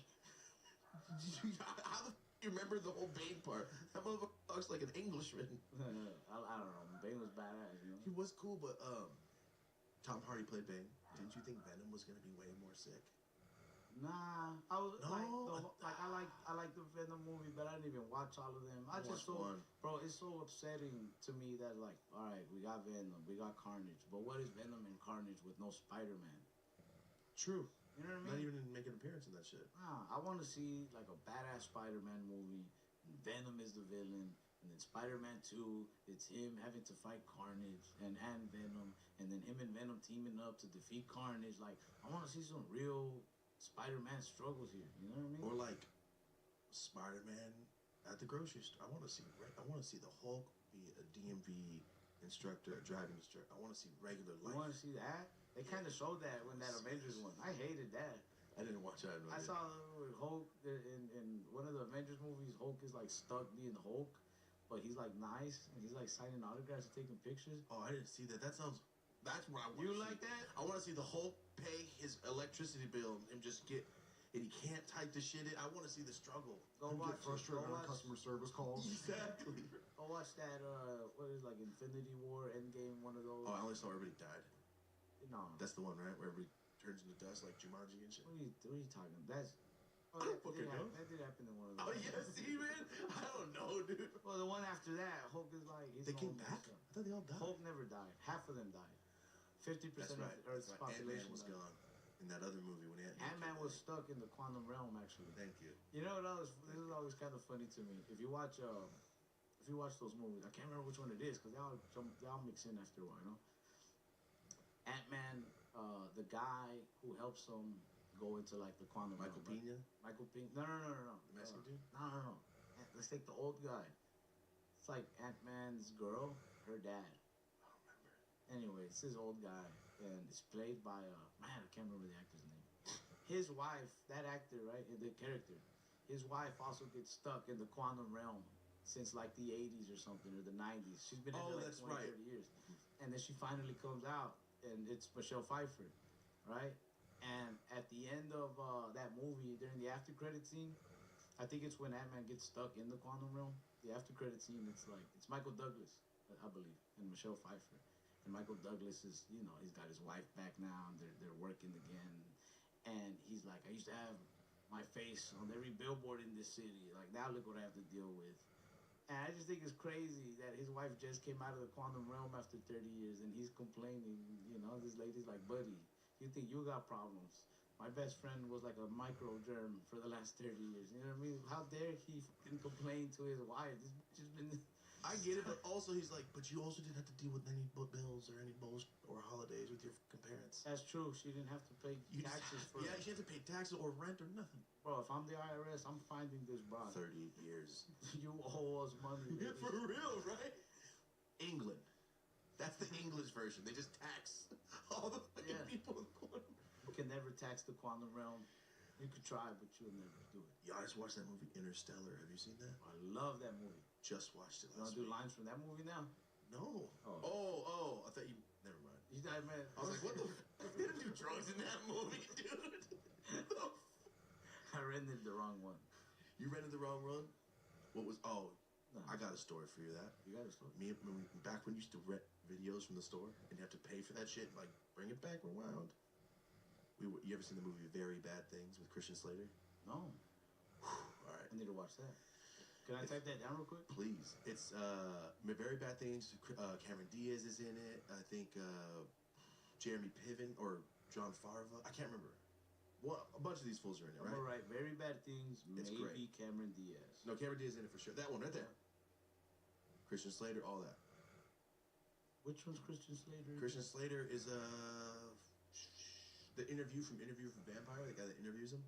That's the saddest fucking I saw that movie, but I don't relatable. remember the guy. I don't know why that's what I gave you.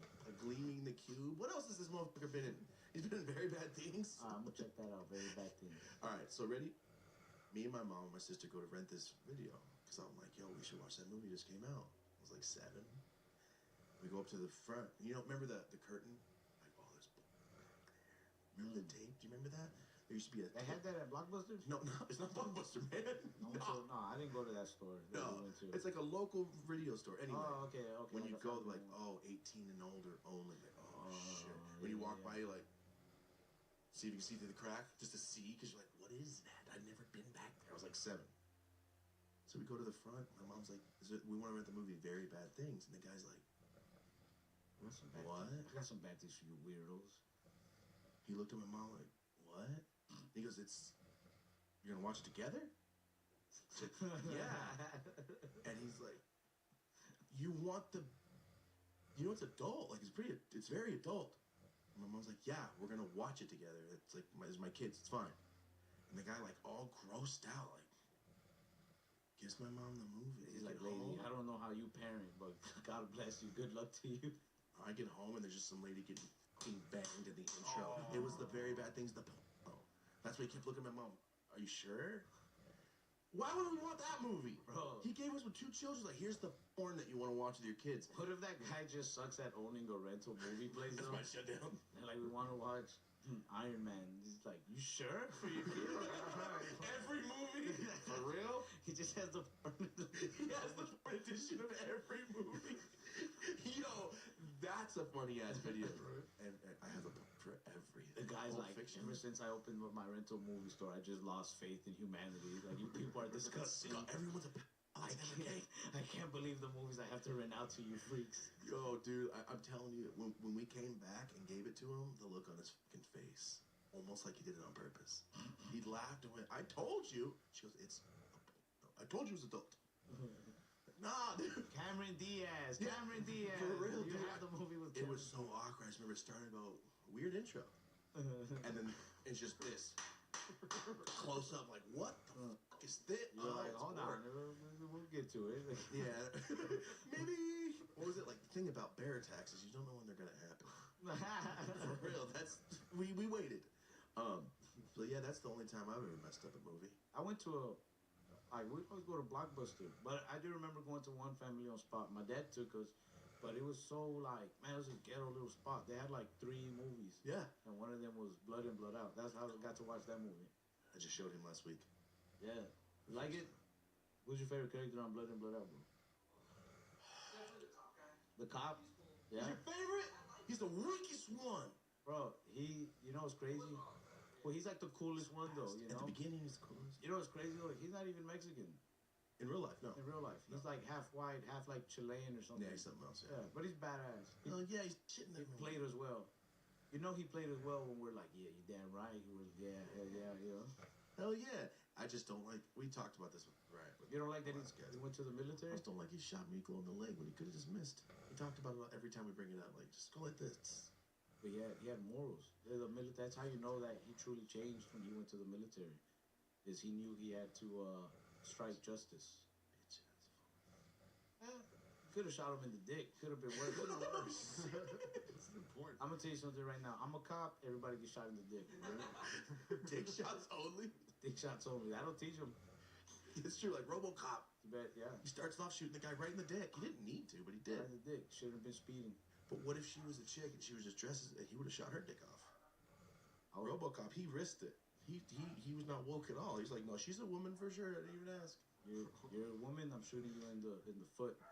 Because women wear high heels to like look good and stuff.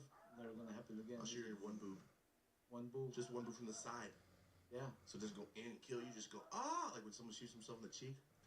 Yeah. You see that video? Have you seen that You're video? a woman. I'm shooting your ring finger off. Good luck There getting we married go. now.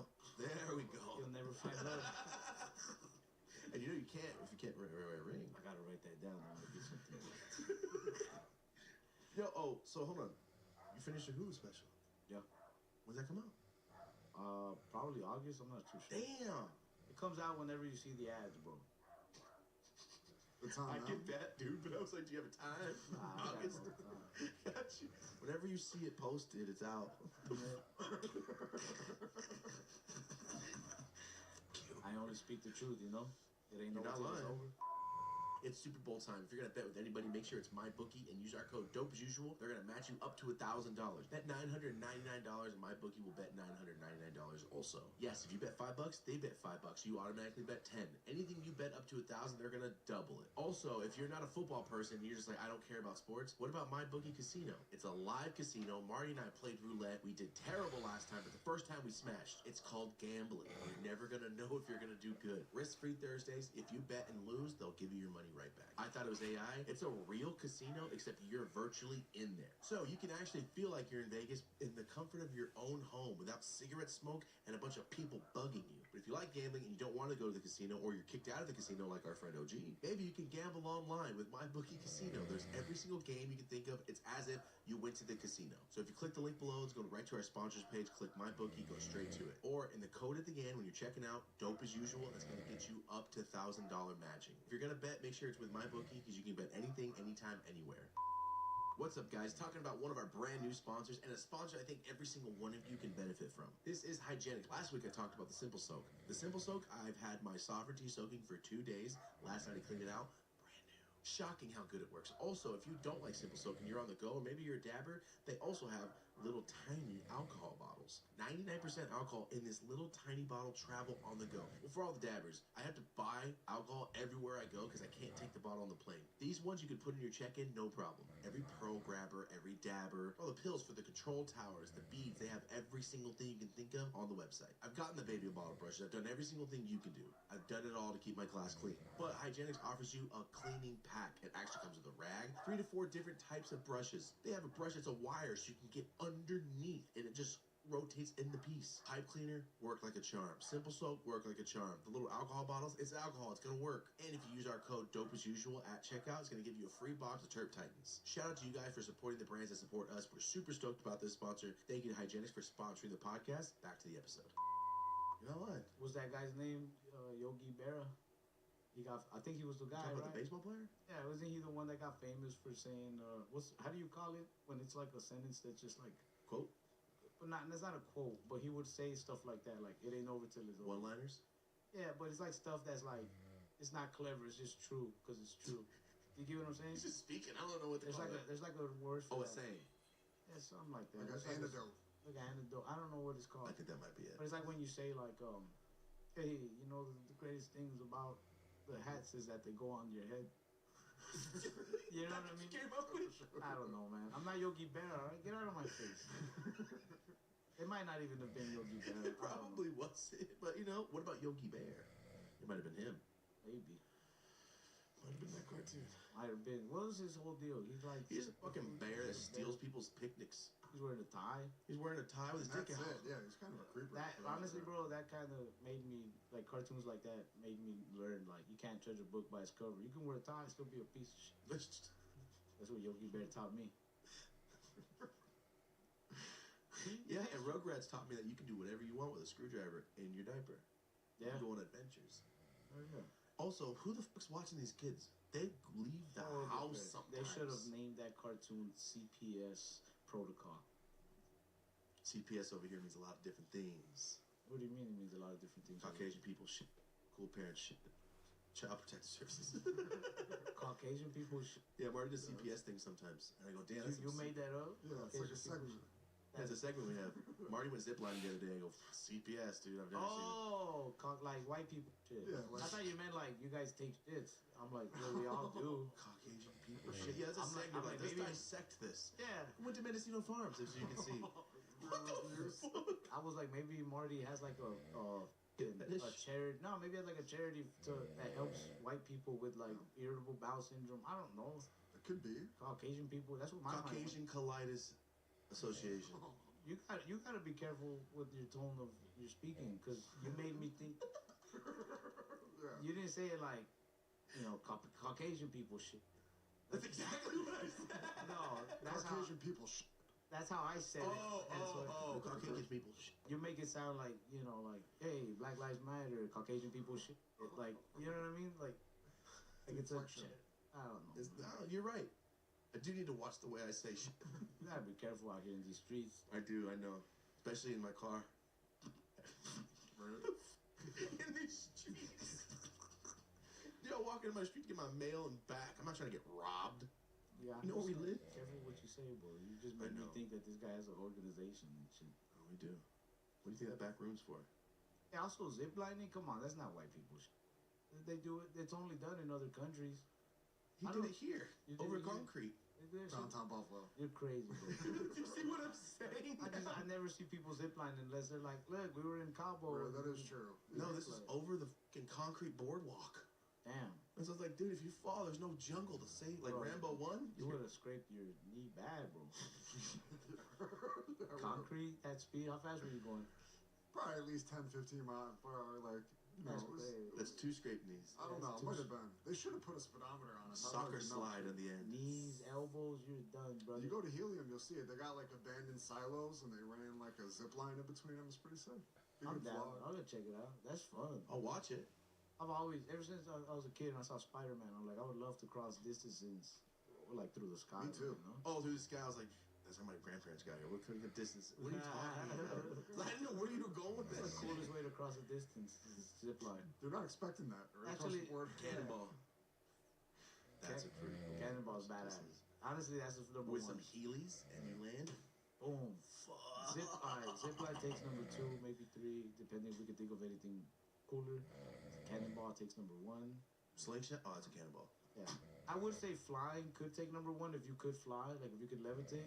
But honestly, like I think that would have to take second place.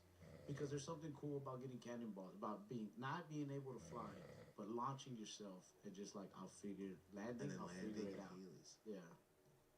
That's Or- cool. That's cool. Like those bulldogs that get those fat skateboards. Land on that on the way out. Yeah, yeah. On your knee. Did you ever skate on your knee as a kid? No. One knee and you push off hella fast? I was horrible with skating. I love watching skate videos and like I love watching like Tony Hawk on TV and stuff. But when I tried to skate, I was really bad at it. Yeah, I just don't like getting hurt. Yeah. So once I get hurt, I go, why do I do this? The next day I still fucking skate. I jump on the skateboard, I just fall immediately. Or I go the wrong direction somehow, I don't even know. It's alright. Yeah. It's okay. I'll learn it later. I'll do like Lil Wayne. I'll learn it later in life. Lil Wayne got He's into not it that pretty bad. late. He's actually could do. I saw him do a heel flip not recently. He did a little Yeah. 50-50. He got into it like later in his life, He's right? like he 30 was, something years old. Yeah, he Yeah. still did it. Yeah, It's never too late to learn that's stuff. him. Lil Wayne right there. that's his name. Yeah, that Terminator, it's little figure is badass. Oh yeah, I got that for at an antique store. Best Terminator movie. 1, 2, 3, go. Terminator 2. Oh, you like the first one? The best or most fun? Most fun's 2, because he has a little fool in there. What do you mean? Hold on. The best one is number 1. How The is- most fun is number 2, when he has the gun, he's with the kid. But the fool's fact running that down the street. the fact that that one is the most fun is what helps make it the best one. I think the best one is I mean, to me, I still like number 1. What makes it the best one? Because he's the only time that he's the villain. Is part 1. The other times he's the good guy. All right, fair enough. Right? Yeah, that's cool. That's how I Part think two is about it. badass because Part 2's the most fun. I have that little gun still. bro, I love that one. It kind of gives you like a little Goku Vegeta action. It's like these two are from the same like place. They come from the same. They were made from the same place, and they're both these dangerous things, but they gotta battle it out. Just talk about minorities. I can keep going. I'm talking about minorities. They're both some dangerous from the same place, but they gotta battle it out. All I'm saying is we should. What are you saying? What the fuck was coming next? Tired of Canada, goddammit. Me too, shit. They don't give us nothing. No sports? It was badass. The dude was a robot, and the other dude was like a more advanced robot. And I don't know. I always respected the fact that what is it called, Skynet? Skynet? You mean fuck Tesla? Keep going. Yeah, I always respected that they made the like. It's like a plot hole, but it's also what makes the movie so cool, right? Fucking Terminator, Arnold Schwarzenegger Terminator, he can do all this stuff, but they didn't build weapons into him. They could have just built like a built-in laser shooter, but he still has to go like, let me see that Glock. You know what I mean? The other guy All can this turn into it. Yeah. So the other guy couldn't turn into it though either. But he can't die. He can turn into anything. We turned to swords. Remember he stabbed Yeah, him out? he could do this Green Lantern. You know what I mean? He could have formed the hammer or whatever, formed the key. Like, so they have like the most advanced in robot like ever. And then they have this other robot that's like, well, he has to find the gun first. He's like, this other robot is just like a super soldier. You're not wrong. I never thought about that. You know what I mean? But But he it's throws him what into some lava. makes it cool. It's such a plot hole in the movies. Like, who the is the head engineer at Skynet? Who's like, this one? The black guy that can't breathe. Yeah, that guy. This motherfucker is like, all right, this one, I'm gonna teach him. He can learn to pump a shotgun, and hopefully he can reload fast enough. But he won't be too fast. He'll be. Well, he's T100. He's T1000. I think that's why they're like advanced. And these are the only two that were ever released. You're right. No. Oh yeah, you're right. Yeah, where's the other hundreds? You're right. All the ones walking around is just his skeleton. So Damn, I never thought about that. But Limited. it's what makes that movie so badass. It's like a Spider-Man versus Venom. They're kind of within the same. They both got webs, but this is stronger. You know what I mean? It's like a Carnage Venom thing. I got it. I don't know. It's the best one, Terminator 2, out of all the Terminators. Yeah, the rest of them are irrelevant though. The first 3 one's and badass. 4 The first are one's still good, dude. badass. 3 and Oh, 4. yeah. 3 and 4, yeah, it's not all. When I was a kid, we start cutting his eye out. Oh, I lost it. Yeah, yeah. Oh, I like in Terminator 2 when he first goes into that bar and he's naked and he throws the guy and the guy lands on the grill. He's like, you know, yeah, exactly. He just walks butt ass naked. It was a horrible day for that guy that landed on the grill. You know, that guy woke up, he went to work. He did land on the grill. He was already at night. His day was over, bro. All he had to do was just give up the clothes, just not talk That's shit. a 1 second scene you just fucking talked about. But you're not wrong. He did land straight on it. And you know that guy went home before leaving. Like, he got off of work, he went home, and his girl was like, where you going? He's like, going to the bar. He's like, come on, just stay. He's like, God damn it, woman, I'm going to the bar. And he's in there, he just gets thrown on the grill. Just Where's walk- his movie? His whole lead up, and then he's like, at the end, he gets killed by a fucking robot. Yo, think about that. I just picture that guy. I don't know if Terminator killed him or not, Nah, he did die. but I just picture that guy getting home like naked and just burnt. He's like, I should have stayed home. Also, you're never gonna believe what happened. This foreigner came with no pants on through me. He's like, in Germany, goddamn. Exactly. Like I think he was. I don't know. He spoke stupid. Or where is Arnold Schwarzenegger from? Austria. Austria. Which nobody knows what that's at except if you live there. Goddamn Austrian came in the barn. Yeah, it's not Australian. You're not German. Where the fuck is Austria? Do you know? I don't. What do they got there besides Arnold Schwarzenegger? You know what I like about Australia? Here's some more history for you. Oh, let's go. Australia was founded. The first people that were living there that became the first ever Australians. They were sent there. They were criminals from Britain, from Great Britain, bro, from the UK. So they're just like, that's why they're so fun. Because they're wild and crazy. Yeah, because they were just a bunch of rebels. That's what that, you know what I mean? Have you ever seen Mad Max? That's Australia. I've never seen Mad Max actually. No? I'm That's waiting great. until I hit my 30s. What? Just isn't it? Give myself stuff to do in my 30s. All right, you know what? I'm gonna start planning like that while I'm 50. Like beat people's asses. Put that on the calendar. Yeah, on the. That's a little crazy. You're a bit of a menace. No, no. What if I didn't mean to hit him? I just meant like in chess. I'm gonna start going to parks and just wrecking. You like playing chess? No, I'm trash at it. Me too. Checkers though. I like playing chess Double checkers. because I'm so trash though. The good chess players love a good match. Oh yeah, they beat me in 3 moves, but it's always so fun. But I'm like, come on, let's play again. Yeah. Come on. I love asking them lots of questions. I'm like, I can do this, right? Like, you asked me that like already. that? No. I like annoying the shit out of So people. who's really winning mentally here, you know? King me. They're Let's say playing king me. They're playing chess, but in retrospect, they're playing checkers and I'm playing chess. I always keep my horses. Yeah. They're fun. The knights. They're knights. They're called knights. We don't. Chess The horses are called knights? No, they're not. Yeah, Are they? They are. Learn to play chess. Oh, rook. Learn how to play chess. Which one? The rook is the one that only goes this way, right? I don't know. I didn't know one of them was called the rook. Yeah, the one on the end is Am I the little tripping? light tower looking thing. Yeah. Oh, so you know that? Do you know how to play chess, bro? Oh yeah. Oh, your dad. They can only go up and Yeah. down and side to side, but they Yeah. can move an unlimited amount of moves. Yeah. Now I remember. This See, next, I'll do that kids- during chess, and they'll get mad. Chess is gonna Talk about die some off. other shit. Like, are kids? How long till nobody knows how to play chess? Motherfuckers can't even use. I don't know. Remember phone numbers. I don't know It's when ridiculous. I don't know when I've won in chess. In school when I was a kid, when I was like made up the rules, I remember that. They're like, yo, you can just goes through all of them, takes out 3. I'm like, fuck yeah, that's. You remember Harry Potter when they played chess? I've only seen that movie once, all of them once. I haven't seen all of Take it or them. leave I it. saw like the first 3. Yeah, I've seen. But I like thought that was all of them. I was like 4? 7, bro. Oh, I've seen 3. You saw 3 and you thought you saw all of them? I've seen to where they're not in puberty yet. You didn't even puberty. They didn't hit puberty, they're like little boys. Honestly, that is funner. When Right? they went to puberty. Yeah. 'cause they're And then just after, it's little like, kids. he got a little beard and deep voice. And all that. Nah, in the first one, Harry Potter, and like he has to be like on top of like a giant chess piece. It's like a giant chessboard. Oh, that's right. Yeah. And they're like human size, correct? Yeah, and he's like, I do remember that. yeah, he's like Q1, knights, and then like I don't know who's playing him. It's like a ghost, It's like a ghost. It probably is a ghost, Right? It's online. It's like the school. Also, there's so many hidden chambers and Trafficking. rooms. That's a trafficking school. It is, bro. But it's like, I don't know. It kind of made me lose respect for the school. Like, what kind of school, like, losing to this little kid? This is his first year. True, huh? It's like Who would his let that first happen? year. Yeah. Send him home with his parents. What's his His IQ? Terminator parents. Same kind of parents. Terminator and Harry Potter should make a crossover movie. Crossover where they just sell drugs. Yeah, the Cocos campus or whatever, and he gets bricks. Harry Potter and Terminator and Sicario. And what's that guy's name? Benicio? Benicio del Toro. Yeah. He's like trying to kill Harry Potter. I never seen Sicario. But yeah, he's like, he's like, and he's like a Fed. He's like DEA. I like that noise. And so it's like Benicio's trying to kill Harry Potter, but Terminator has to protect him for the fate of Hogwarts. He's like Leviosa. Yo, that was pretty fucking acting. He's That was good with this pretty shit off the good, fly, I will yeah. say. Yep, that all worked.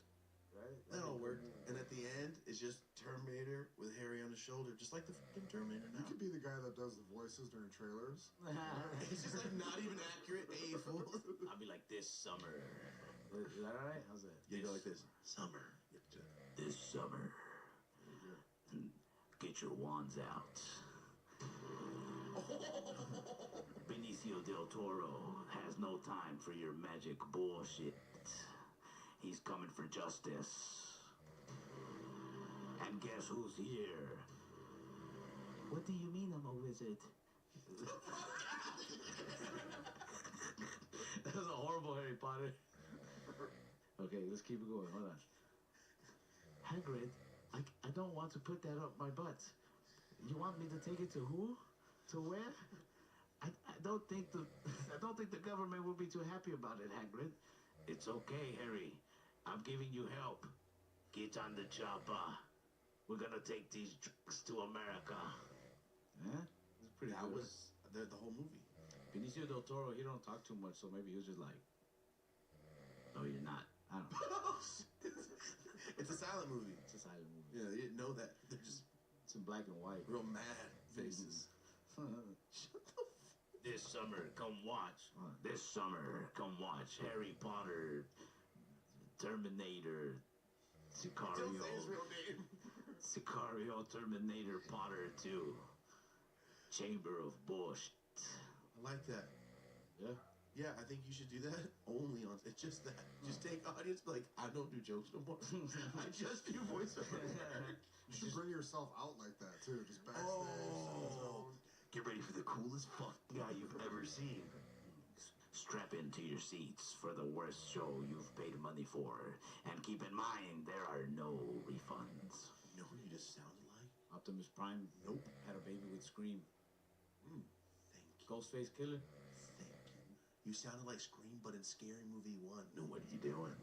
That was accurate. He making popcorn. Killer. Thriller. Remember he starts rapping and cuts everybody's Spill your fucking guts. Yo, you sounded pretty good.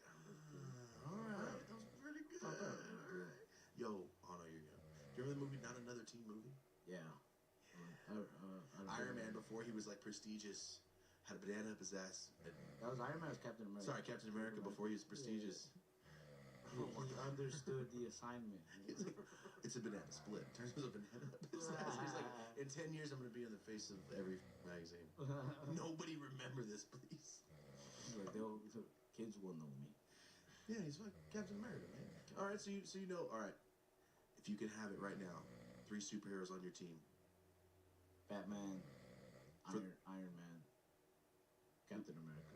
You love rich guys at the beginning. I was like, Well, that's it's 2 not billionaires. It's not because they're rich. It's because they're always the smartest guys, and they learn from their mistakes. Iron Man in every movie, his suit is like every suit he builds has a new feature to deal with a problem that he dealt with like in the previous movie. True. You know what I'm saying? Like if he pissed himself in the first movie, he made like a fucking catheter in the second movie. Like, Batman.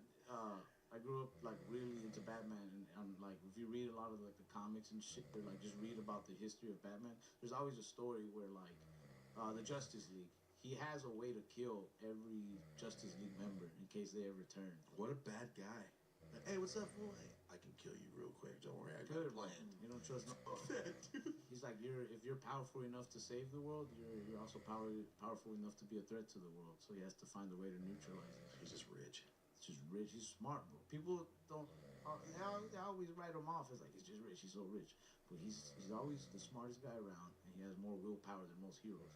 Bro, also he's a little Republican with it, which is like, all right, chill out. But it is kind of cool that like all these heroes, they happen to like fall upon these superpowers. Spider-Man got big, so he's just like, I should probably use this for good, you know? The Flash, he's like super fast. He's like, I should probably use this for good. I have a gift. I should be responsible with it.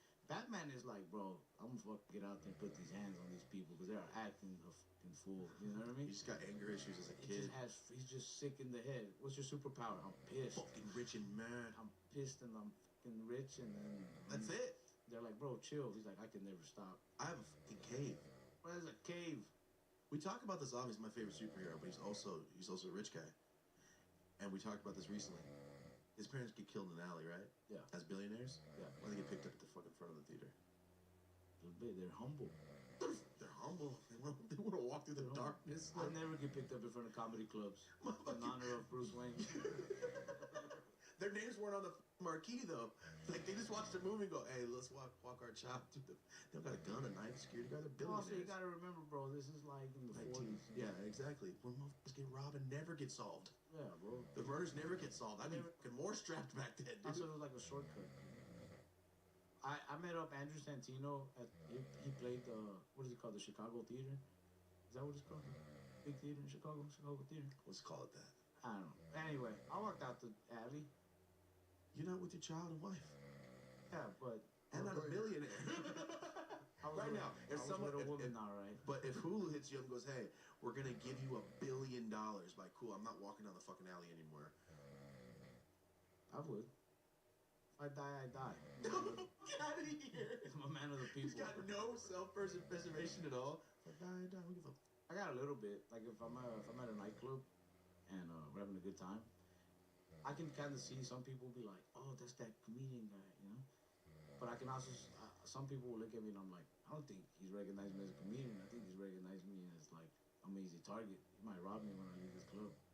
I've never been to a Like, nightclub like that. huh? So like I'll look at people staring at me, and if there's one too many people that's staring like too much, and they're not saying hi, like because usually when they recognize you, they'll be like, "Oh, look at a picture or something," you know? Yeah, cool. But they're staring at me too much and they're not being friendly or something. I'm like, I'm gonna call an Uber. I'm not even gonna tell my friends, and I'm gonna act like I'm going to the restroom, and I'm just gonna dip out of here. It's a Irish accent. I like that. Yeah. Irish exit keeps you alive. Not telling your homies is the best way because once you see you say, "All right, man, later," now they start moving toward the door. Yeah, I'll take off. I'll get in the Uber and then I'll text them. I'll be like, "Yo, I'm out," but I'll be gone already. You've been on the road basically the whole time since we've seen you, right? Yeah, All of 2024. yeah, Was there any sketchy moments you had out there? yeah. Like often? Nah, not often. Just here and there. You interrogate, yeah, yeah, no, for sure. I got some names. I said, nah, there's been little moments, man, where it's just like, this dude's acting weird. But most of the time, for the most part, it's pretty safe. You know, and I think the weirdest it's gotten, and I don't know if this could turn dangerous, but the weirdest it's gotten is it's just like drunk people who like find us or like run into us, and then they don't want to like leave. Like last night, we went to a bar and we all got a table, and it was just like a group of us. It was like an empty bar, and this girl had already tried to rush into the green room. And my buddy had to like stop and be like, "Yo, calm down, drunk lady." And then she found us somehow. She like followed our Uber or something. And then she walks into the bar and she tries to sit down next to us. And we're just like, "Oh," and she's like, no, they invited me. And I'm like, "Who invited you? Which one of my crew invited you?" She's like, In the bathroom. yeah. Everybody there was just like, "No, someone called security. This lady's drunk. Like, please leave, lady." Like, it's just like that. Or a dude, you know. When it's dude, it's a little weirder because the dude could be more aggressive sometimes. He wants to like hug you or something. I'm like, "Yo, get out." Wants to like hug you and smell you and shit. So like, but that's about it. Other than that, there was these two girls in Austin. I felt like were trying to set me up to get robbed, but they were making it obvious. They were okay. They were real ghetto. What was the first thing they said to you? "You got any money on you?" It was just weird. So I was just like, nah. Got cash? Got drugs? They're like, Fuck, for real. What do you have of valuables? they're like, "Where are we going? Where's your hotel?" It's like, we're going to IHOP. It is at IHOP. And they were like really pissed that we didn't meet them at IHOP. It was a diversion, you know, which made me feel like they were gonna rob me at IHOP. They were calling some guys to stop us. Steal his flannel. What do you have on you? You're on stage. It's a French flannel. Yeah, right. Oh, that's right. That's right. Barbara. Canadian. French Canadian. He's wearing Barbara. Rob him. You know. I want his hair. Bring some clippers. Last time you were here, you told basically one of the most intense bad trip stories of all time. On the road in a hotel. Has Yeah. there We been talked about it anyone a few else? times, actually. So after that trip, I remember thinking like, I'm never gonna do this again. And like a week later, I did shrooms again, and I had a good trip.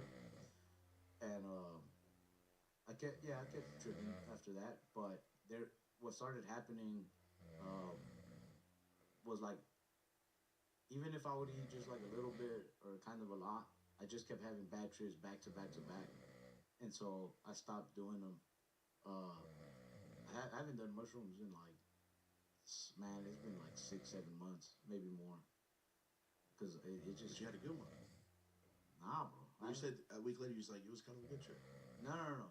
Like after that, the story I told you guys. I After thought you that meant trip, after you told us the story, you went and ate shrooms right after. no. Oh, my bad. After that time, I did wait like a week or two, and then I had a good one, and then I kept doing them after that. But eventually, I hit this point where like, bro, all my trips are turning bad, which kind of made me worry about like, where's my mental state at, if that's what's happening. So I just kind of, I don't know, I didn't feel like doing them, and I just eased off of them. And after that, I also haven't really felt like smoking much, like I did. But I've been drinking a little more, which is probably not good. Sometimes I'm drinking, it motivates me to eat healthier and work out the next day. Because I'm like, I drank too much, I better go do something. Oh, I thought you meant like drunk talks. Like, I could do it. Nah. I used to do that with my friends. Like, no, we're all starting a business. In high school? Oh, man. Drunk talks were My thing though is like, I never want to do anything when the sun is out. I won't drink during the day. I won't smoke during the day. I won't do anything. If I do anything, it's like, it has to be when God is asleep. He's not watching at night. He's not watching at night. For sure. That's where everybody gets robbed. I don't know. The daylight just makes me feel guilty. I don't even like being out there in the day, bro. I feel bad that I'm like out. Basically, you just don't go anywhere in the day. I or do know, anything. bro. I like to sleep in the day. Is basically is what it's If I'm out there in the day and like I accidentally like go into somebody's lane and then they honk at me, I'm just like, I should have never left the house. I'm so sorry. Can't be out here with people. I'm sorry. Yeah. You know.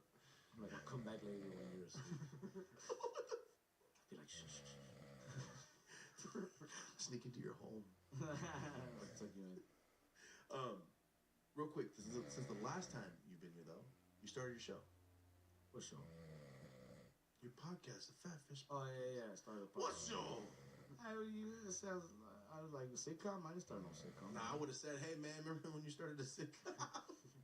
Yeah, my buddy Jaime wanted to do it, man. That's your homie you brought last time, right? Yeah, he was here. Yeah. Yeah. Jaime, man. What You know what's crazy? I think last time we were here, it might have been that time. Before doing your podcast, we did Bobby Lee's podcast, right? So me and Jaime grew up like big Bobby Lee fans. Jaime especially, because we would watch Mad TV a lot. We thought Bobby was hilarious. So when I got the chance to go on Tiger Belly, I told Jaime, I was like, come with me so you can meet him, because big Bobby Lee fan. And Bobby Lee just liked him, and he started like including him in the podcast. I saw that random. I'm like, isn't that Ralph's homie? Yeah. On Tiger Belly. Like 6 months ago, I told you, like, isn't Bro. that the same dude that was behind me? Bro, That was with us? so then like a week or two after we did that podcast, the producer from the podcast texted me. He's like, can we get Jaime's number? I was like, yeah. And I sent the number. And Jaime was with me. We were like at some shopping outlets or something. I remember I grabbed him. I was like, bro, keep your phone on loud. I was like, they asked me for your number. It has to be something cool, you know? So Bobby asked him, he's like, yeah, do you want to come? A regular, bro. He's over here in LA like once a week at least, or twice a week or something, to record episodes. Yeah. That's badass. Awesome. Yeah. When I saw it, I go, I swear to God, that's the guy Ralph brought. That's Jaime. And Yeah. yeah. Out the name, like, that's What's funny to me is watching people hate on Jaime. Because, like, Why? other comedians, because, like, at that time, I had pushed Jaime to do stand-up. Because Jaime's a big comedy nerd. Like, Jaime loves comedy, like, all sorts of comedians.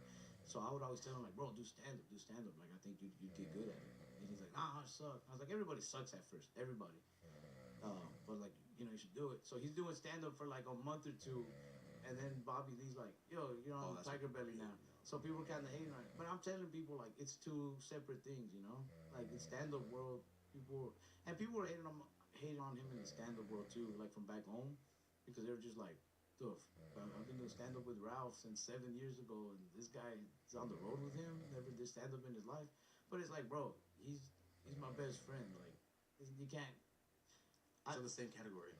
Yeah, it's not, bro. I was like, and plus, in the stand-up world, it's not like... I'm not trying to hate on my buddy here, but it's not like he's a great comedian. He's where he should be for, like...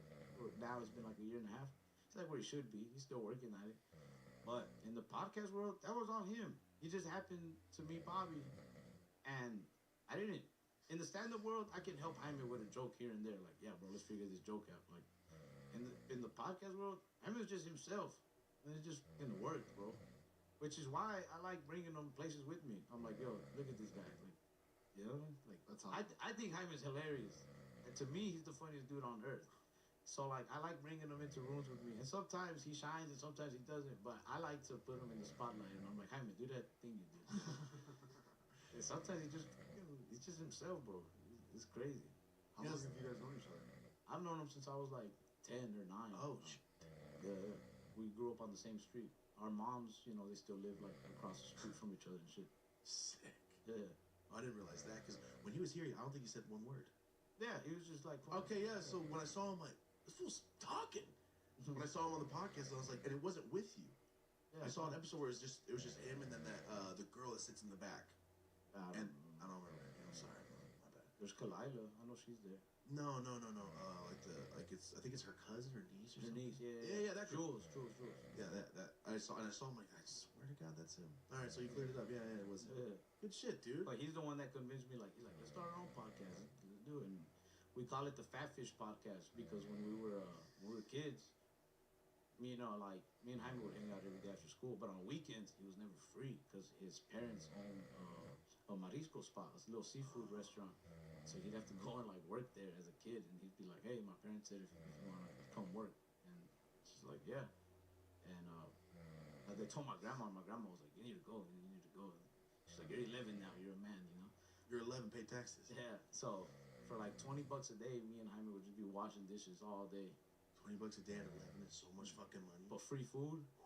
And then they On give top us, of it? yeah, they give us free quarters to go next door to the supermarket to play the racing games like Fast and Furious and shit. So it had That's a benefits. sick setup. Hell yeah, that benefits. Only benefits. But anyway, the name of the restaurant was called El Fat Fish. Oh, so, that's why you did So we this? named it the Fat Fish Podcast. I gotta be honest, I thought you were being kind of a dick. Because you put his face, and you put the word fat by it, and then you put your face, and you put the word fish. I didn't even make that logo. Ah, I was like, damn, you just called him straight just No. fat.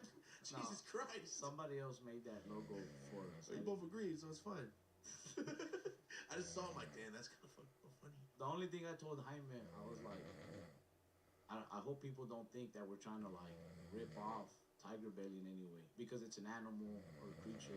And Well, it's not once referencing the did I think stomach, of that you know at what I all. mean? So it's just like I just want people to not. Oh, I didn't even think about it like You know? that. So it's like Tiger Belly, Fat Fish. I would have found that if I connected, I would have said it right away, but I didn't think of that at all. But nah, we had a restaurant. Well, they had a restaurant called the Fat Fish. No, Is it hard to like do consistent episodes while you're on the road all the time? It is. We had like 3 episodes lined up for like 2 weeks ago, and I ended up I kept booking shows in Chicago. So I was supposed to be in Chicago like 2 days, and it turned into like 9 days. No shit. So like stuff like that. And I told Jaime, I was like, bro, I'm always gonna choose stand up over the podcast. Yeah, for sure. It's your career. Yeah. So like, but yeah, it's been fun, man. I do like it. I do like doing. I didn't think I was gonna like it being the host of a podcast, but I do like it, man. You get to invite people over and just talk shit. Yeah, just dude. Especially when you know those motherfuckers. Yeah. It's different. Like when I have our homie OG here, it's like the teacher's out of the room and we get to talk shit until the teacher comes back. I remember we had Renee on for an episode, but the day after we did that episode, we ended up going to San Antonio, and then we do Houston together, and we hung out for like 3-4 days.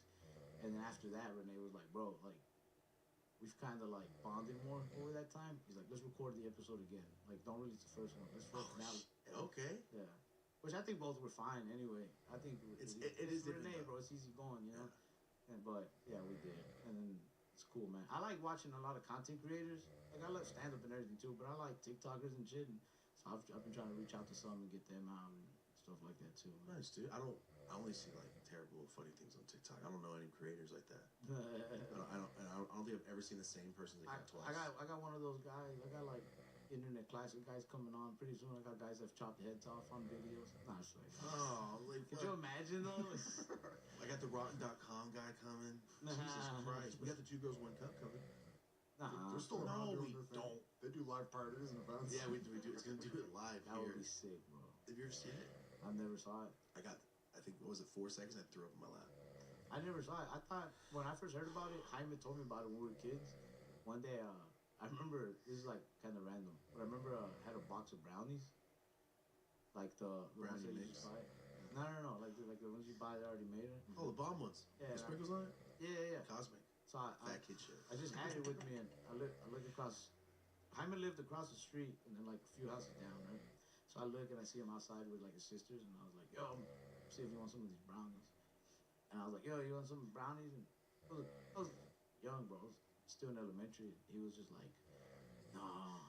He's like, "I can't look at brownies right now." I was like, "Why?" He's like, 2 girls, 1 cup, Ralph. 2 girls, 1 cup. And he was like freaking out. And I was like, "What did I just walk into?" He's like, 2 girls, 1 cup. And then I was like eating the brownie, and I was trying to give him one. I was like, "Shut up, just eat the brownie, bitch." And he like grabs it. He's like mushing it. He's like, 2 girls, 1 cup. I was like, "What is that?" He started explaining it to me. I was like, "Whatever." I was like, "That didn't happen. You're just making stuff up." Because Jaime would lie a lot when we were kids. You're a fucking liar. Yeah. So I was like, "No way, bro." You didn't see it. And then like over the years, people keep Sounds talking fake. about it, and I was like, The more you describe, the more you're like, bullshit. Yeah, right. "Yeah, Can't bro, I unsee never, it. I never Can't saw Oh, it." you see it? Yeah. I seen it Did when you it watch came the out. whole thing? I saw like probably 30 seconds of it. I don't know how long it was. That should be on Fear Factor. I never saw it, bro. To this day, I don't even want to see it. My biggest fear though is that like if the world ended today, right? Like we just got obliterated somehow, nuclear war, or like an asteroid or something, and we're all like every human is at like the pearly gates of heaven. And what if God was like, "All right, Have you seen it? everybody who's seen the video, you can come in," and I'll be like, "Ah." Lie. Like, lie. Like, I know you, Ralph. What if God pulls up every video I've ever watched in my life, like a big old history playlist? He's like, you liked that one too? That's what he's gonna say. You liked that video too? And he's gonna be like, 2 girls, 1 cup night in here. Like, you watched women's rights and left too? Nice. You know, God made up these categories I watch. It's the grossest shit still to this day I've ever It's seen. the worst thing I've ever seen, and I've seen the Pain Olympics.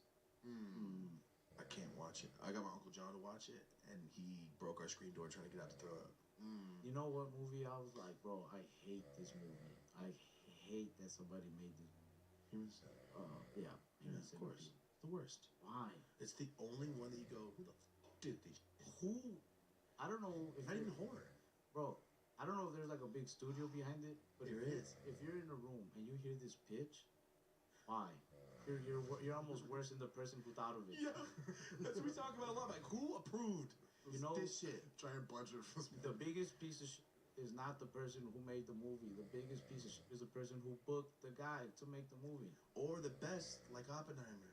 Yeah, no, but it's a total. I'm saying, thing. see, yeah, like, I booked Oppenheimer. The devil is the guy who greenlit. Bro, You know, there's I, like 4 of them. it's crazy to greenlight the splitting of the atom. It's crazy to be like, yo, come make this happen. And it's horrible that what nukes are used for. Somebody greenlit a project that caused nuke bombing, but the guy who greenlit Human Centipede and the 3 that follow is a bigger piece of shit. It's true.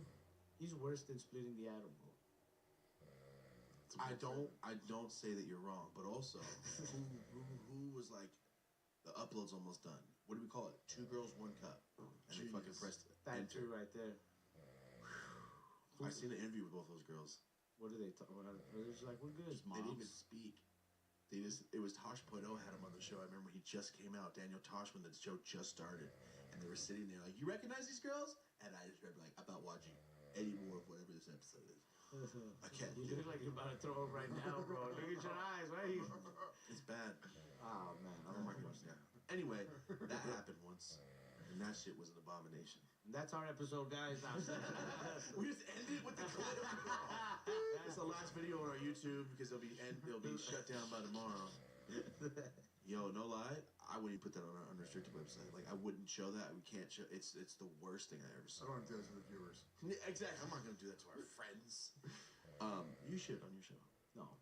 That's the intro. You're trying to sabotage Fatfish It's just the intro. before we get started. You're like, yo, No, you're a comedian. Your YouTube will fuck with you. you want me to do it like on stage? There you go. Yeah. Hey guys, for my opening joke, you just press Screen lowers down. That's how desperate me and Jaime are to make it. We're like, me and Jaime will now be recreating an internet classic. Yo, straws by Internet Classic. You got to do the fucking water one. You got to do the fucking Sharkeisha, Bro, and then you got to do 2 girls 1 cup. honestly, bro, Jaime's such a good friend. He'd be down to do it just to be like, this is what's gonna make you happy, bro. Your homie's down, maybe 2 down. 2 down. Not like autism down, like it's just 2 down. Oh God! All right, let's change the whole situation. So, did everything go smooth with the Hulu taping? Yeah. You like ice cream? Yeah, chocolate ice cream. Vanilla. Think about vanilla ice cream. I think everything went smooth with the Hulu taping. I think it goes smooth as long as you don't like. Something I learned from my previous taping was bro, this is a life lesson in general. Just don't set your expectations to don't be like, this is what's supposed to happen. This is what's supposed to happen. Whatever is happening is what is. Just roll with that. That's actually You know good. what I'm That's saying? Great advice. That's great. Yeah. It's like, I remember the first taping, I was like, man, I want to have a good special, like all the greats have had before, and like all these dope comedians, and I remember before the show started, they made these announcements where they're just like, yo, like, don't get up, it's a taping, try not to move, try not to yell, don't do this, don't do that.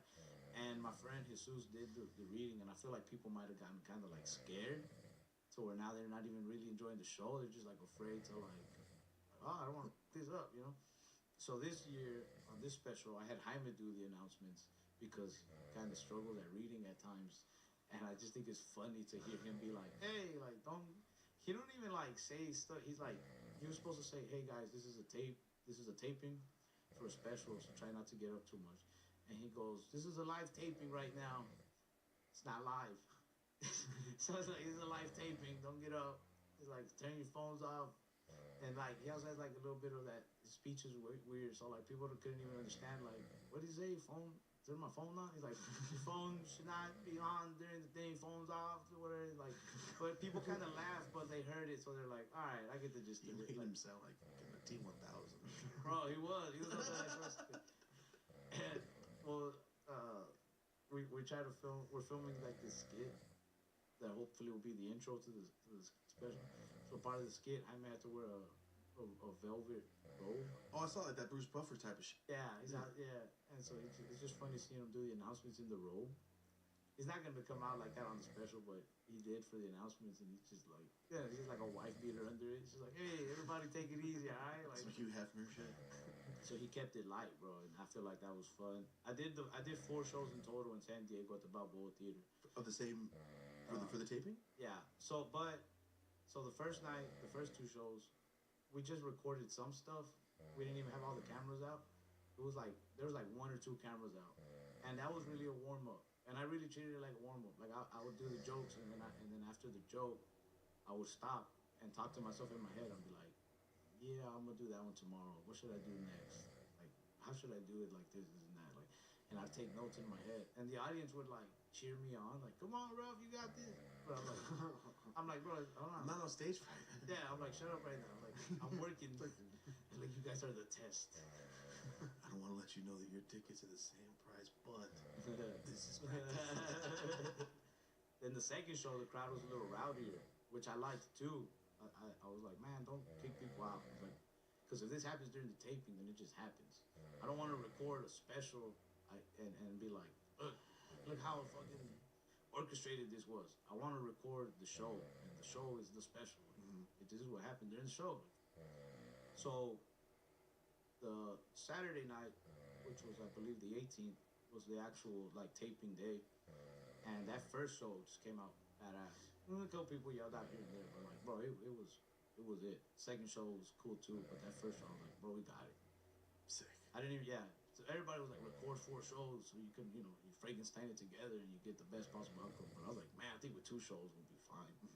Because like I'm saying, like if it comes out, too many people yelled, or if it comes out and I stuttered here and there, it was the show. Like that's what you got. Yeah. And I want people to see that. Yeah, it's like being there instead of like you said, like a cleaned up orchestrated version of it. Yeah. I want you to feel like yo, here's the video from how this went. I feel like that's more, especially in this day and age, bro. Everything we watch is like a lot of content, a lot of YouTube vlogs and shit. I want you to feel streamers, yeah, you like, see everything. Yeah, I want you to feel like you saw that show. So when you say people kind of rowdy, like I told Marty about this. I with Duno, I did that Fresno one, and everyone was talking the whole.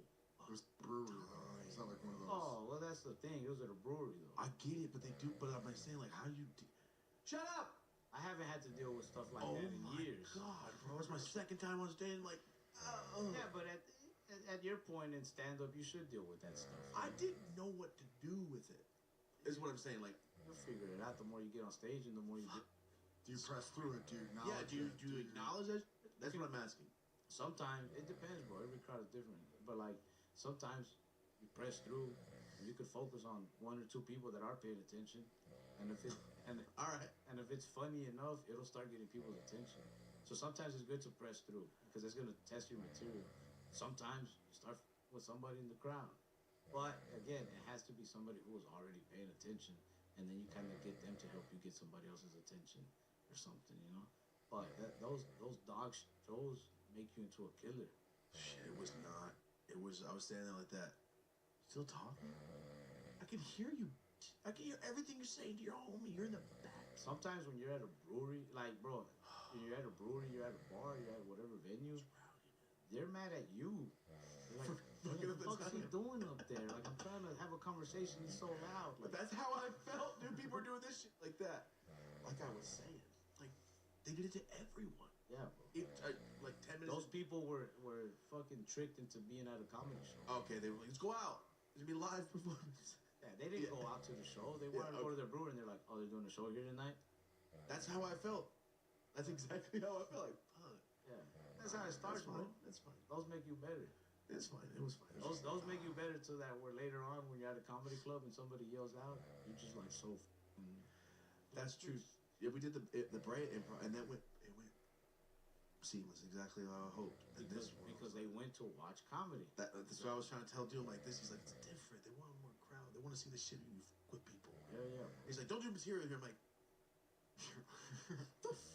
I don't know what I'm doing, man. And I was like, told Marty, he's like, I wrote everything out. It's 14 minutes long, exactly. And they're like, you have 8. I went, oh. Yeah, you can't over. I didn't know. I didn't ask. I was like, why do you cut things out? I'm just glad you went for it. You know how many people write out jokes or they do all this preparation and then they never even go through with it. They never pull the trigger. It's like, bro, you got to do it. They're like, oh, and I hear people say like, it's because I want to treat stand-up with so much respect because I love your craft. And it's like, yeah, but at the same time, bro, it's funny. It's joking around. Yeah, go up there and learn on your feet. You know what I mean? For sure, dude. And I was talking about some tweaker shit. My dad showed up. My dad never shows up to shit.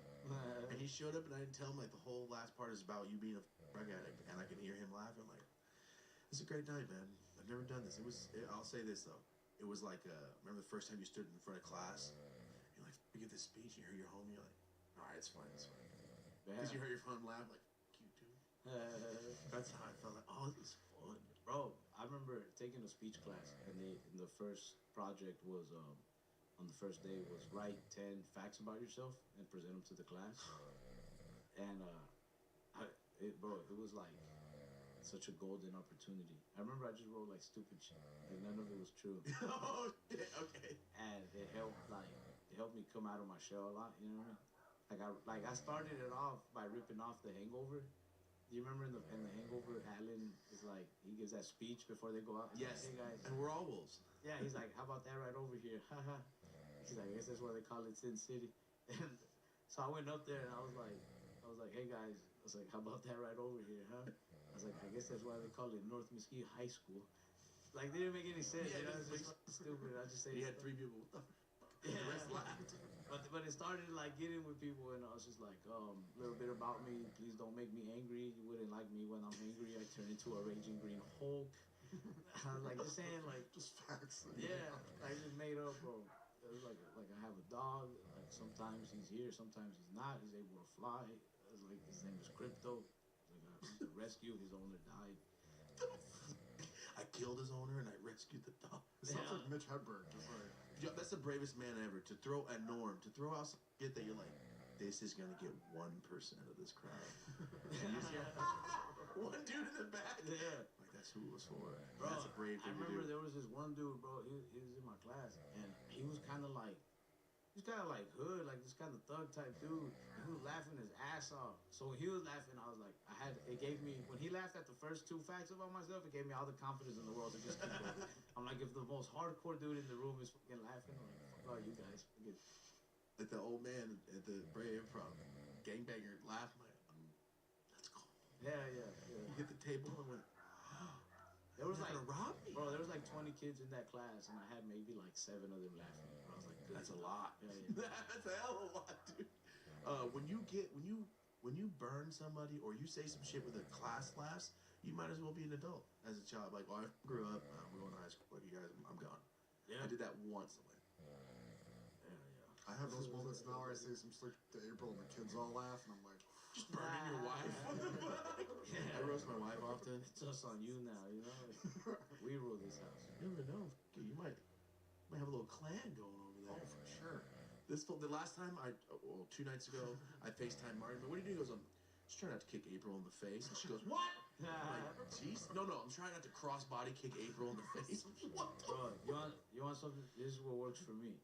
I'm not married, but I have a You know how I don't hit her? I'll tell you. I don't marry her. Nah, my baby mama, when it comes to like stuff with my son, I used to like argue about like, we shouldn't do that, we should do this, we should. Now I just keep it so friendly with her, make her laugh a lot. If I can make her laugh, I can convince her to parent my child any style. Give me one example of it working. Of it working? Of it working. Maybe with like basketball. I wanted to put my son in basketball. She didn't want to. She was like, no, I don't think he's too shy. You know, he's too shy. He shouldn't be doing this, shouldn't be that. And so I'm just like, you want to be a fucking weirdo? You want? And then was like, you remember? Hold on, this might get a little edgy. I said, you remember when you was first signing up for school? She's like, yeah. I was like, you didn't want to sign him up for school either, remember? I said, what did you want to do? She goes, I wanted to homeschool him. I said, Amanda, I said, he needs to like break out of his bubble, right? And you didn't want him to. I was like, no. I was like, now he has friends and it's going good for him, right? And she's like, yeah. Like, it'll happen with basketball. It's like, so don't fight me on this. Like, you fought me on that homeschool stuff. I was like, and what was your big plan with that? I was like, what was your big plan? She's like, I was gonna homeschool him. I was like, yeah. I was like, you're retarded ass, barely graduated high school, and now you want to be a teacher. I was like, you're not gonna teach him what a coach can teach him. So like, let's just let him do this. And she kind of laughed at it. She was like, all right. Thanks for calling me. Yeah, bro. I get it now. Sometimes you just gotta. Just gotta break it down so they can understand. Sometimes you gotta break them down to break it down. My point is not that I broke her down. My point is that I made her laugh. All right. Built her back up, and I got what I wanted. I love being retarded all the time. That's great. Like, thank you. Bro, you make your woman or your co-parent or whoever laugh, they're more likely to join your team. Sure, you're not wrong. Yeah. At all. Great advice, actually. How old's her son? He's 6 now. Damn. Terrible. I forgot. I gotta be honest. You told us last time. You're like, yeah, I'm cutting his hair. And then I forgot, honestly, until you said it, I'm like, I forgot you had a child. I forgot you're on the road so much. Yeah. Damn, dude, I forgot. You Everyone's got a baby with me. You don't got kids yet? No. Oh, go have kids. It's like the greatest Go thing have ever. kids. Nah, I'm good right now, man. I love it, bro. Nobody's ever ready. Don't ever be like, I'm not ready yet. Yeah, but you know who's ready? Those parents in the 90s that you saw on TV and be like, damn, you're like in your 30s, you had a child, you bought your house. Remember in Hook, Robin Williams with the glasses? He was ready. Yeah, but they're lame. They're not. I could be the good version of You want to know what I don't.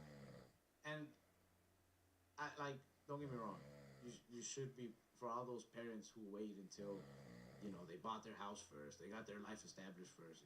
Good for you. You brought your kid into a well home. But I like more the way I came into the world and the way my son came into the world. And I respect more the parents who didn't plan it, because now your kid is forced to learn who you really are, not who you are now, the established version, and hear stories about the old you. Like, now you know what I mean? That's the best way. I got to know my dad. I watched this kid grow up before my eyes. He had me at 17. You know what I mean? I get what you're saying, but everything you're saying is like, that's why I wanted to wait so bad, man. I had to go, Mom, shut up. You're doing dumb things. Dad, you're not a gangster. Get out of the street. There's cars coming. I was watching out for my dad. Bro, true love is being yourself. You know what I mean? And not having to change at all. Oh, there's no changing me. I just want to make sure I buy a house first. Nah. There's no changing anything. Sometimes you're not even gonna. Not you, but me. I don't think I would have ever had any type of success if I didn't have my kid. If I didn't have my kid, Oh, it kind of pushed you to do shit, though. bro, I would. If I would have my kid, I would never have been more like strategic about what gigs to take or not take. Like, if I didn't have my kid, I would have still been back home cutting hair out of my grandma's house, my bedroom at my grandma's house, doing open mics and bar gigs at breweries where nobody's listening to me for $20 a night, and I would have been fine. I had no real ambitions to do anything else. I was so content. I was happy. I get that, dude. You know what I mean? But for me, I'm more like, I want to do good shit and crush it for myself and go, hey, Mo, you didn't have to do none of that shit I did. I can show up to your meetings as parent teachers. That's good. Just because, like, my mom and dad, they were both on drugs the whole time. And they were 17 and 18s. It's like, oh, come on, man. That's good, too. Yeah. It just sucked I growing don't think up. your way is, like, wrong. I just like my way better. Like, when you were a kid, did you get to do school projects? Like, were you, like, volcano? I never made a volcano. Or, like, you know when you used to make, damn, Texas, you don't have to do shit over there? Did you make the Mexican village out of clay? What do you guys do? What'd you guys do? No school projects at all at school? Yo, they did. Other kids did it, but I didn't really do it. No, oh, so they do it. You One just time- didn't do it. One time we read Bridge to Terabithia, I never read that shit. and we had to build a bridge. And I went with my dad for the weekend, and he like built the whole thing for me. And then bringing up Jaime again, Jaime built his own out of Legos. And I remember looking at him and feeling kind of jealous that like, damn, he did it on his own. It may not have came out as clean as mine. He did it on his own. He may not have landscaping on his, Yeah. but you know, he did it by himself. Well, I did the school project alone because my mom wouldn't help me. Nah? No, my mom was a mean drug addict when I was a kid. So I remember making my volcano with just a razor blade because we didn't have a box cutter. That's crazy, bro. And then I made it at like 4 in the morning. I'm like, look at this bacon. So My family loved me. My family would never do that. That is insane. yeah, so Maybe that's why I had no fear of having a kid, is I knew what love was, you know? yeah, no, me, I was more like, fuck, dude, don't talk too loud. That's all it ever was. Don't speak louder. It's your fault. Ah, damn. Shit, dude. My dad was cool. Yeah? But he was not there. He Oh, was okay. cool as shit, though. He was way too cool to be Somewhere there. else. He was too cool for us, man. He's the senior. He can't hang out with the little kids. Sometimes, bro. Sometimes I do worry I'm becoming like a Reese Bobby. What? You ever seen Talladega Nights? You remember his dad? Reese Bobby? That was his name. Yeah. You don't Sometimes I hear feel the like- last name say it, so when you just hear the first name, you know what I'm saying? I thought you were trying to say Bobby Hill, but just not right. I'm Nah, like, Breeze sometimes I Bobby. feel like a Reese Bobby, man. And I'm worried that I love that guy. I'm gonna affect my son negatively, you know? No, just make him first. Look, that scene specifically, I said when he ruins the He ruins dinner the dinner. on purpose. he's like, yeah, I didn't want get onions and a burger tastes like rat's ass or And whatever. you heard it. Specifically asked for no onions. Yeah. It's like, bro, I kind of feel that sometimes. I'm like, bro, I don't want to do this family, like, you know, like, That's why I have kids. Every time I'm at a friend's birthday, I go, I get to leave this shit in about an hour. I'm over it. but bro, that's why I'm glad I had a kid though. It's kind of like maybe I'm like sometimes I feel like him, sometimes not. Sometimes I feel like that, but then I just look at my son and I'm like, this is what he wants, let's do it. Oh, for sure. But there's some times where like I do feel like if they telling me to like go to his school to talk to him, if you remember him, he's like, I'm a semi-professional and an amateur tattoo I say artist. a little bit of weed. I'd go to if I had to do a career day at my You know? son's school, I'd be in there talking about. Let me tell you guys about this bad mushroom trip, guys. Like, this is why you don't do 10 grams of shrooms in Seattle. Exactly. I got no life lessons except like, don't front anyone. They never will pay you back. Business 101. But that's the part that I'm like, my son is like stuck with me, and that, you know what I mean? That's and, awesome. and I'm that's what I'm happy about. Is like I didn't establish myself and have a good home ready for him when he was born, but I did get motivated to create that for him after he was born. Yeah. And along the way, it's also like, yo, this is also me, bro. Like as you're growing older, this is just me. So like, this is what you get. We're gonna wear the same shirts in a couple of years. Don't Hell worry yeah. about it. Hell yeah, no, I get that. Like, you're either him or Uncle Rico from Napoleon Dynamite. Like, he's a businessman, he's a traveler, and a lover. I see Uncle Rico and it motivates me to like settle down eventually. I'm like, At one the day, end, he finds that girl. I'm like, one day I'm not gonna tour anymore. I'm just gonna post up a van and just throw a Yeah, throw a football football over that mountains. over the And some mountains. little Asian chick on a bike that's gonna. Where was she coming from? She's just riding her bike in That the shit middle was of just nowhere. the middle of nowhere, dude. And any other thing, that was a horror movie. He just sees a girl. He's like, come here, That's girl. the end of a different movie, man. Throw a football at her and she's stuck there. She's stuck, dude. Okay. I like it. I like that you brought up Talladega Nights. It's a good movie, man. You're getting ready to go to UK and Amsterdam in not too long, right? Yeah. Oh, you're gonna go get taxed? Shit, go get our money back. Yeah. I'm going out there to settle that whole Boston Tea Party thing. For bro. real, dump it into their ocean. Once and for all. I'm mad, bro. I'm mad. I mean, they didn't steep shit. They It's just not threw it even right in for the water. comedy. He's just going there in business. Yeah. I need you to fight one of those dudes that stands in front of Buckingham Palace with With the the big Marge hat? hair. Yeah, I need that. I'm gonna fight a 1920s style Like too. the fucking Notre Dame logo. Put 'em up. Yeah, that's how I fight. Yeah. I've never won. That's okay. Don't change your standards. Don't change your morals. Yeah, I don't got no expectations. But like, just don't hit me a lot. That's really what it is. Like, hey, bro, show some mercy. Be a human. That's all I ask in a fight. Just keep my clothes on. Just don't embarrass me or film me. I want to stop, you know? Yeah, like my mom. Like, don't, not in the face. That sucks that every time a fight breaks out, everybody records. Like, everybody. I gotta be honest, bro. It's so you can show your home. Like, look, I saw this guy get knocked the fuck out. Even though we can watch it on YouTube compilations over and over and over at UFC, I don't know what it is about looking at two random white dudes at the gas station fight each other. I love watching fights on YouTube, but and The every two time I moms. laugh, Every time or like just fights in general. Oh. Every time I laugh though, I would feel a little like, please don't let me end up like one of these guys though. I know what you mean. They took the fights off YouTube. Yeah, you can only watch like UFC, street fights, people that get into arguments, but they blank out they blur up. There's no World Star Fight Cups anymore. All right, hold on. Hulu specials coming out when the promo come out. Fat Fish Podcast comes out when? Every Monday. Every Monday, what time? I don't know, in the morning. It's Jaime's job. Okay, got you. Just wanted to ask. All right. And before, I need to know, how many cars do you have now? Like in total, or like running and not running? like in total, man. How many?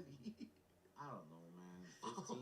I'll say under 15 or 20. I was about to ask that. Somewhere between 15 and 20. Which ones run and are cherry? Like cherry, like they're badass. Like you're like, oh, this is the car I'm gonna drive outside tonight. Can you fucking help? I remember Monte Carlo. That Monte Carlo, yeah. Ready? I put all the money into it. Did it all. My fault for not paying attention to the guy. I was like, hey, I'm busy. Do it. Yeah, got you. Sounds great. And I waited. 18 months, I got my car back. 10%, 15% got done. What? I paid for a new engine and all the stuff. And I'm like, oh yeah, that's right, we rebuilt it. All my hoses are still old hoses. Everything's supposed to be replaced. My dash looks good. And then the corners, they didn't replace the corners where the window is. So it's a brand new dash and then just old. So when I look outside, I can see the layers. They did specifically what you said. So like, I said no. I'm I assuming. want it all. No. We went over this. I filmed this. I thought maybe you were just like, yeah, I want a new motor, and they're like, well, you didn't say new hoses. No, I said I want every single thing brand new, as if it's 1986. And then this is where it's really. You ready? You know the body kits on the side of the where is the SS and the plate. Mine flew off a couple years ago on the freeway because the tire blew mine off, got run over. Who cares? I'm like, hey man, replace it. When I picked up my fucking car out, there was a sticker instead of a plate. And it was a sticker. And then he made the body kit out of fiberglass. So it did this. And it was warped. Damn, maybe he was trying to scam me? Maybe trying to make it lighter, you know? Trying to make it lighter, yeah, that's what he was doing, dude. The bolts weren't in.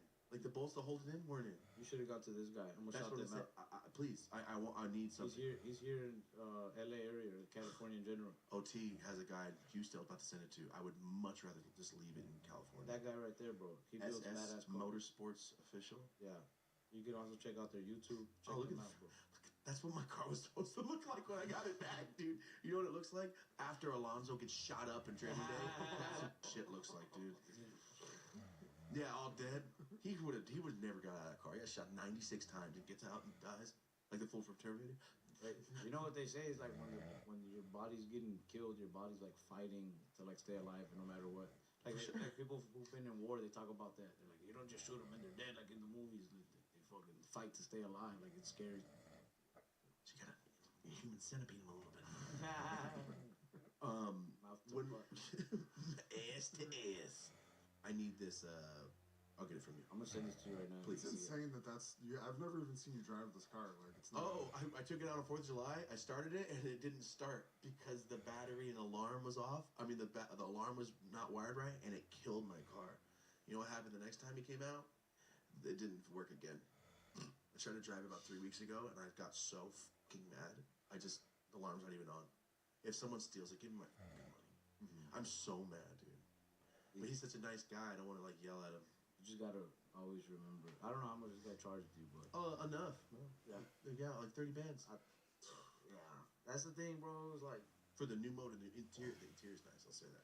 They crushed the interior. I remember you sent me a video of the interior. The interior's fucking bomb, dude. I feel bad too. I feel like I did this to your car. Why? Just because every time you send me this video, I was just like, damn, this guy's so lucky. I was like hating on you. I was like, no, you got 9 of the same car. I'm so lucky. Lost all of his fucking cars in his garage. He built 4 cars. How are you envious of me? That's like one guy. Oh man, my girlfriend's pretty. Oh, I have a strip club. I'm like, I need that one. Yeah, I want that. I want yours. It's like a little kid. Are you an only child? Yeah. All right, For there a we while, go. Okay, that makes sense. I was jealous of your shit car. Did you build a garage just to hold all your shit? Yeah. Then we have to build another one because I bought too much. Sick. But you're in the Texas too. There's so much dope to get out there. When I went out there to Bay City, I'd never seen elbows before. Oh yeah, that's more like that Houston. I'm in Dallas, so we don't see that too much. But I like that Houston, shit, basically, dude. Not even that, like, old school El Dorado. You know, you don't see shit like that out here. This is some guy that looks like Marty in 40 years getting it out of the Palisades fire. That's the only time you see cars like that, dude. I don't know if you guys saw it, but there was a shopping center right here at the Palisades after the fire with every supercar you can imagine. After the fire? Because during the fire, people were getting their luxury cars and their sports cars out of the fire, and they're parking them all in one parking lot. So some guy's like, dude, look at these cars in this fucking park. And I saw them on TikTok. Could you imagine all these cars get there, they just got done parking them all, and there's just some asshole, like all the rich guys are looking at their cars, right? They're like, we did it, guys. We got all our cars saved, right? And then you just hear like a, and you look, and there's like some guy across the street, just like some crazy homeless guy. He lights a match, and he drops it, and there's just like gasoline. And That's literally how this fire started. Just kept lighting fires. What you just said is pretty much what happened. Yeah? Yeah, fools were lighting fires everywhere, dude. Why? What's their problem? People are crazy, right? People are just... I think it's the Illuminati, bro. I think they were out there lighting the fires. Or, I mean, I don't know them personally and shit, but maybe. You remember in Chicago? Here's another history. Go. Remember in Chicago one time, they started a fire? I don't even know how it started. I think it was like, just some guy didn't listen to his wife. You know, women are smart, so some woman was probably like, hey, the lamp thing that you gotta light with the match, it's on. That's what they called it. The lamp thing where you gotta light with the match is on, and don't bump it as you're walking in and out the house, because the guy was probably working on something, you know, and they're hard workers, and the guy was in and out working on, and he comes in, and he's like, where did I leave my drink? And the woman's like, it's outside, and he's like, oh yeah, and he bumps the fire. So like, I mean, I don't know, it might have started like that. Anyway. Well, that was a guess. Something starts on fire, boom. And then, like, they couldn't put it out. They didn't have, like, water around or something. They didn't have no buckets. I don't know what it is. The guy probably didn't care. The woman's probably like, hey, it's on fire. And he's like, this woman's always nagging. And, you know, he's like, it's on fire. It's hot. It's like, yeah. And the fire spreads to, like, the neighbor's house. Neighbors over there just hanging out. This is, like, I don't remember when this was. This might have been accurate. It might have been, like, late 1800s, early 1900s. I'm not too sure. So the guy's probably over there, like, you know, trying to be like, man, I wonder if I could invent electricity or something. He's like, I wish I just had a spark. And then right then and there, his skirt is just like, and he's just like, no, not like that, not like that. And he's like, I wish I had some sort of water hose apparatus where I could hook up to like a hydrant on the street that would, there's like a water system and I could put this out. And that guy originally invented like fire hydrants and like how firefighters put out water, but he never got the credit because he died. He burned in the fire, yeah. But his neighbor heard him, whose house also caught on fire.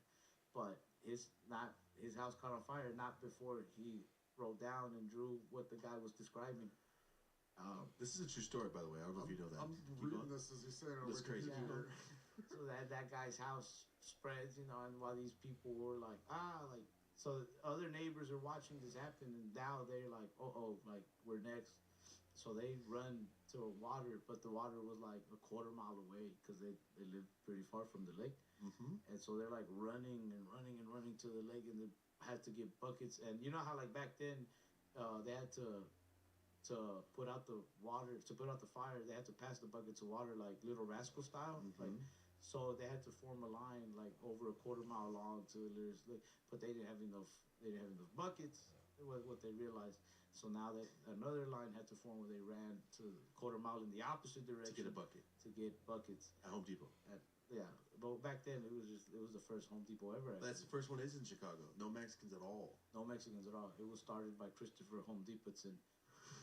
That's him. That's him. And so while they're running to the lake, you know, to save their houses, well, the fire is getting faster and their houses burned down. And the whole city of Chicago essentially just could not find water to save their goddamn lives. And they had no buckets.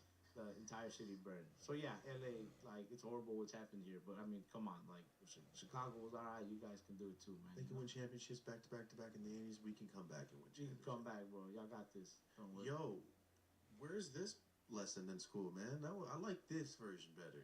This is the education that his Human Centipede director got, and he was like, "No, dog, this is what happened." That's his version of history. He's like, "No, someone ate. This one ate. So just be the front." That was the lesson of this. Hey, also, by the way, that was exactly how the fire hydrants were invented. For real? Yeah. Bro, that's crazy. Are you fucking with me? Nah, I was just... That's exactly how the fire hydrants were invented. Because through the Chicago fire? Through the Chicago fire, and a guy that invented it died in the fire. Oh, yeah? Nah, but Shit. it sounds... Did you ever see Drunk History? That's what this was. That's what this we was. need you on shrooms, just going over events. I just didn't even stay on topic. Yo, no lie. Like, I brought it up recently. I don't know. We talked about it here. Remember Spark Notes? Yeah. You could cheat. It's like, oh, book report. I didn't read that. No, Cliff Notes is what you do. Spark Notes is the website, right? Yeah. Oh, yeah. Remember that? You're like, I yeah. didn't read this. I'm gonna go read it. Dude, sometimes you can find that one and some other website if you would just Google the exact question. Like by the time I got to high school, I could Google the exact question, and I would find the entire like exam online. Oh yeah, no, I didn't. I was dumb. I skipped computer class, even though that would have helped. I was smart enough to know how to cheat well. I cheated too, but I did this. Nah, I didn't. I knew this guy was good. Teacher will see that coming, bro. No, you do this one. Oh, I can't think. And then you look. That's how I passed high Hey, school. would teachers ever tell you the whole shit where they're just like, if you don't know what to pick, always pick C? I saw that in a movie. That's crazy though. That teacher would actually tell me that. Like, you're not supposed to say. No, you're that. not supposed to say Just that. be like, hey, come on, study. That's the answer. Yeah. They got your education though. They're like, no, Chicago Fires. This is how it happens. Bro, our fucking education system is like the worst boxing trainer ever. It's like if he's whooping your ass, hit him in the nuts. Like, Yep. And then ask for welfare after because get it.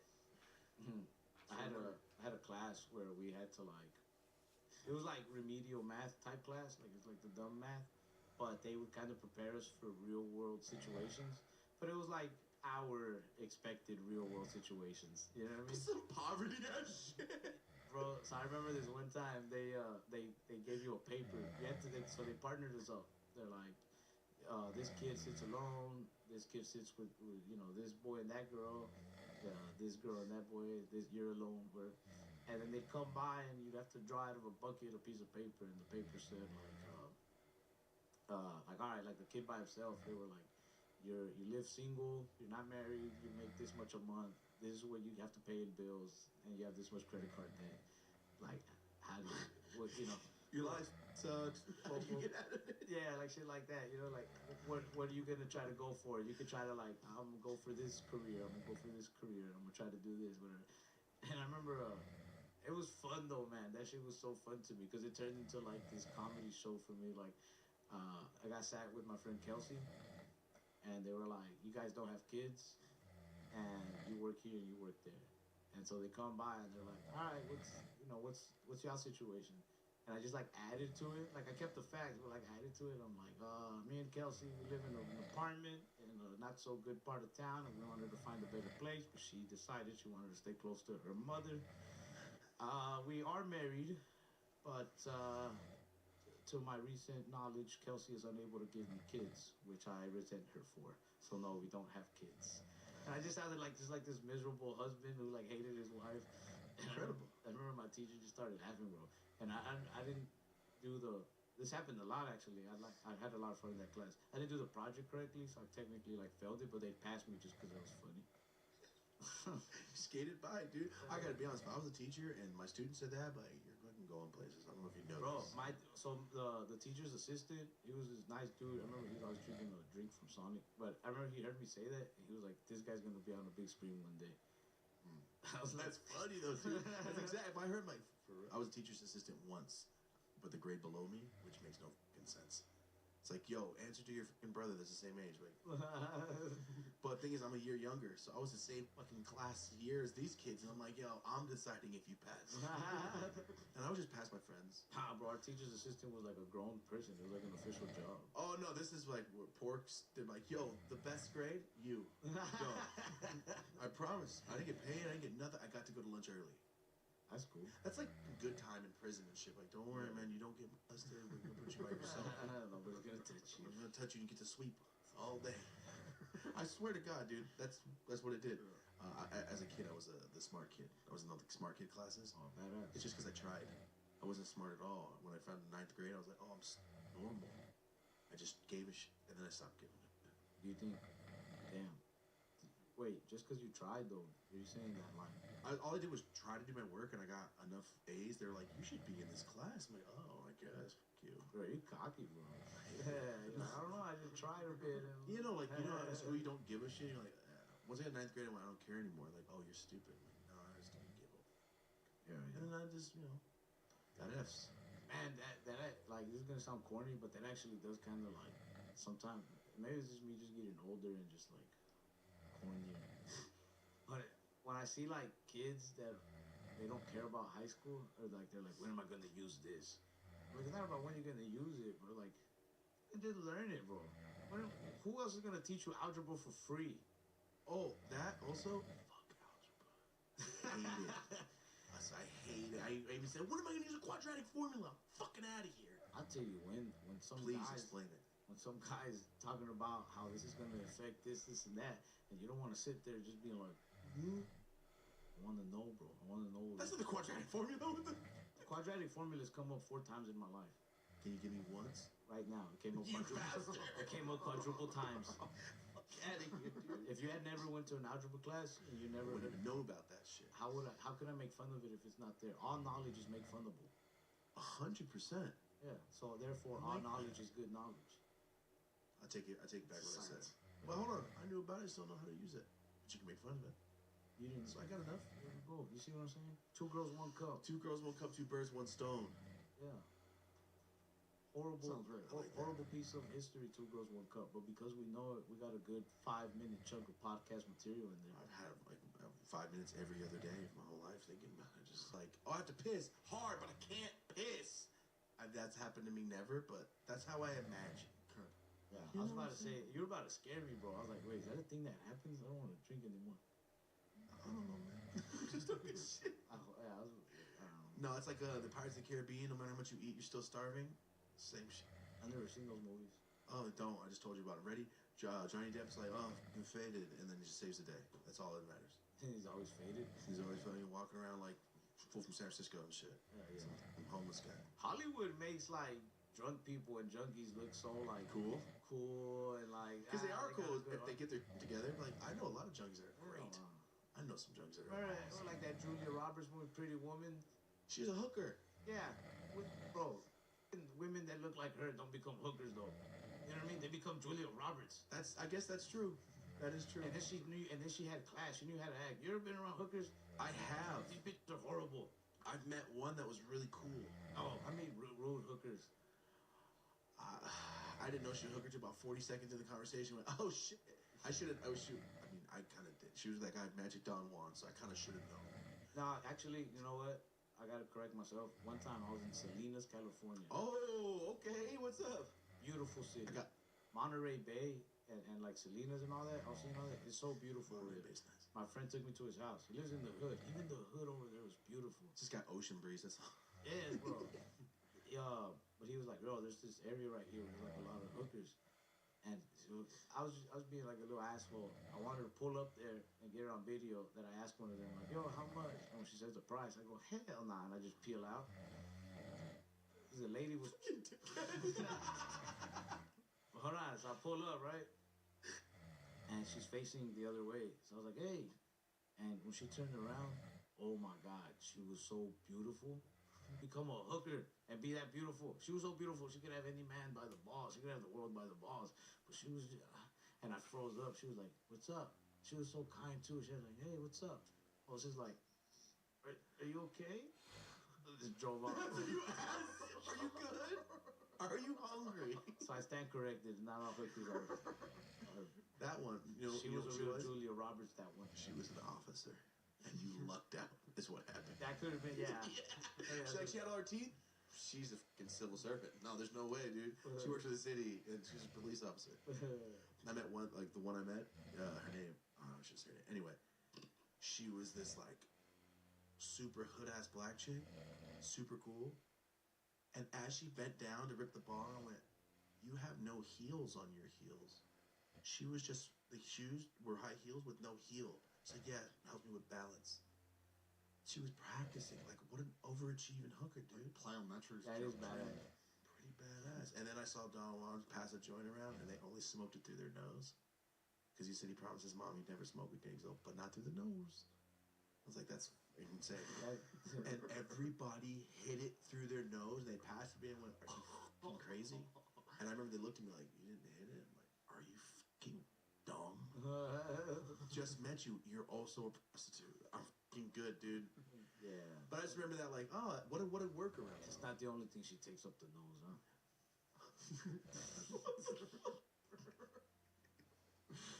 Yo, I just imagine some horrible shit.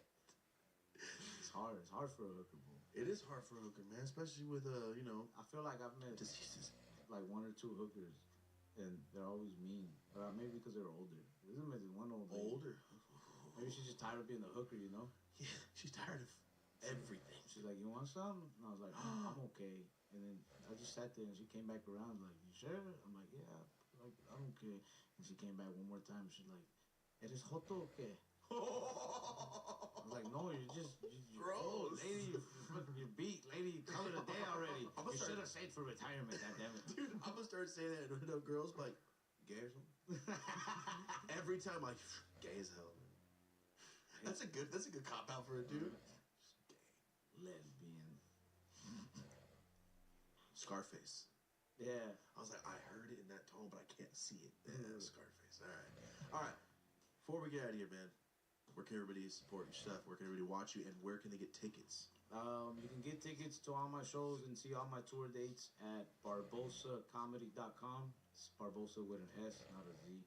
Some people spell it Barbosa. I've never seen it with a Z before. Oh, wow. Anyway, you can follow me on Instagram to keep up with show release dates and all that. My Instagram is Ralph Barbosa03. Please check out me and my buddy's podcast, the Fat Fish Podcast. We're like the next Joe Rogan podcast. We only talk about serious and like influential stuff. And Politics. You can't even get through that shit. She was making some the second you said. We'll talk about human centipede and terrible shit.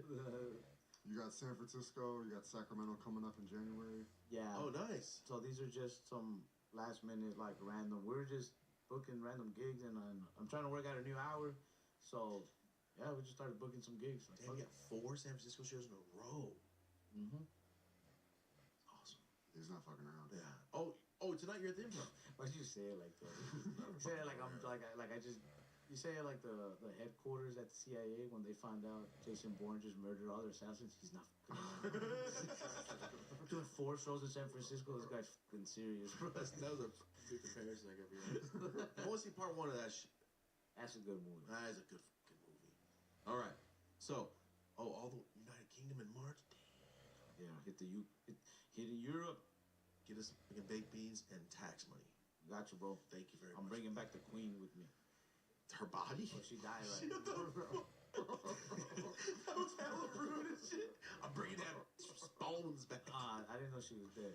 I just remembered that. Or they said she was I'm gonna go. I really just wanted to go pay my respects to the Queen, and I'll just do some comedy while I'm there. That was the whole point, right? Yeah. I just want to fucking tag. That's all I'm going for. I'm just to fucking hit up their walls and bounce. I'm gonna go up to the Queen and be like, "I'm sorry, I failed you." I'm just gonna stand at her grave like Alfred. I'll be like, "I failed you." Or Alfred when he sees him in Paris. Yeah, she's actually alive the whole time. She's been alive. She's just fucking Kathy Bates this whole time. Nobody knew. She's banging Christian Bale. For sure, she's banging. Everybody is banging Christian Bale. All right, let's just say that, dude. I just watched this thing on his ass about American Psycho. I didn't know. These boys did not want him to play that fool at all. Oh, so They had like 6 people before, and they said no, and fire the director. And she's like, I'm not working if he's not the guy. And they're like, then you're fired. And then he finally convinced one of his homies to convince Leonardo DiCaprio not to do it. He's like, well, tell him that it's not good for him. And that's how he got the role. He's like, you're the heartthrob. You can't do this role. He's like, you're right. I would have loved if Leo did it. He's just all pretty and shit, like, dropping chainsaws. But shit, I just like watching pretty people act like Insane? insane because they never do it in real life. Every time you see pretty people at the club, they're just like, They're fucking listen to me, insane. I'm cool. But I want to see them like, fuck. I need to go to the club because first off, the club sounds a little wild. Now that you explained it, like I gotta leave, people stare at you, or there's just pretty people going nuts. Bro, Never mind, I'll stay home. I used to stay when my buddy Heimer worked as a photographer, videographer for a nightclub. There was a comedy club down the street, and sometimes after a show, I'd go hang out with him over there, or I'd sit out front with the bouncer, this big dude named Jojo, and I would help him ID people. And I love just people watching at the club from the front. Like, Oh shit! it's more interesting than Animal Planet. What about like the in to coming out? That juxtaposition, That like this too. was cool, and now she's just being racist and throwing up everywhere. Yes, bro. When people get kicked out of clubs, their inner demons come out. It's the embarrassment and shortcomings all at once. Like you kicking me out. Yeah. You get kicked out of a club, that'll make you. If they do it wrong, depending who kicks you out, that'll make a Democrat go Republican. For sure. It will. It depends on who threw you out. That's a great statement. Like Stanley Ipkiss in The Mask. They threw him out on his hip. What did he do? Destroy the city. All right then. Rob banks. All right. Thank you for being here, dude. I really appreciate Thanks it. for having me, bro. Appreciate you. Appreciate Thank you very guys. much.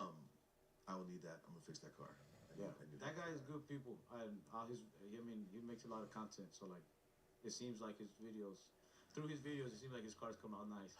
Wait, I thought you said you got a car through him, or you just follow No, him. I just talk to him and stuff. I respect his word. Okay, then I'll do that because that's what happened to me last time. Like, no, this guy's great, man. It seems to lie. That's what happened to me, dude. Go check out his shop. Go talk to him. See what you That's what I'll want. do. That's exactly what I did, dude. Tell him Ralph sent you. All right, he's like, by the way, I won't screw you over too hard, man.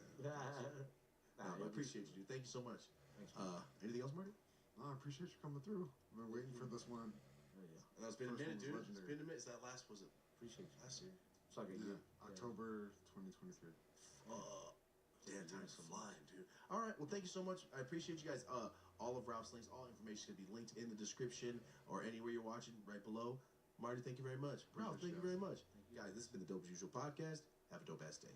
You've made it to the end of this episode. Thank you so much for watching. We really appreciate it. But if you want to see more content, check out dopeasusualpodcast.com/unrestricted. Also, you can check us out in the App Store. Dope as Usual Podcast. We have our own app. Unrestricted is uncensored, ad-free, weekly, bonus content, BTS, there's photo shoots in there, a bunch of stuff that we cannot show on YouTube. When you become an unrestricted member, every single Monday there's a bonus episode with Marty and I. We can play music, show clips that would get us banned here. There's a forum, so we talk directly to people and answer their questions. But thank you so much for supporting. For everyone on the unrestricted membership, we appreciate you. So go ahead and check it out, dopeasusualpodcast.com, or click the little link above, and that's going to take you directly to it.